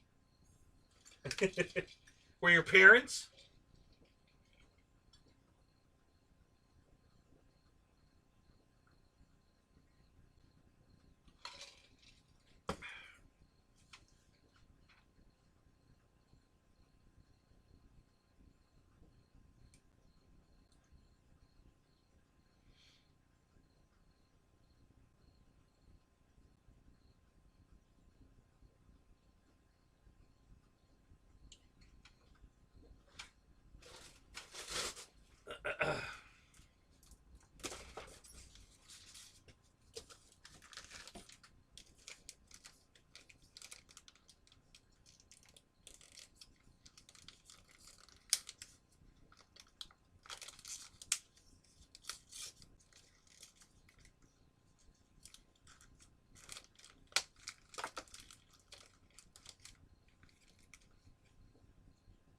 So I'm going to finish my build video while I'm live. All I'm going to do is install this receiver and power it up so I can put the gear down, turn the lights on, that kind of stuff. So I figure, what the hell, you guys probably want to see it anyway, at least see the lights. So I'll just start the other camera and we'll just do it live at the same time. What the hell? So let me walk around there and turn the camera on. What does it say? I don't want to get Kenny demonetized, but put it this way. Gummies can only be carried out by someone with no teeth. And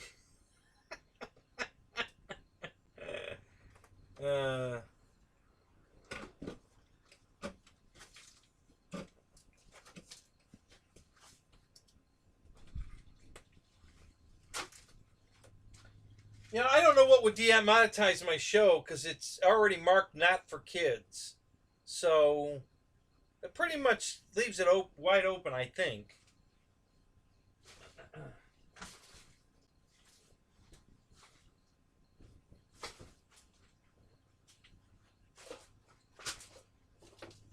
Alright, so let's get this camera rolling here.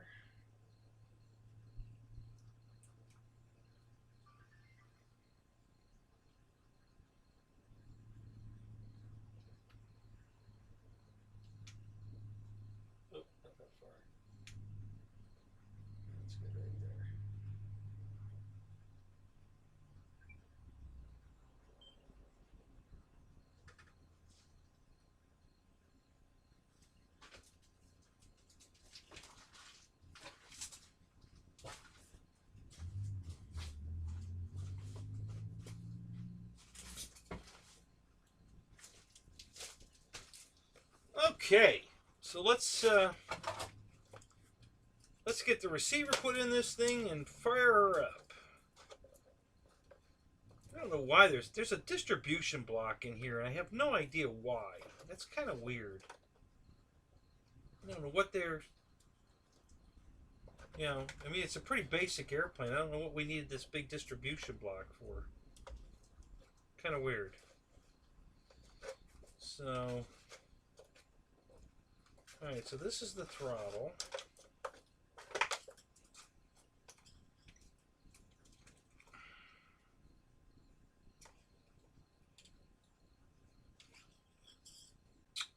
So we'll put that in 1.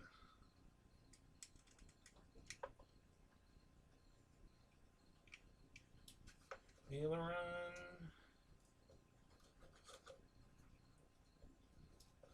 Number 2.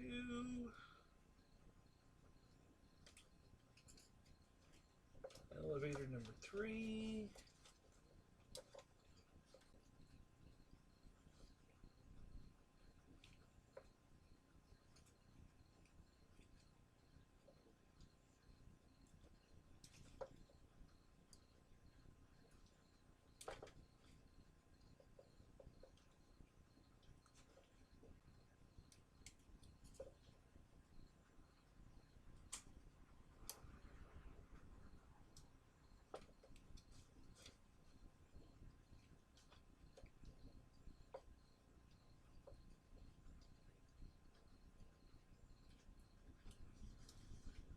Rudder number 4.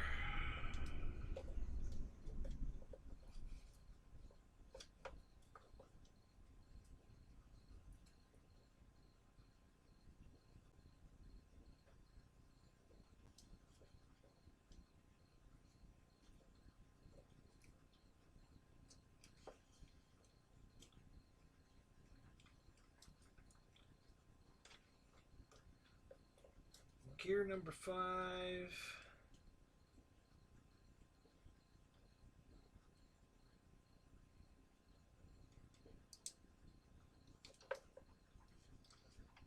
Flaps number 6.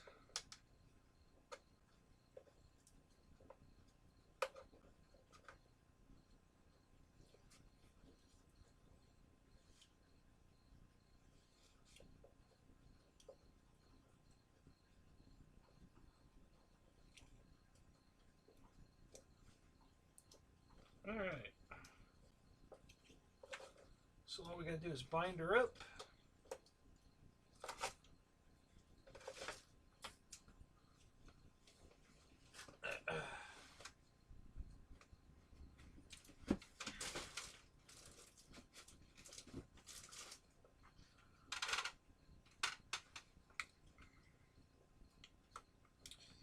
So Dave,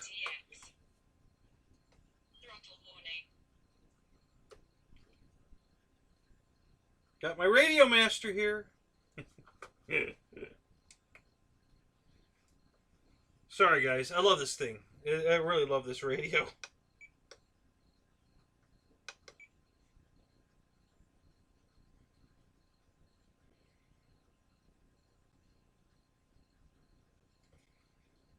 You know,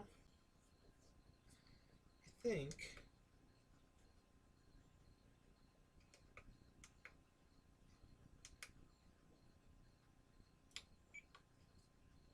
I want to make a couple of more settings on here before I move on.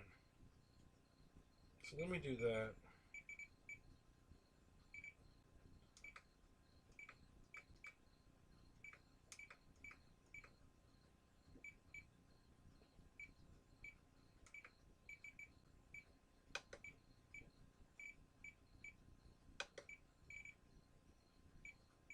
So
Let me stop my recording so I can do this.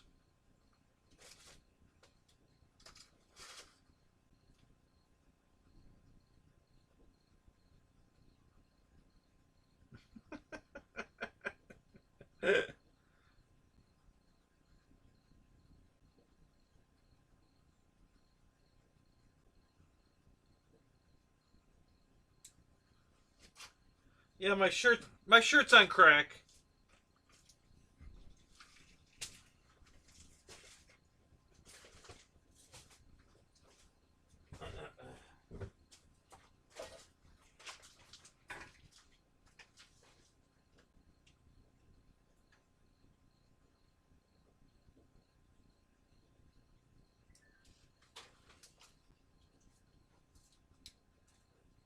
So my shirt's doing weird stuff again. I don't know why. It's something to do with green.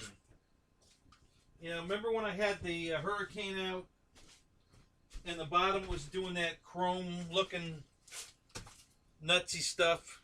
The shirt's doing the same thing. Here, this is what the shirt looks like for real.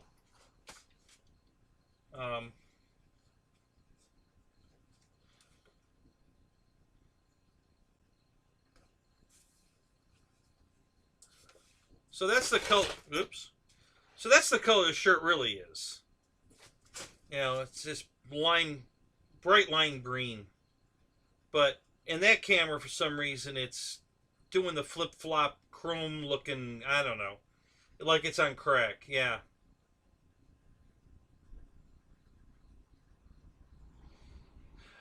Oh no, Spence, I'm going to be flying right next to you with this shirt just to distract the fuck out of you.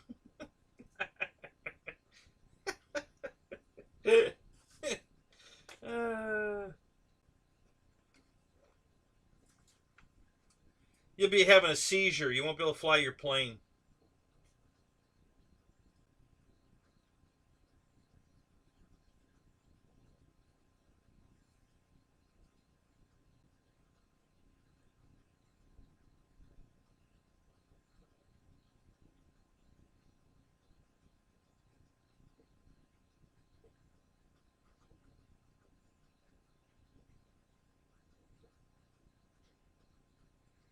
So, Matt, you think you can fix it?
That's weird. Minus 98.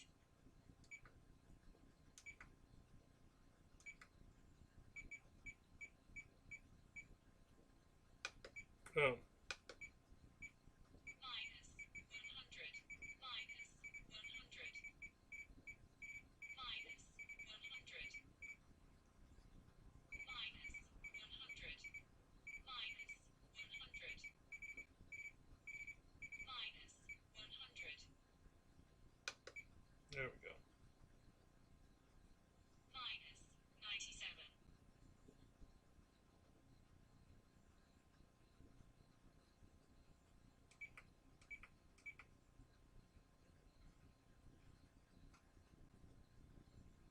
Okay, what else? 72. Oh, the gear. Okay, that's working. Let's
Gear done. Gear done. Gear up. Gear done. Flaps done. Flaps done. Flaps up. Minus 96. I think that's good. All right.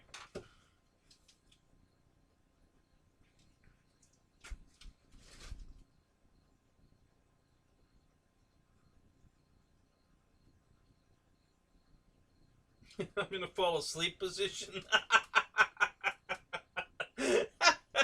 Thanks, Lyndon. Okay, I'm up now.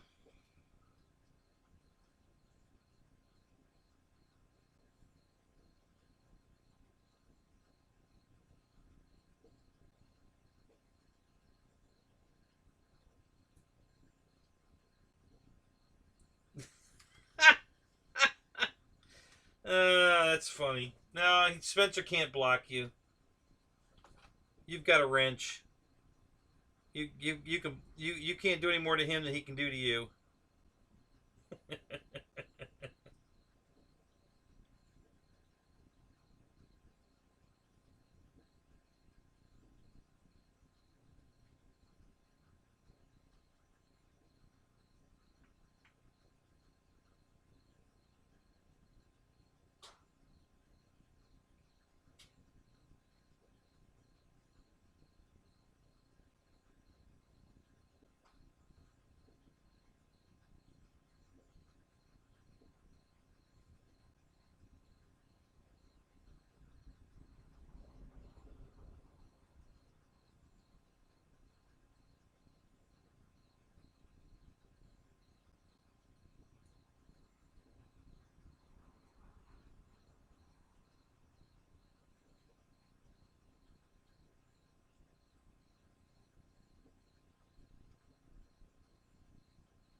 Let me put this over here. Let me turn the camera back on.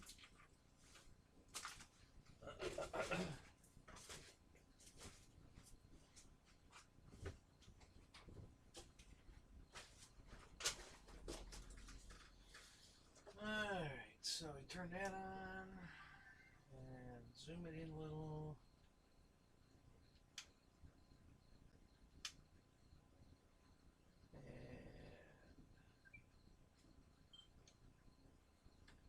Okay.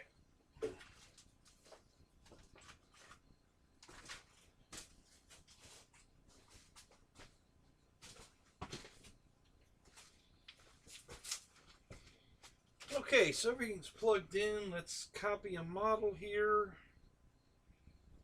And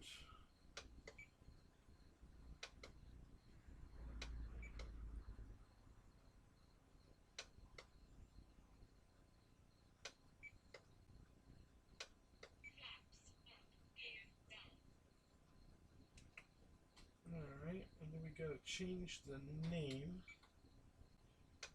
Corsair. We'll call it the Arrows.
Okay.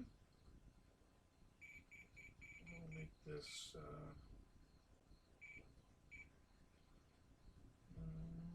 let's exit this.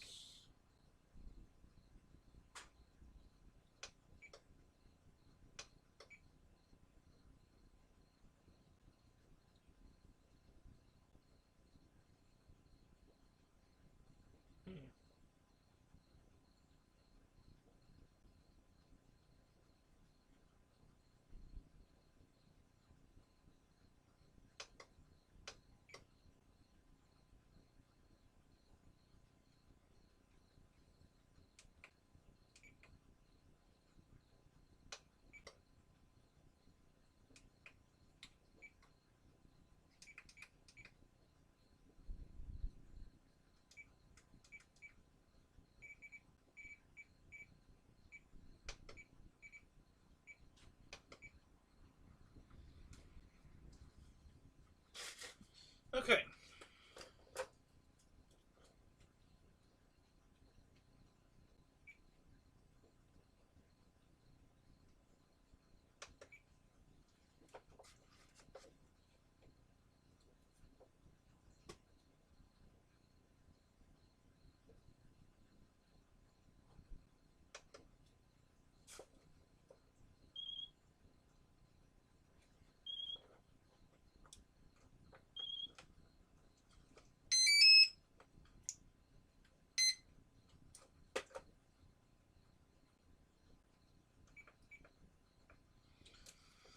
That should do it.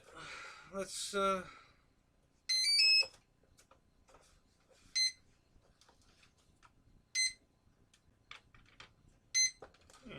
that's funny. It didn't work. Alright, let's try it again.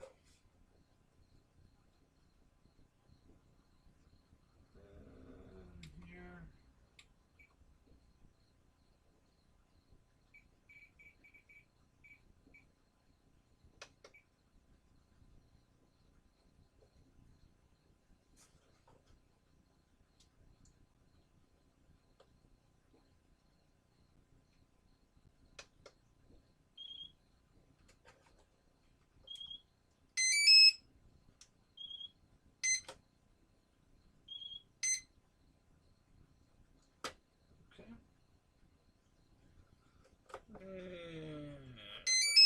There we go.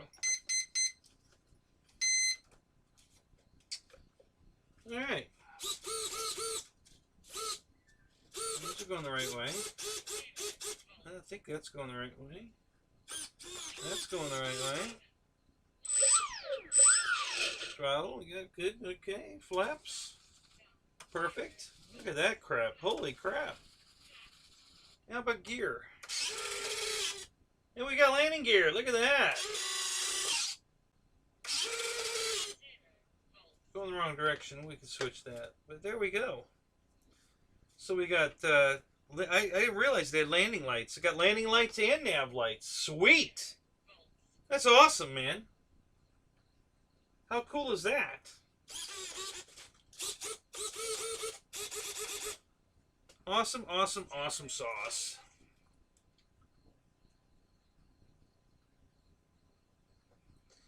All right. Well, that's it, man. We're good to go.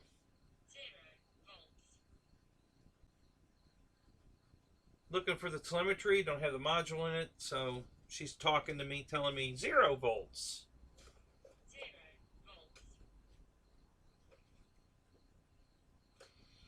All right, so there you have it, guys. That's my build video on the F4U. I'm sorry, F4U Corsair from Arrows RC. Like me here on YouTube, like me on Facebook, and we'll catch you on the next review. Talk to you later. Bye-bye. Okay, I had to do that for the video. Let me stop the camera.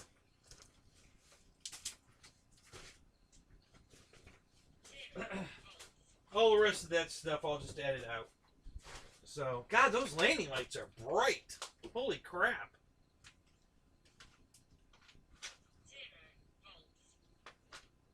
Nice.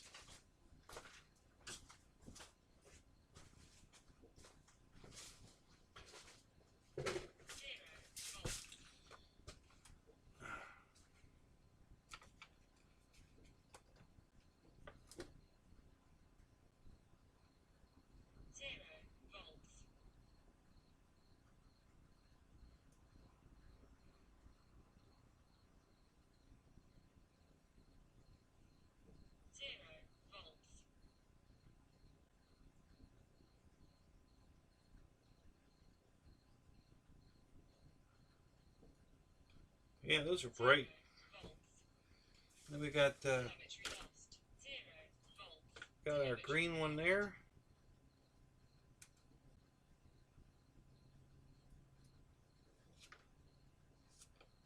Am I up for what, Spence? What did I miss?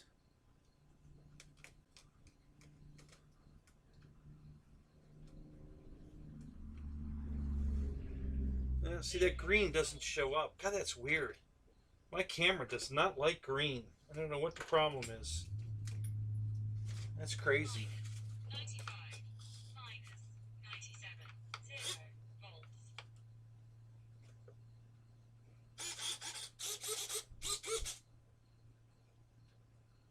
Crazy, crazy. It definitely does not like green.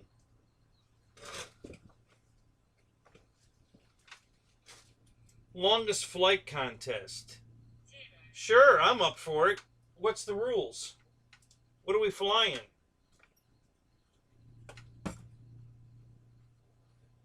I'm always up for a longest flight contest. I need a pair of pliers. Hang on a minute. How are these? Oh, we got those. Okay, well, we'll do it that way. It's much easier. Oh, shut up, bitch.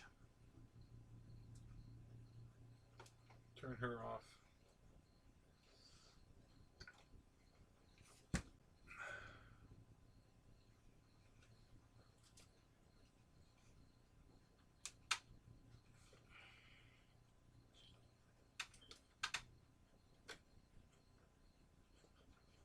Yeah, I could probably use my Avanti too. So how long have you gone, Spencer? Have you got a benchmark already for you?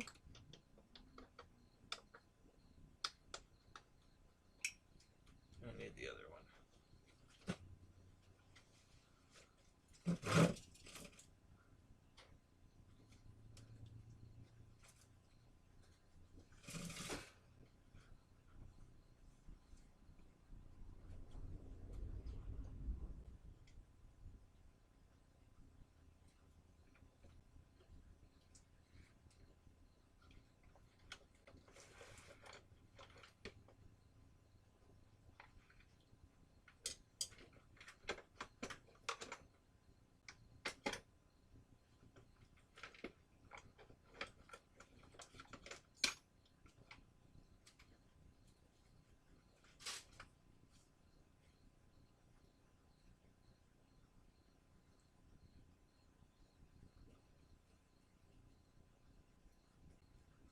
What do you mean constant throttle, no gliding?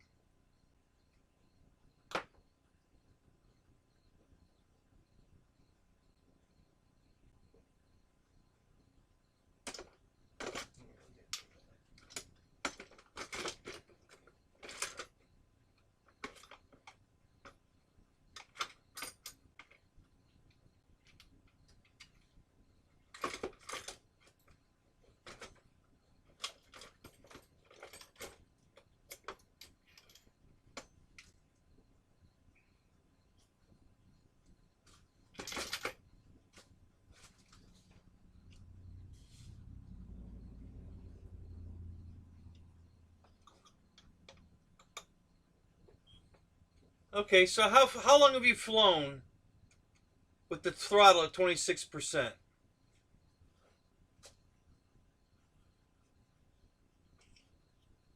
Let's see. Oh, that's rudder. That's okay. So the elevator's over here. Okay.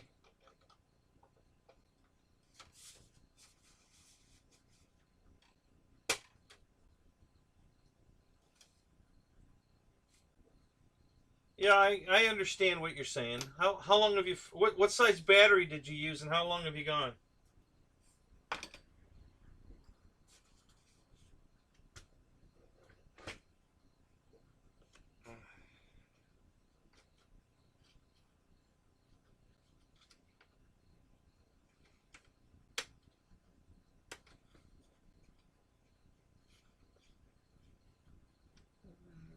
I don't know. What do you think?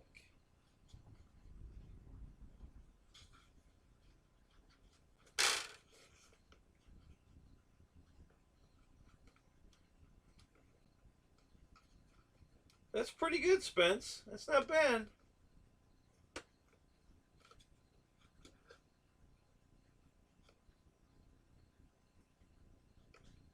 Wow, an 8,000 pack. Holy crap.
Loser buys the cheeseburger.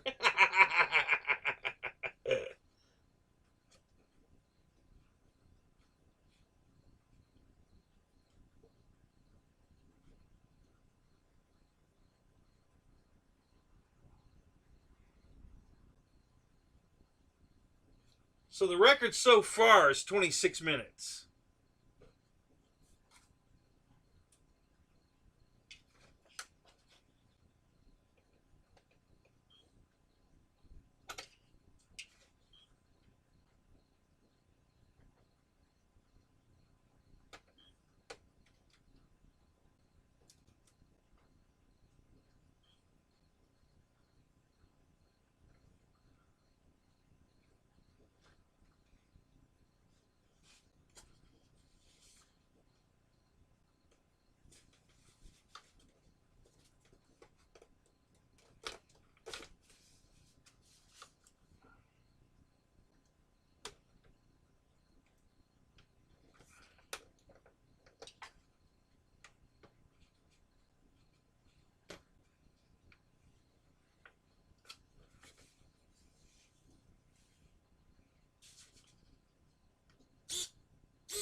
Wow, that's a lot of throw.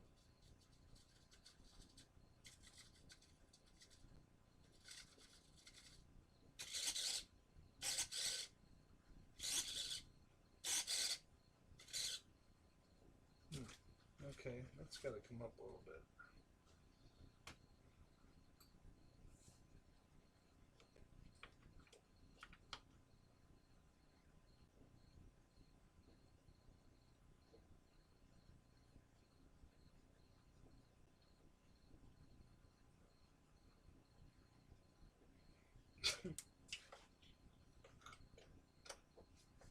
You realize, of course, Dana, that nobody takes you seriously because you have no idea what you're talking about.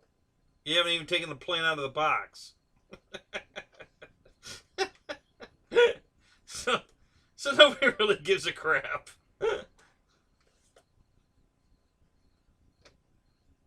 So I didn't set the record. I'm still chasing the guy. Joe at Imperial set the record with a Viper, the E-Flight Viper, and I believe he was flying a 7,000 pack, and he got 26 minutes.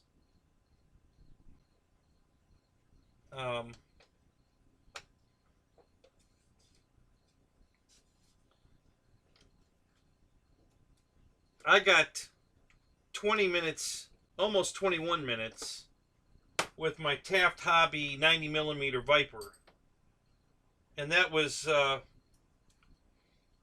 not the plane to use, but that's the only one I had with me to even attempt to compete with them. So, you know, I did what I could.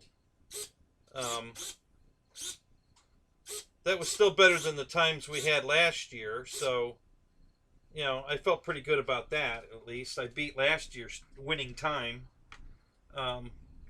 He went 20 minutes and 10 seconds or something last year. So I got about 20 seconds over his time last year, but he went 6 minutes over his time last year. So that was pretty good. I have a...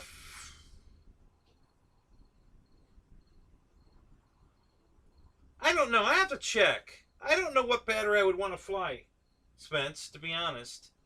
I know I can go...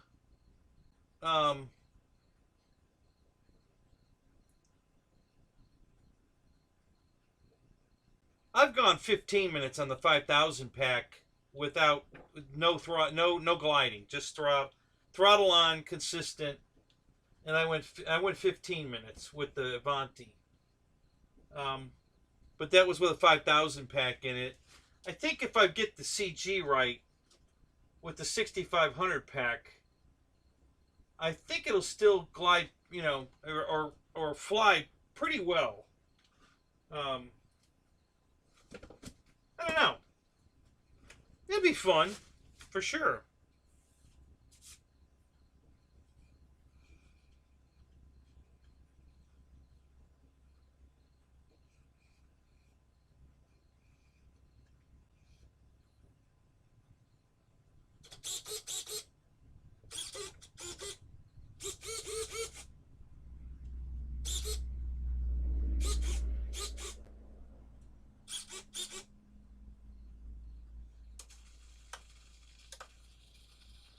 So anything that's backwards is the gear switch.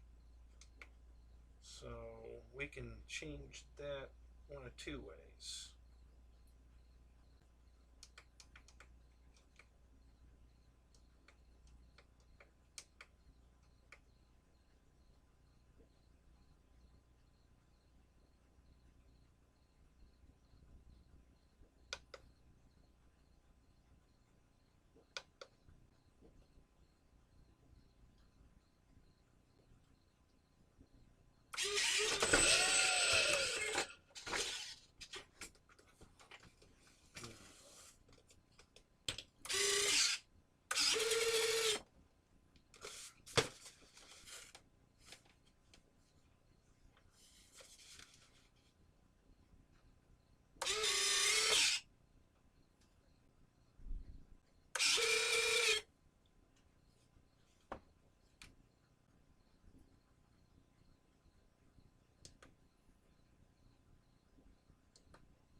What's going on?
Alright.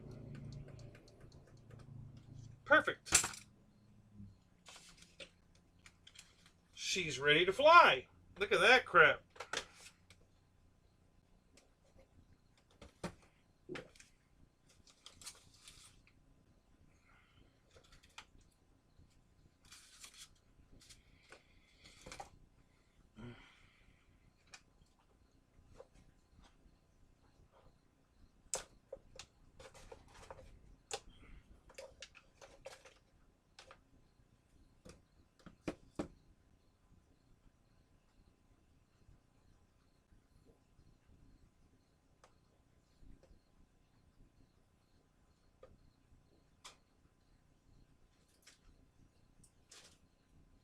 I might as well calibrate the throttle. What the hell? minus 96.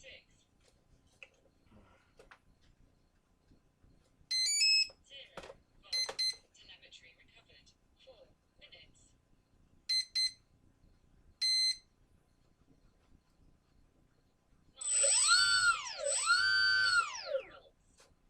Alrighty.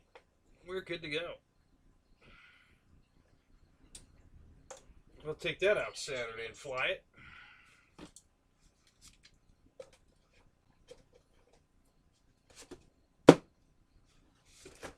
Whoops. No falling off the table. Not allowed.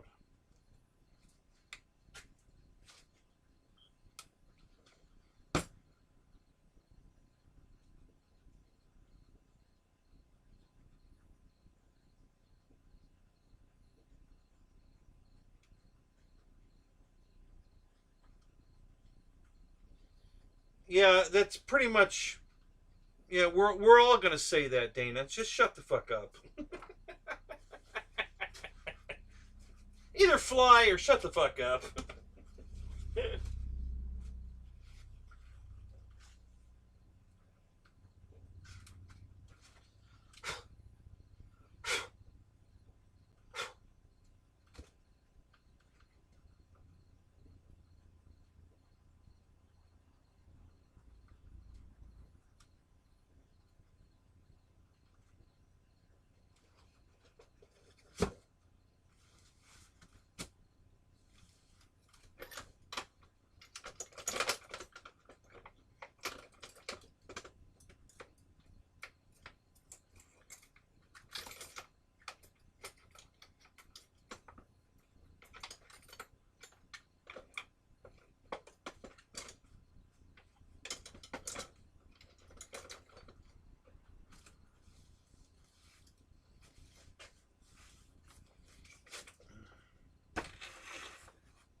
So you guys that like drop tanks, it comes with them. So we can slide these bitches on.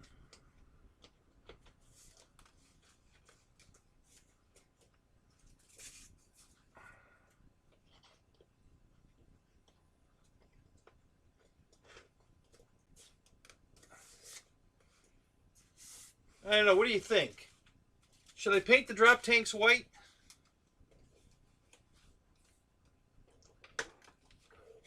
They were white on the Park Zone Corsair, and I thought they looked really cool white. So I don't know.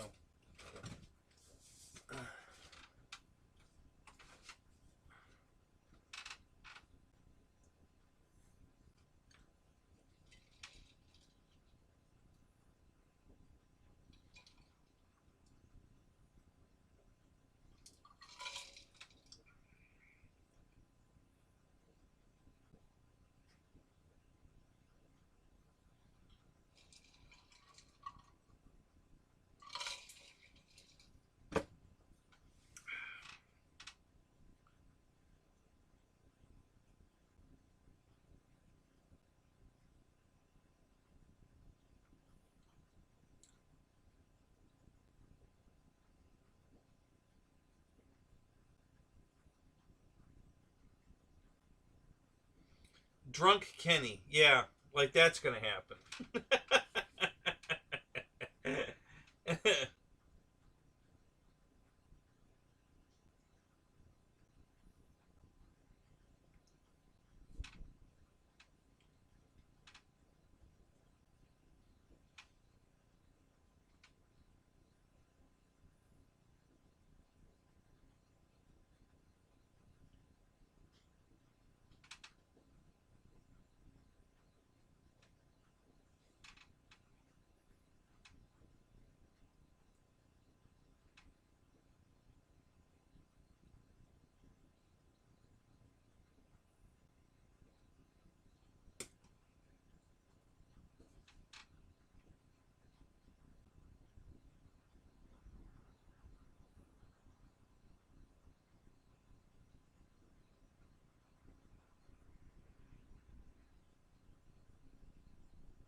Oh, the yeah, the Corsair's drunk, falling off the table. Yeah.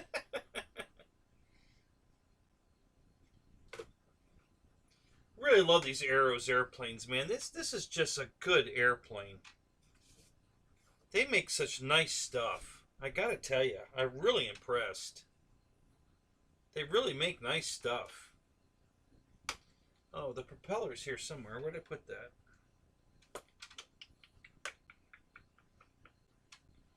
It must have fallen off the table. I had it on the table here.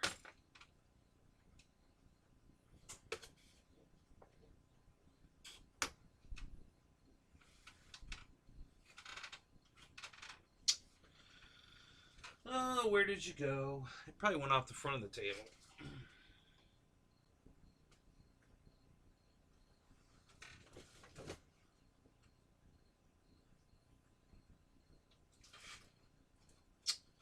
That's interesting. What the hell did I do with it?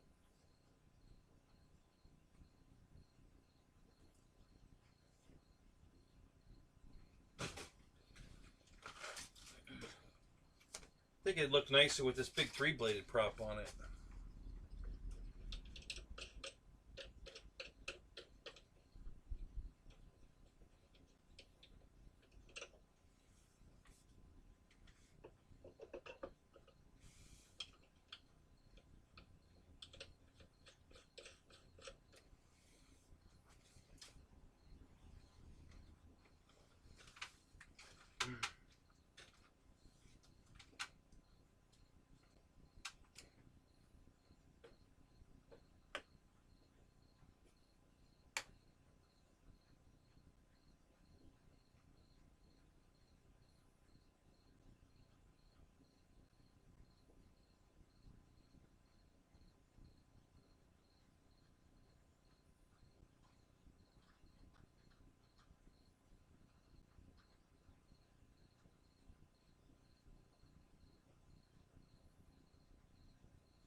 right, hang on, guys. I gotta go pee, and I'm gonna look for my propeller. Must be on the other side of the table.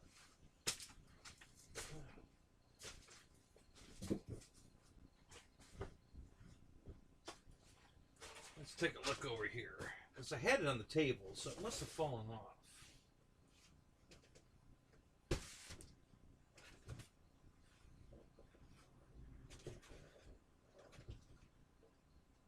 Huh. Well, that's weird. I don't see it down there.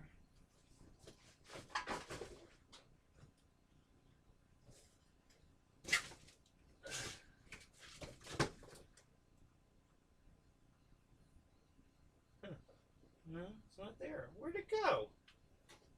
I had it on the table. What the hell happened to it?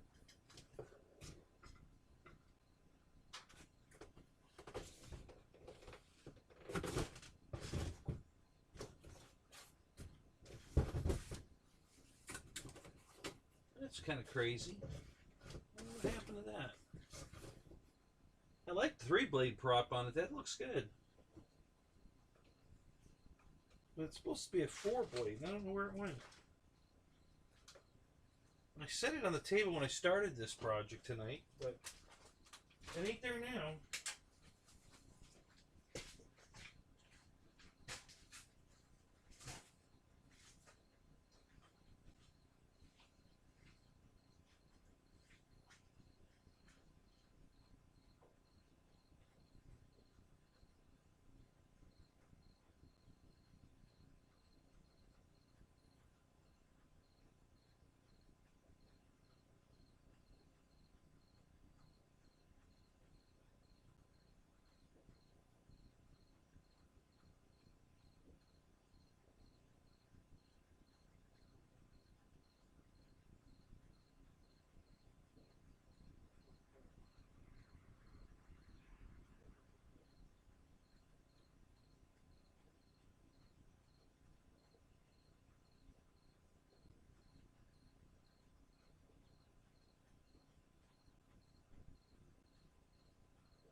Oh, that sucks. Boy, did I make a mess over here. Holy shit.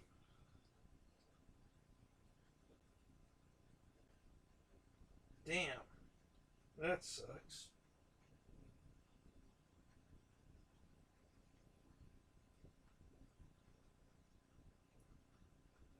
I spilled a bunch of oil on the floor over here. Ah, crap. Clean up aisle 3! Oh, shit. Oh, well. That'll be a project for tomorrow.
don't think Dana ever had any mojo.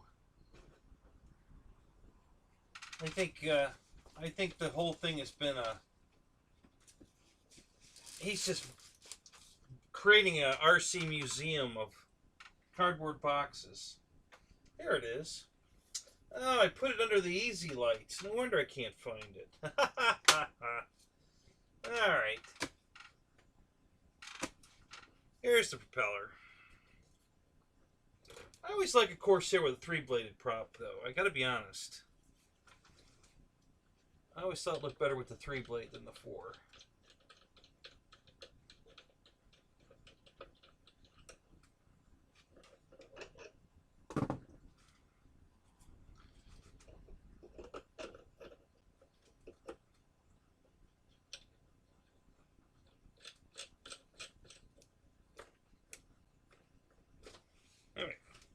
I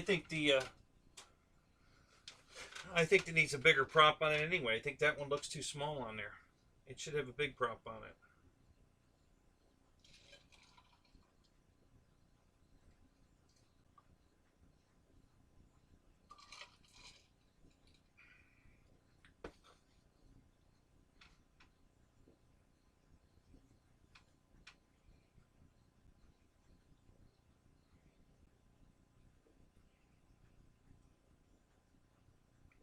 Actually, there is a couple guys close to him that could kick him up the butt.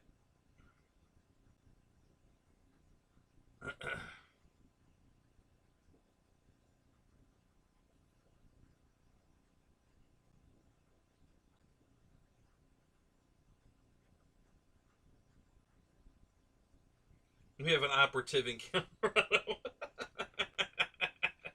Right here, Marshall.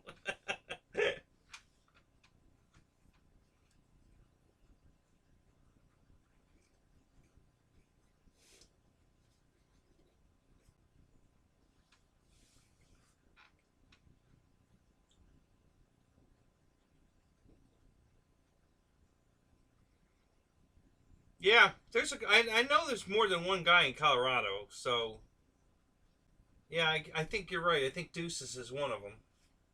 There's another one too. I can't think of who it is at the moment, but there's definitely another guy in Colorado.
might be talking about me, Air Marshal. I know you are. About boner picks on sale tonight.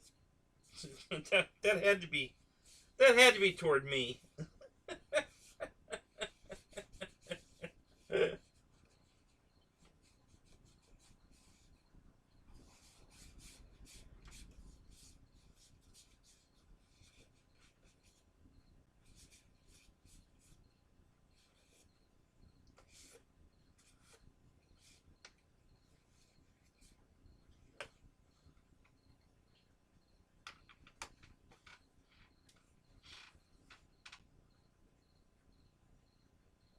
Oh, it was for Dana. No, they'd have to be German for Dana to take you up on it.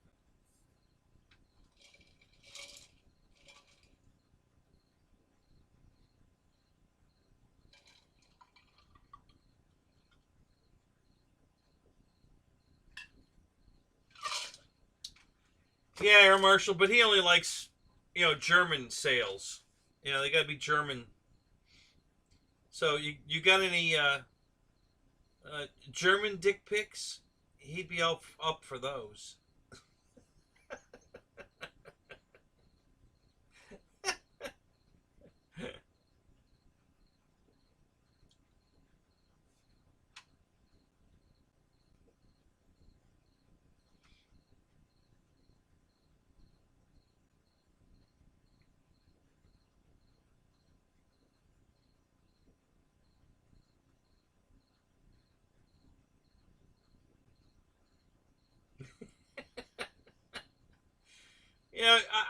I would guess you speak German, Mickey. Do you?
My lizard caught another one.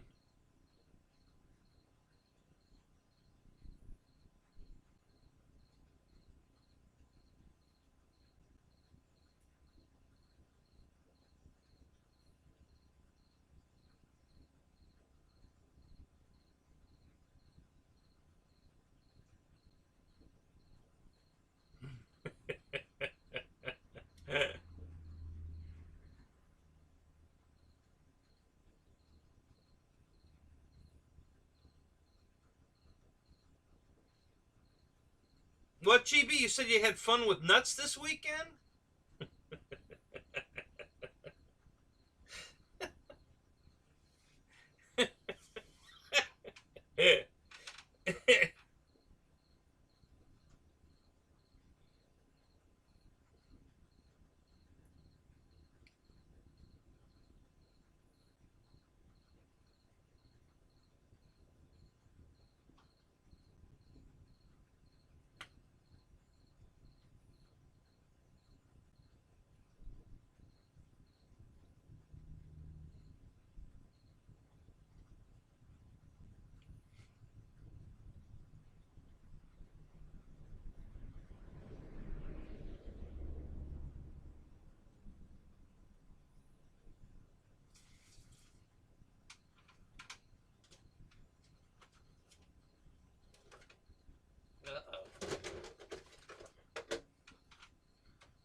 It's just a piece of foam. And how'd that get inside there?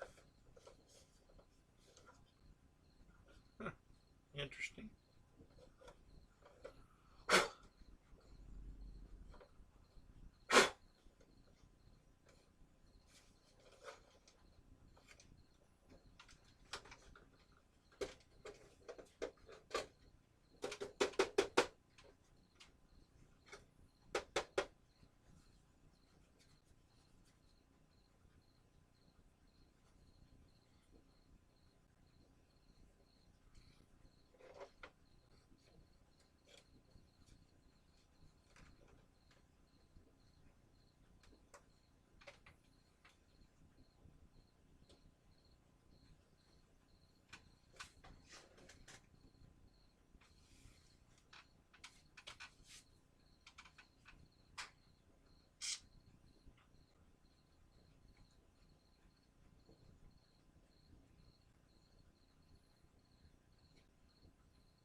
That's hilarious.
Oh my God.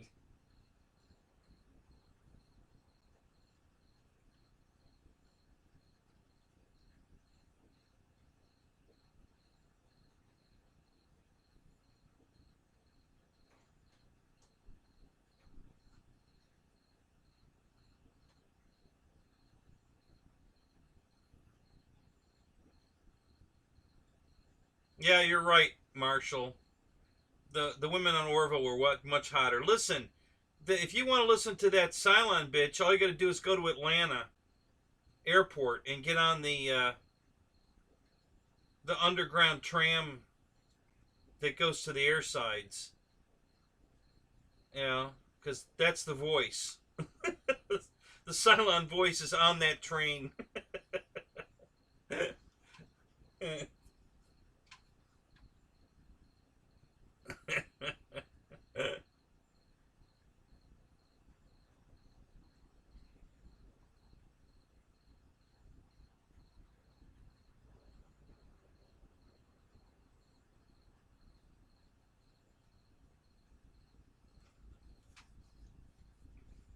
Yeah, Marshall knows. He's been on that train. That's that's 100% the Cylon voice, man. That's fucking hilarious. Please move in the center of the cars, away from the doors.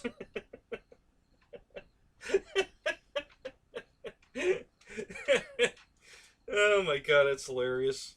First time I heard that, I almost shit myself.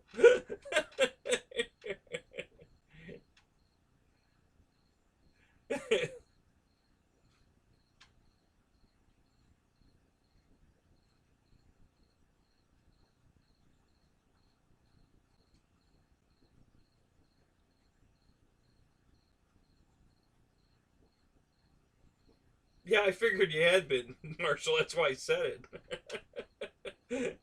I've been in on it a few times.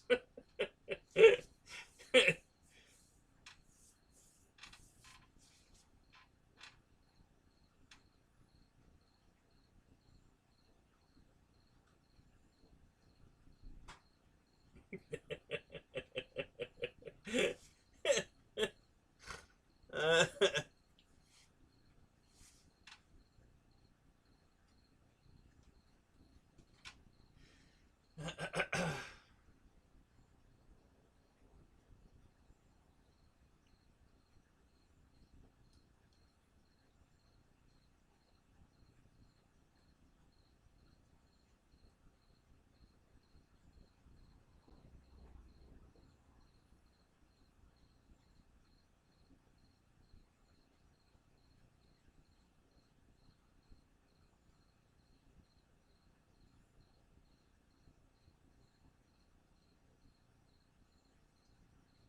yeah, I like the hot Oriental girl on Battlestar Galactica, the one they made a million copies of.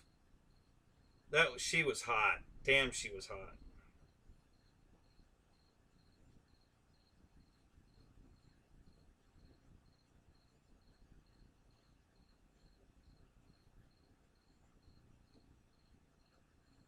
Isn't she on like the new Miami Vice? Or no, it Hawaii 5-0. I think she's on the Hawaii 5-0 now, isn't she?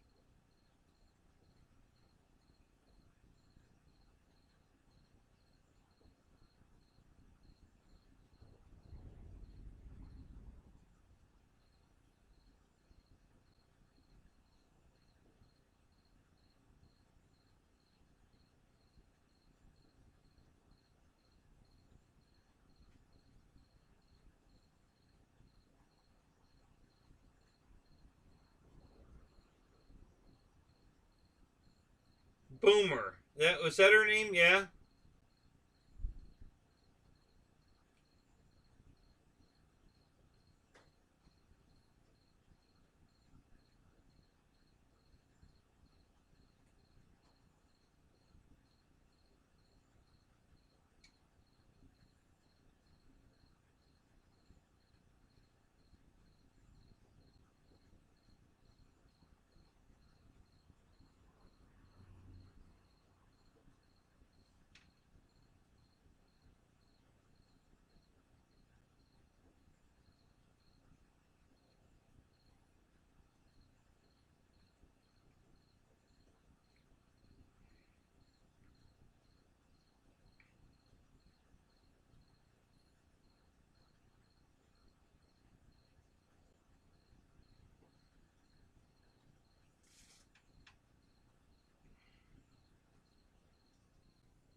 It must be me. I put the Radio Master away.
I just watched Roy hit the sprinkler with his Draco. Oops. Oh, God. Hey, it's Dad's Hangar. What's up? Good to see you, buddy.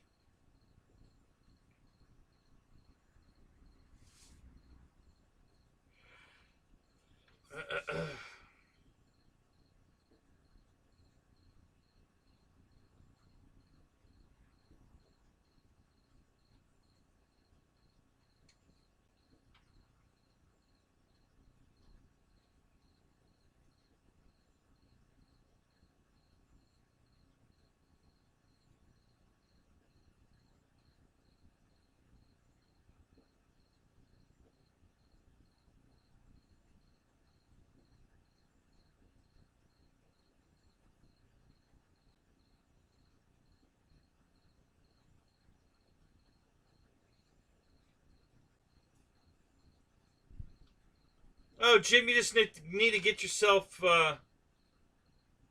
probably the Hal gimbals and put them in it. You probably just wore out the pot on the rudder.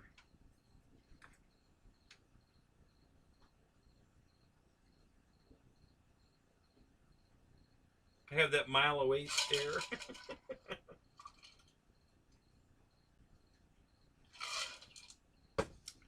No, your old guys are only about 6 feet. Social distancing, we're good.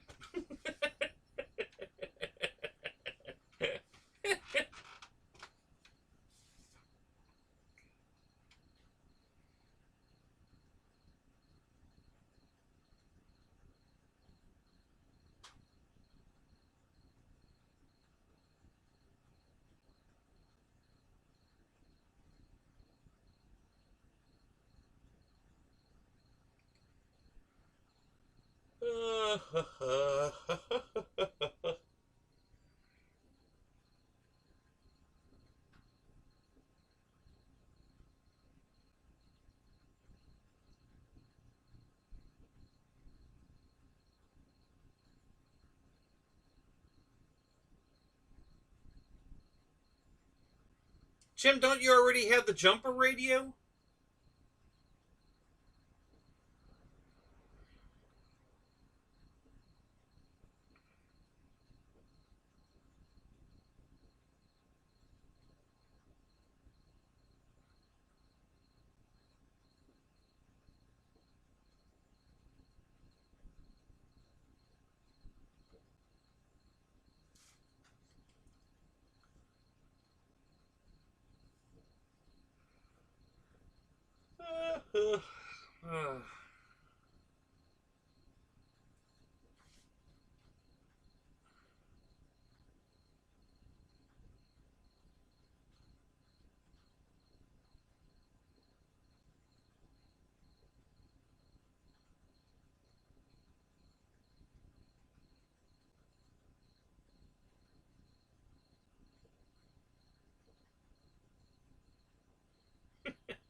Yeah, Marshall, I got my first shot today. Um, on the 24th, I'll get my second one. So,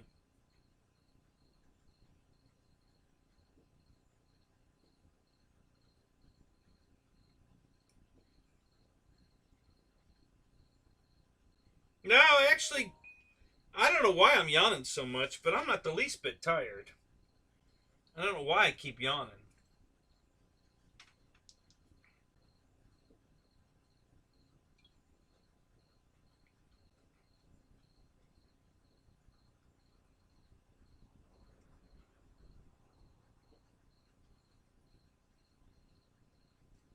Yeah, I can. When I get tired, I start fading out. I start, I mean, literally, my brain just starts shutting down. I'm not, I really can't think very well, and you know, I'm just not there. I'm fine. I don't know why I keep yawning, but the tired hasn't hit me yet. Right now, I'm just kind of excited about putting this Corsair in the air now.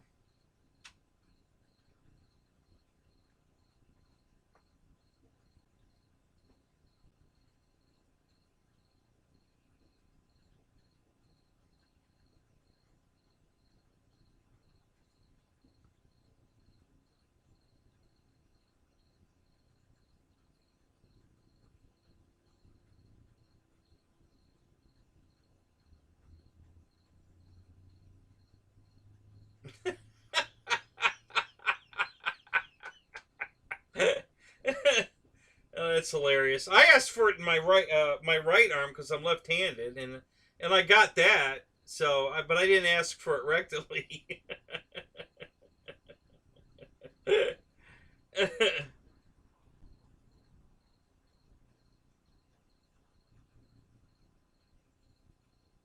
Should have asked her if she'd give it to you orally.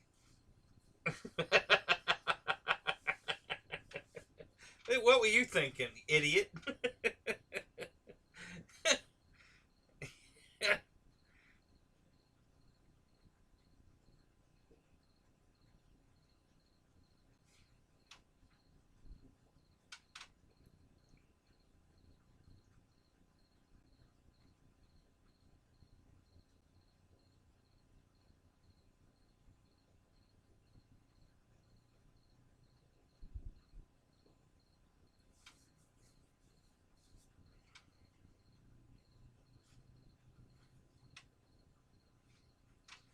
So has anybody watched the news? Have they reported yet on anybody catching the virus after they took a shot? And what shot did they take if they caught it? I'm just curious if there's any numbers or any feedback on which one's working better or.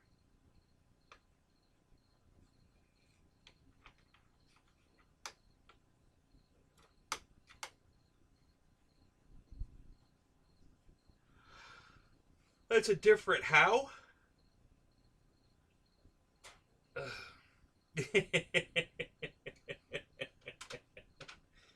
Yeah, it is. Hey, it's worth a shot, you know? What are you gonna.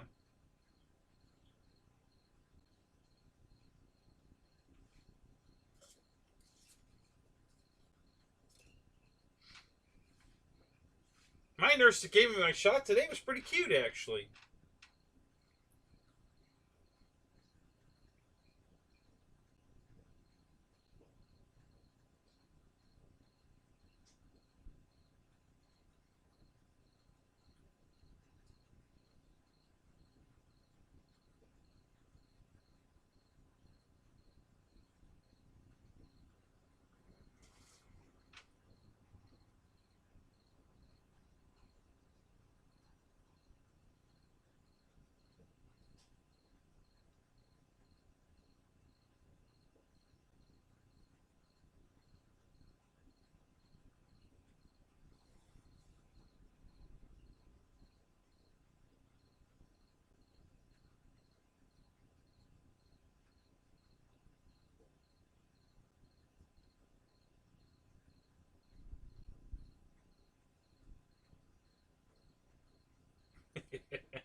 Mickey. No pun intended.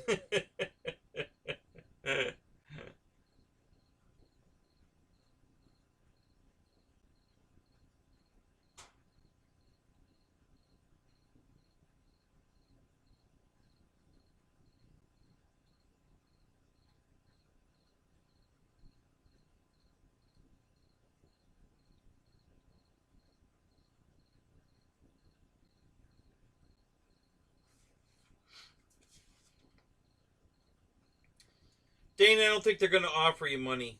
Because if they did, they'd have to give all the rest of us that got the shot money too.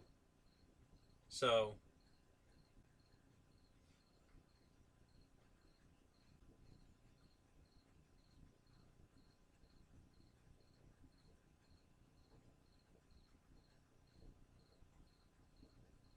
Yeah, that's probably what's going to happen, Dave. They're probably going to offer us another check, but you have to have your shot to get it. That's how they're going to motivate the rest of them that didn't get it to go get it. Is we're all going to get a check, but those that decide they don't want the shot don't get that check, and it'll probably be a bigger check, like a $1,500 check, just to really put some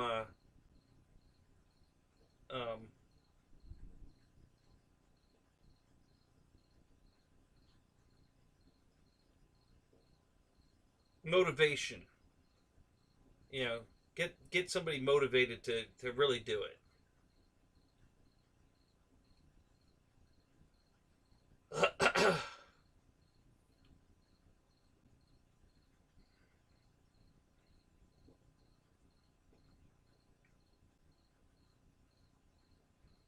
Oh, no fun.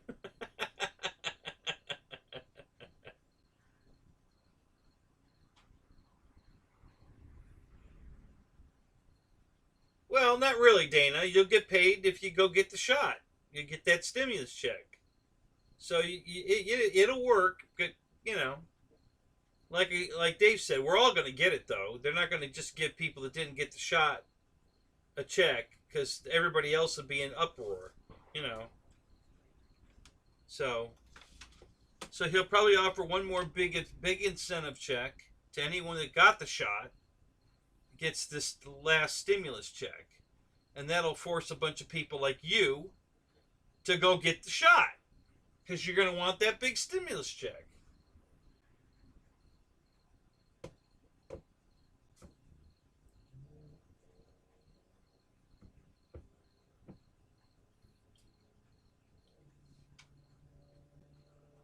I wanted to get it now before everybody stops having it available, you know, because I don't want to have to drive clear across town to get it.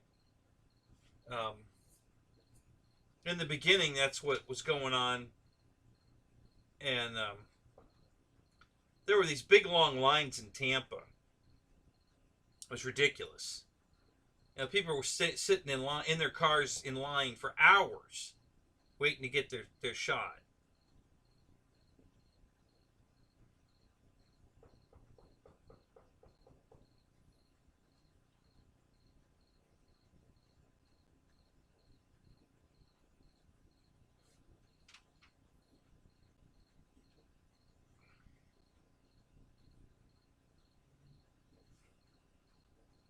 In the beginning, too, there were only certain certain WalMarts and certain Publix that were like, you know, that had the shot. And when I went online this morning to see where I could go get a shot, like which Walgreens, because they had the Pfizer shot, all the Walgreens have it. Not only do all the Walgreens have it, but they all have um, like 34 appointments a day available. So,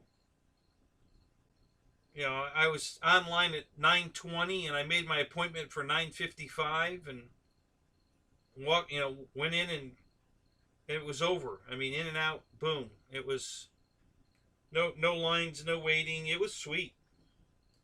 That's exactly why I waited, because that's what I wanted. I didn't want to go sit in lines with a bunch of people, a bunch of sick people, you know.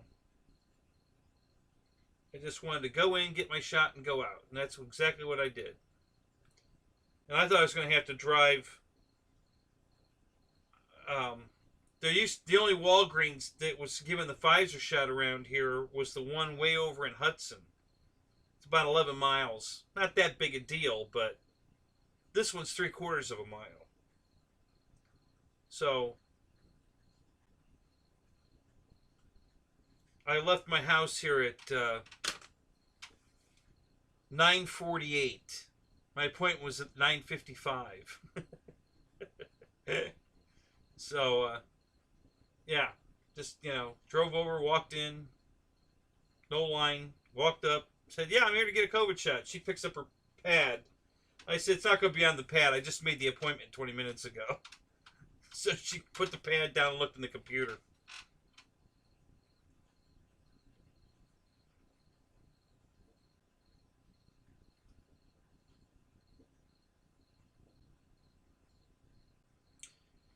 Yeah, my ex got the Madeira.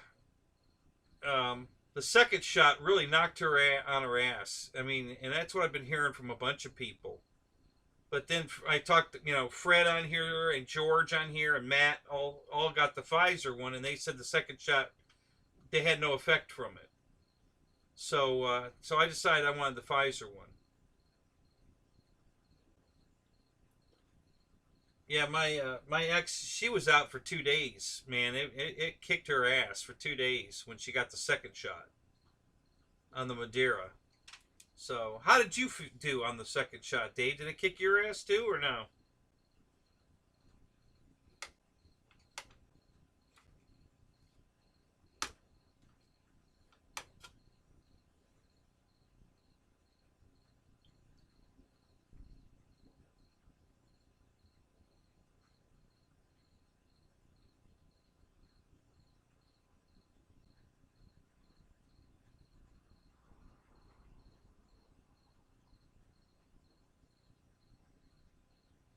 Oh, Walgreens is already saying it. You won't be able to shop in a Walgreens around here anyway if you don't have your card. If you're not vaccinated, you can't shop in their store. They're not letting you in. You know, it's coming. They made the announcement. You know, while I was waiting, you know, you have to wait 15 minutes after the second shot or the shot, you know, to make sure you're okay. And I heard it play on the overhead twice that yeah, you're not gonna be able to shop at the Walgreens if you don't have your shot.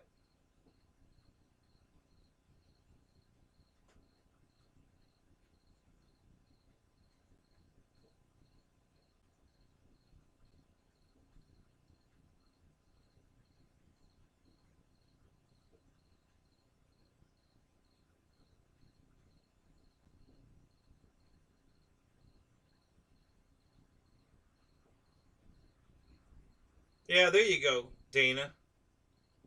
Now, if you get the Johnson and Johnson shot, it'll probably give you cervix cancer. Yeah, even you.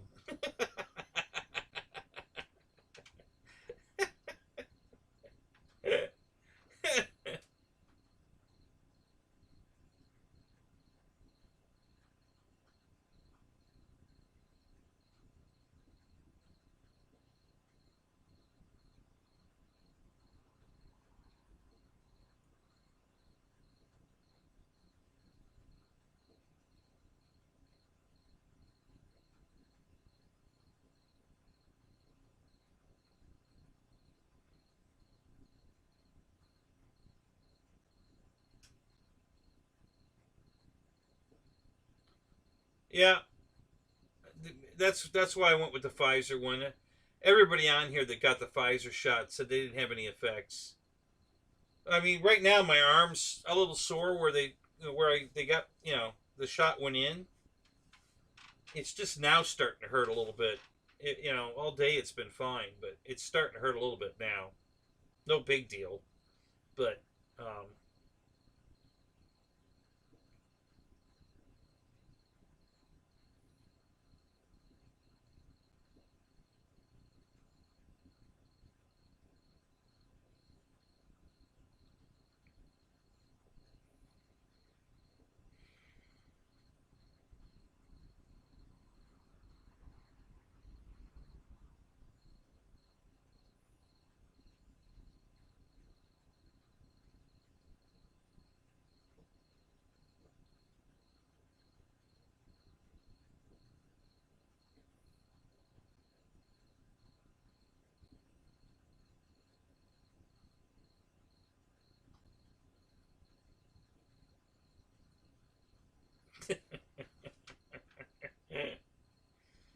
that's not a shot.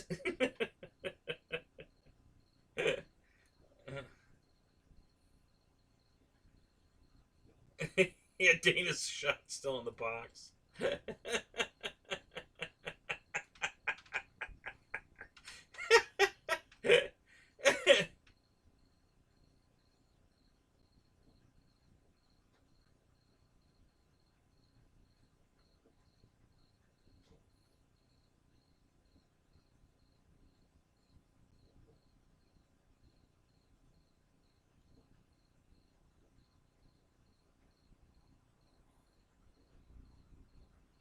Yeah, airbags. That's so. I'm getting the sore arm.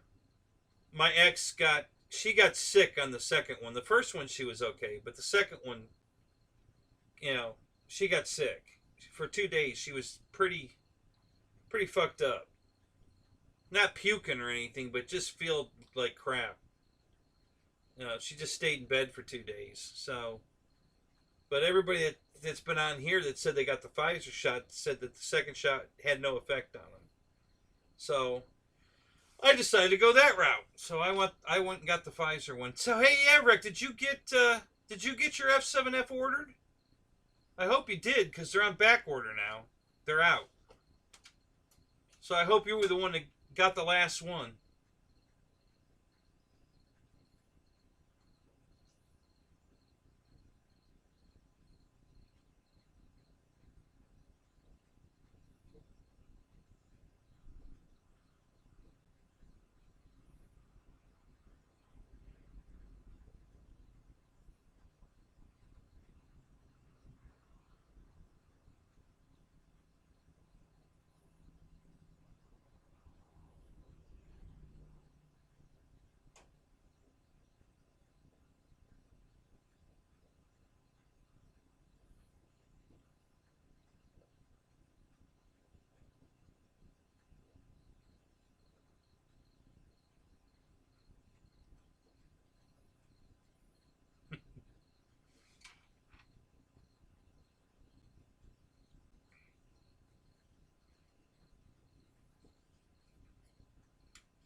Nah, good for you. I'm glad you're getting it. Yeah, when I saw that go back order, I thought, oh crap. I hope I hope I hope Airvic got it before it went back order, because I'm afraid that with FMS's new price increase, it's going to be a $600 airplane when it goes up. I definitely wanted to get mine before it went up. That's why I ordered it. And I'm right on the edge of, if Horizon sends me my money back tomorrow, I'm going to order the. I'm going to turn right around and order the FMS Corsair.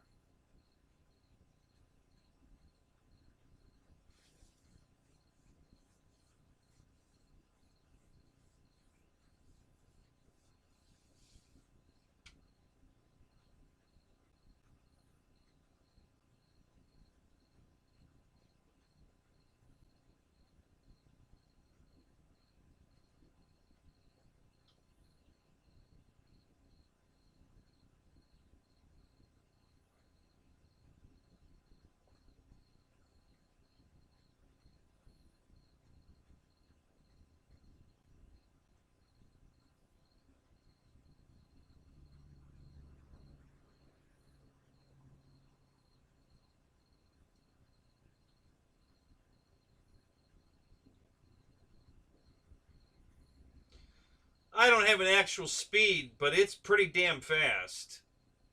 It's fast enough for me. I love the way it flies. I think, and it climbs great. So I think it's the perfect balance of good speed and good climb. It'll, with a 5,000 pack in it, it'll go vertical till you shut it off. Um, so yeah, it's a nice combo. I think it flies fantastic.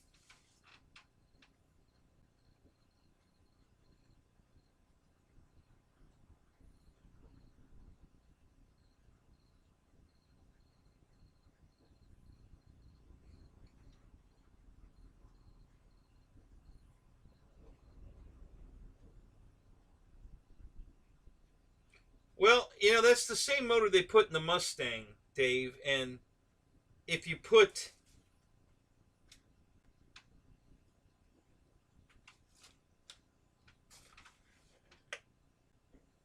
here it is.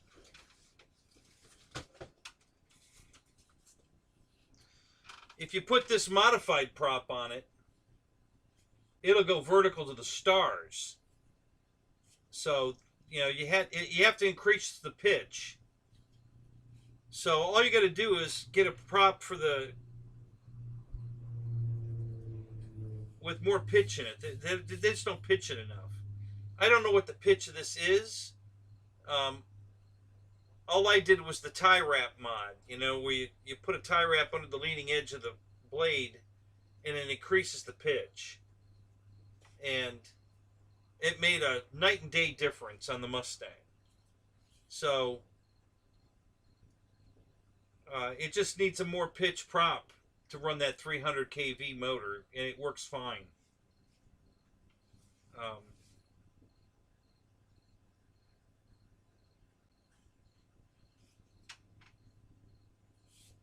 so this prop will look like shit on the Corsair, but it'll fit on the Corsair. So if I'm going to do a comparison, I'm going to fly it with the prop it comes with, and then I'm going to throw this bitch on and see how it flies, because they both have the hexed hole in the back that FMS uses. So this prop will go right on, and it's going to look stupid, but it'll fly, and I want to see how it does.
Dana, they both fly at the same speed in the box, so there's nothing to worry about. Your 190 and your Mustang are dead even.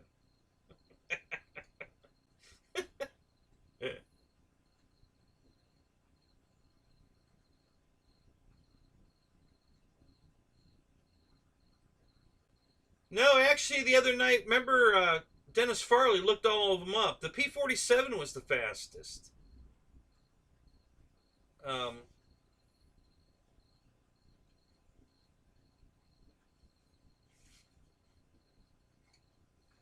I think the reason that the P-47 was faster is it had the water injection system on it, and they didn't put that on the Mustang.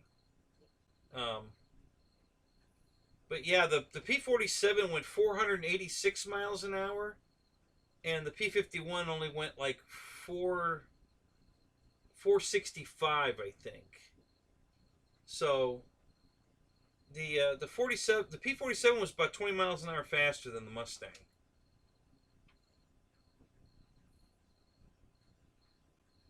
You know, straight level flight. No, not in the dive.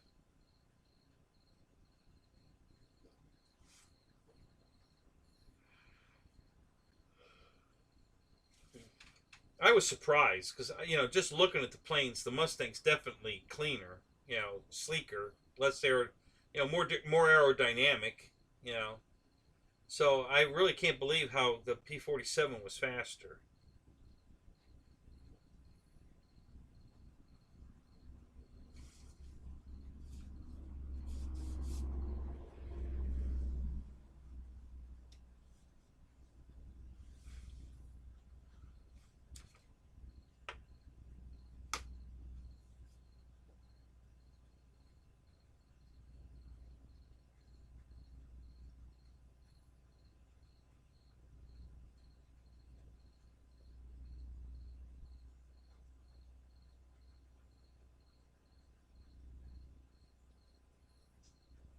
Yeah, you're right, Dave. I mean, it was huge. It was heavy. I mean, yeah, everything about the plane's bigger than the Mustang, heavier than the Mustang, but yet, of course, two different power plants too.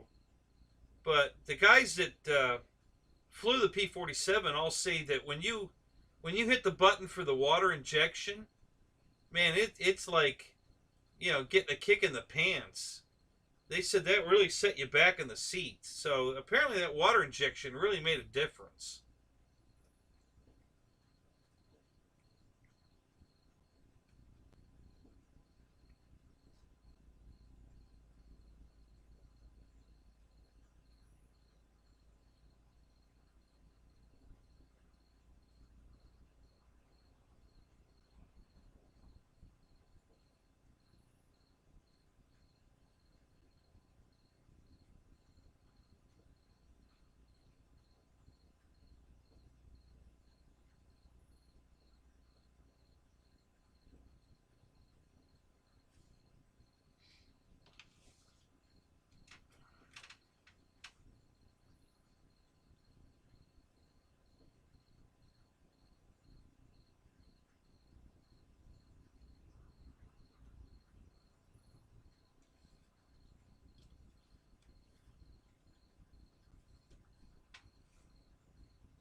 Nope, Dana, it wasn't faster. 474 miles per hour, the DO335. So the P-47 is still faster at 486.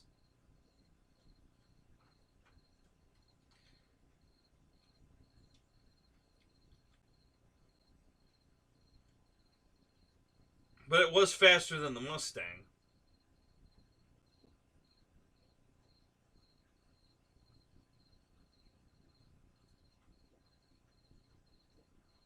Yeah, that's true, Dave.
Damn, that hurt.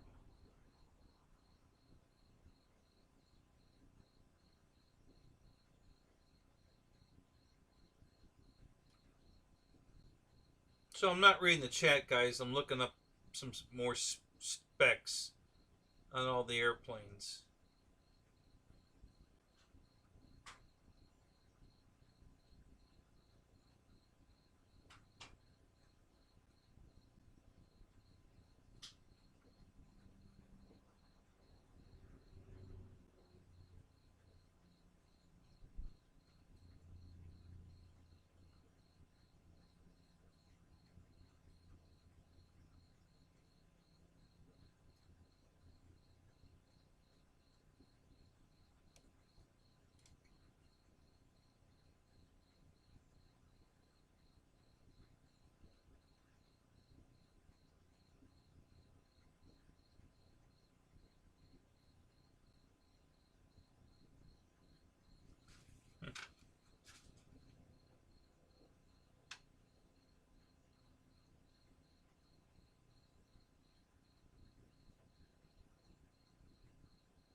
Uh,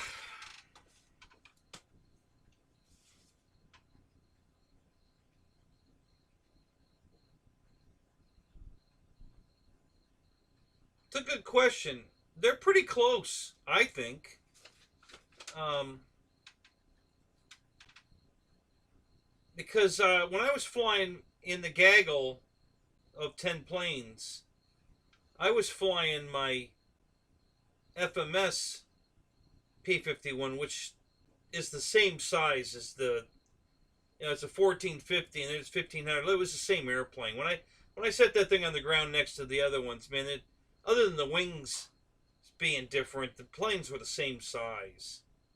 But mine was run on 4S, and I wasn't very far off their speed, and the F7F is definitely faster than my Mustang on 4S.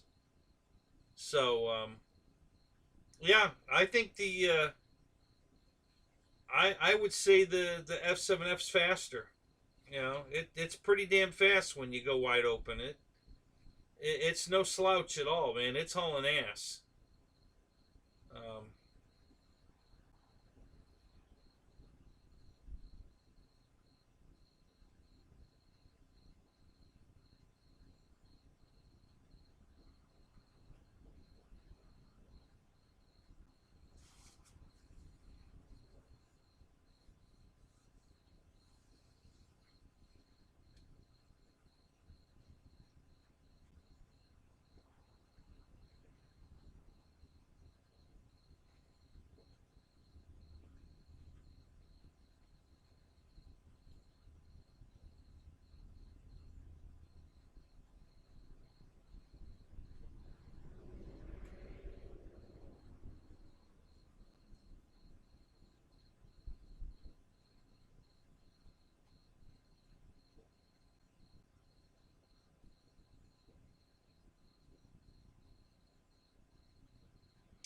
I thought they both had the same size motor in them, Dave. The Corsair and the P-47.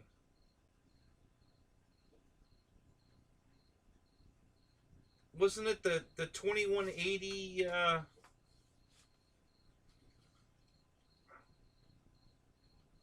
Hang on, I've got it pulled up right here. Um, the R2800.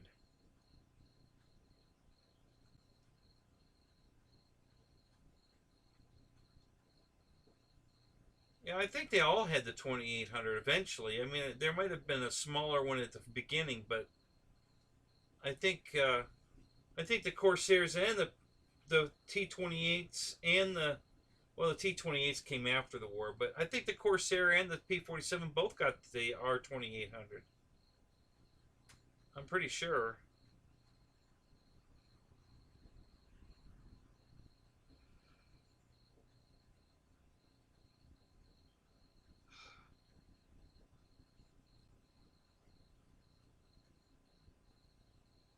I wish I could find a page that just had the stats on it, because I hate reading through all this goobly gob to find out, you know.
Alright, so what does it say here?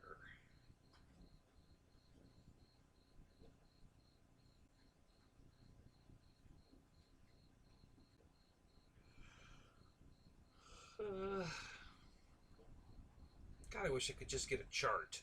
Damn it.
Yeah, Dave, but Rich's F7F is the flight line one, not the FMS. Oh, you're talking about Rich Baker. Yeah. Yeah, his is yeah, his picture's on the box. Of course it's he's going to tell you that.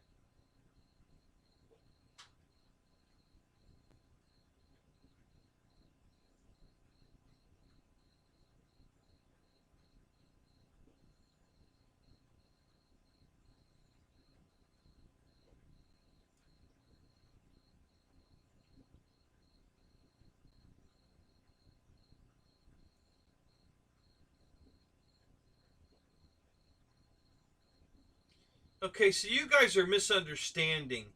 When Rich upgraded his, okay, he upgraded it to what it's coming with, not from what it's coming with. He got a prototype, the first one off the assembly line, with the old power system in it. The new power system that is in the plane now is what Rich put in it, not upgraded what's in it. So what we're getting is what Rich put in it. That's what he recommended that FMS put in the plane, and that's what they did. Um, so so Rich's plane flies exactly the way mine does. It's the same plane. You know, him and Brandon Moon were making all the mods to that plane and sending them into FMS. So what they wanted to see it fixed to, and they made all the corrections that they told them to do.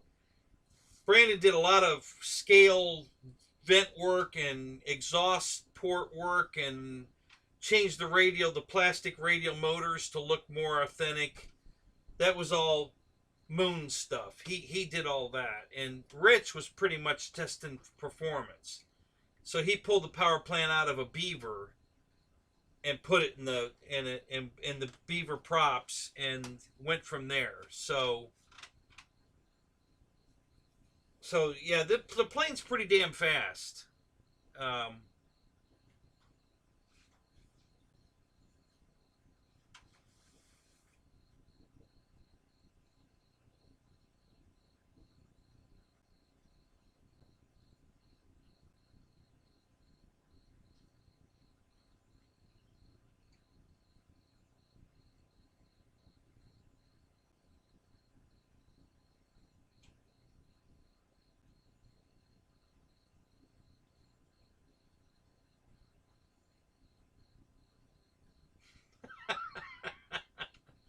well, you know, Dave, you can groom the beard. You know, you don't have to just all or nothing. You know, get your Flowbee out and just start combing your beard. You know, and you'll be fine.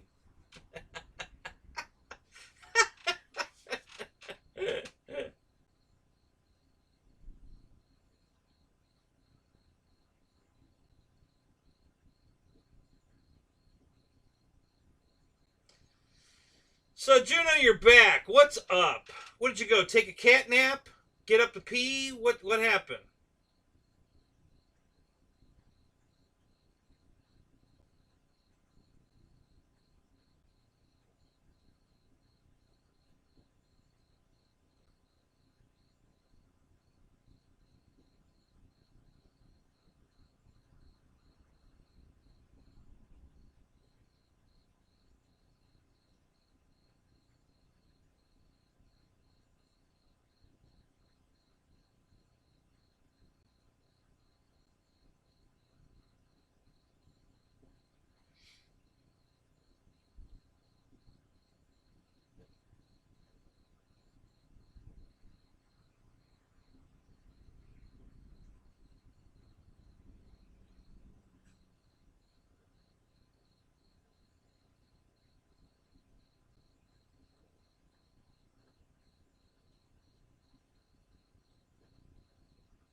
Okay, so the difference, the 550 kV motor from the Beaver was a two-bladed bird, okay? It only had two-bladed prop. This is the three-bladed prop, so it's not going to perform the same with the same motor. So that's why they went with the different power plant, because they wanted the three-bladed props. You know, trust me, Rich is flying what we're flying.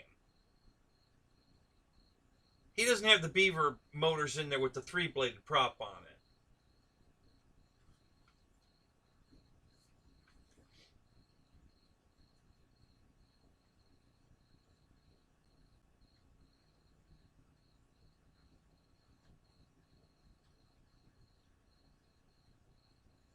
It would probably, if you just put a two-bladed prop on it, it would probably be faster. If speed's what you're looking for, the three-bladed prop is not the answer.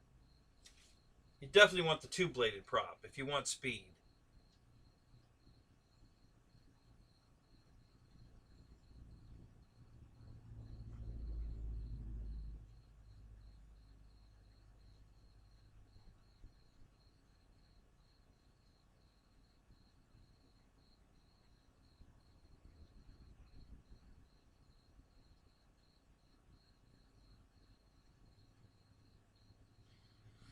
All right, Dave. Have a good night, man.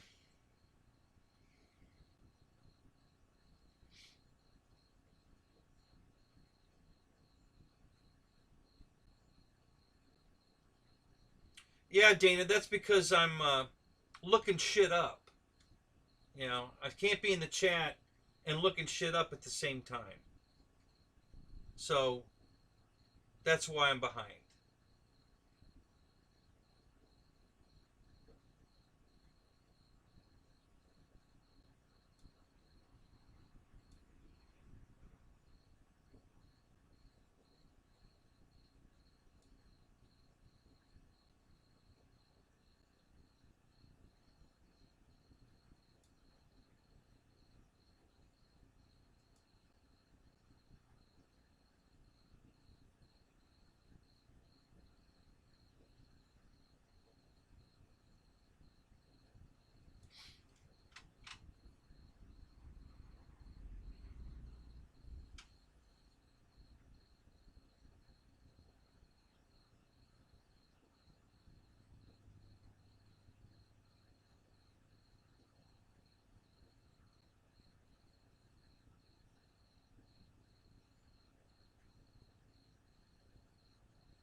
Ammo flame that's been beat up and chewed up. We had We did. She's got a little bite on her tail. the drone flying low. We got some good video, so you guys will probably see some of that footage. But what I have here is my upgraded power option. I call it the Ludicrous Speed power package there. All it is really is just replacing the motors and props with the 550 kV Beaver motors and props. Oh, A really? little bit more pitch in the blade, so instead of a 3-bladed 8, it's a 2-bladed 9 pitch, and they spin a lot faster. So anyway, it's pretty high performance like this. Give it a quick run up here. The speaker. Yeah, go with the volume. It's alright. You good? Yep, we're good. Yeah, guys, we got a speaker over there that's making a lot of noise. Yeah, speaker, Trying to lower the volume a little bit. Yes. Kind of drowns out everything. Yes. So, anyway, What let's get a quick are you guys doing right now? Hold on. Well, I put the Beaver motors and props on it. You did what? The Beaver motors and props. A little bit more of a powerful movement. I'm gonna come on out. All right. They gotta land in it. You put the Beaver motor and props. Which size difference? Well, the Beaver motors, the stock ones spin at 440 kV. These spin at 550. Okay. And instead of a 3-bladed 8, they're a 2-bladed 9-pitch prop. So it's a little more performance. Oh, I'm wondering why Rich took the. Yeah, we flown it before and filmed it and stuff, but I wonder why he took the Beaver setup out of the plane. All right. Again, we're with Rich Baker. We're FMS, RC. I mean, I wonder if it was battery life was sucked with that setup or what. Because at the event at the oh, really? There you go. Yep. at the Pilot Ryan event, he wasn't flying that setup. He definitely had the 3-bladed props on it, and it Oh, she's. it wasn't. I don't think it was as fast as mine, honestly. It didn't look any faster than mine. So if that Beaver setup was fast, And on the field. I can't imagine why he would have taken it out. Other than it looks like crap with 2-bladed props on it. you got a paddle. Paddle somewhere. Is he? Whoa. Hey, what do you think, Rich? Yeah, it just has a little more power, a little more speed. Tell difference, huh? Sounds a little better. Am I clear to the right there? Clear right. There's some planes hovering around the end. Nice. Nice. Yeah, tight bank. Got it. Oh, got invert pass coming up, I can tell. He's warming up. He's warming up.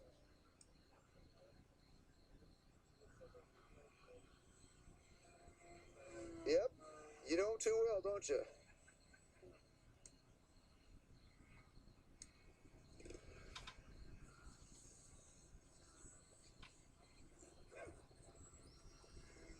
Let's land it. All right. And we'll do a Quick debrief. maximum takeoff here. Oh, I see. Gotcha. We'll see if she got the thrust.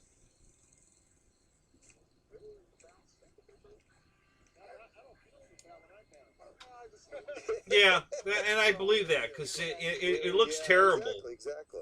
Yeah, I'm looking at his video right now with the 2-bladed props and the Beaver spinners, and it looks awful. So, but I don't see a big speed difference at all, honestly. I think mine's every bit as fast as what he's got with that Beaver setup in it. It doesn't look any faster than mine. It's not going 100 miles an hour, Homesick Angel. Look but at that. it's hauling ass. Oh my gosh. Any It's better? probably doing It just does 90 plus, but I don't think it's doing I got a little 100. lesser battery, and I got like a 45C, I think. Okay. But yeah, it's no slouch. It flies great.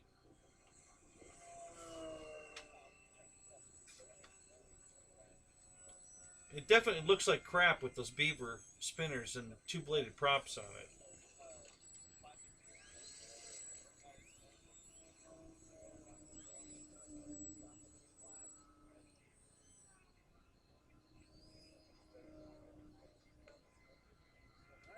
Did he say whether or not he upgraded the ESCs with the Beaver setup, or did he use the same ESCs?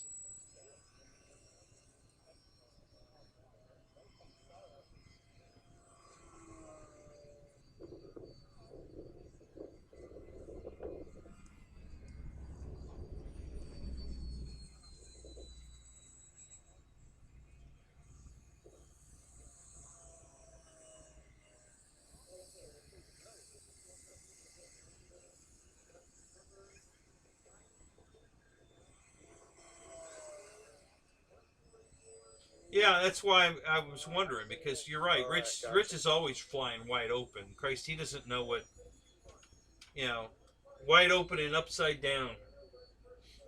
I think he just needs a toggle switch for a throttle.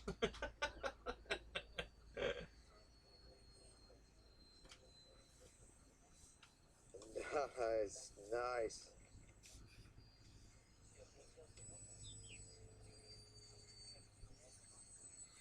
Good job.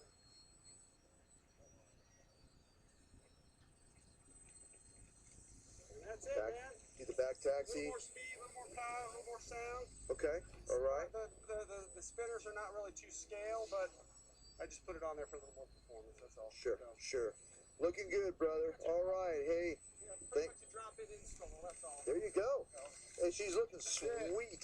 All right, hey, we're hanging out with Rich Baker, FMS, so RC Former, and we are at Mac Hodges Field in Americus, Georgia, for SEP 2018. So hey, thanks for watching. Thanks for subscribing. Blue, it sure does. Hey, blue skies, happy landings, everybody. Cheers.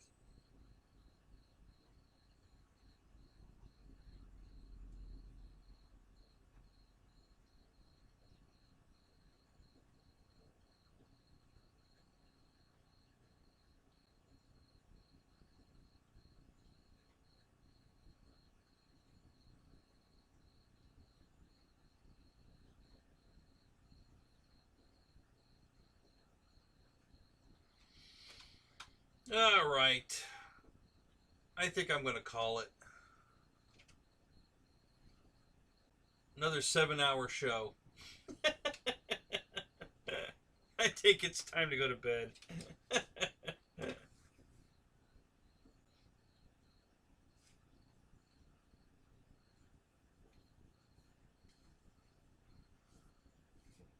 It's funny how many people. I should just let the show run and let the clock run, because there's at least 10 people in here that must be sleeping. Because it's only.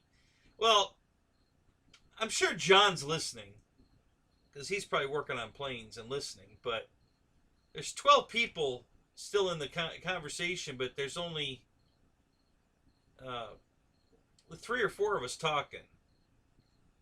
You know, Juno, Taro, Arabex, me, that's it. So yeah, there's 4 of us talking out of the 12. So that's hilarious. All right, guys, we'll see you in Dave's show tonight. So when you get your plane, Mika, tomorrow or Saturday?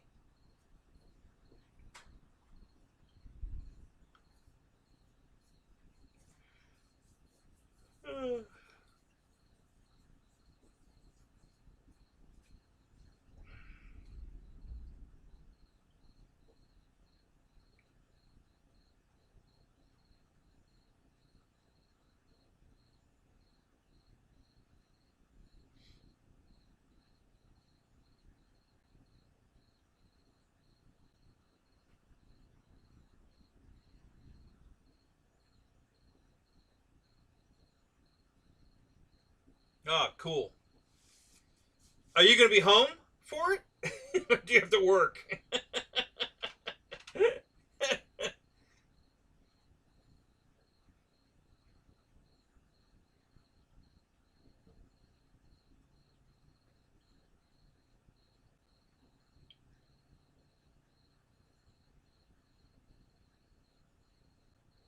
Oh, there you go.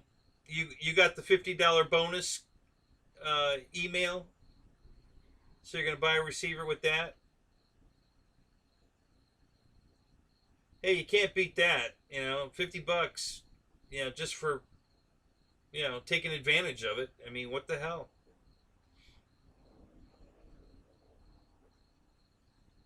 I did the same thing on one of my planes. I forget which one I bought. But they had that deal going on, so I pulled the trigger on something that was 500 bucks. I don't remember which one though.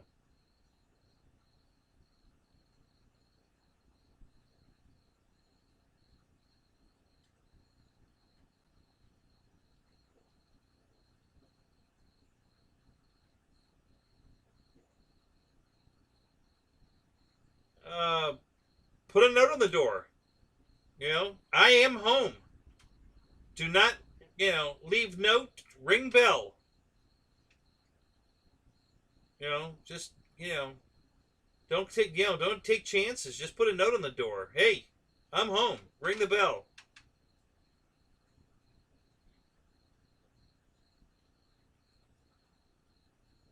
I used to get notes similar to that.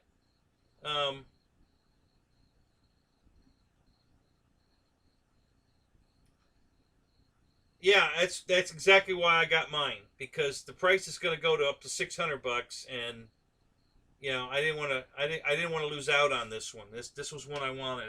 Same thing with the Corsair. I want to get that one before it goes up, because it's going up to I think $569. It's only $499 right now. I think it's going up to $569. So that's a huge upcharge again. So I think I'm going to pull the trigger on the Corsair before it goes up. But yeah, when I was delivering for UPS, I'd come to houses that says "working from home, do not ring bell." Oh, okay. So I would just drop the package and go. But yeah, I used to get notes on the door. Yeah, working from home, do not ring the bell.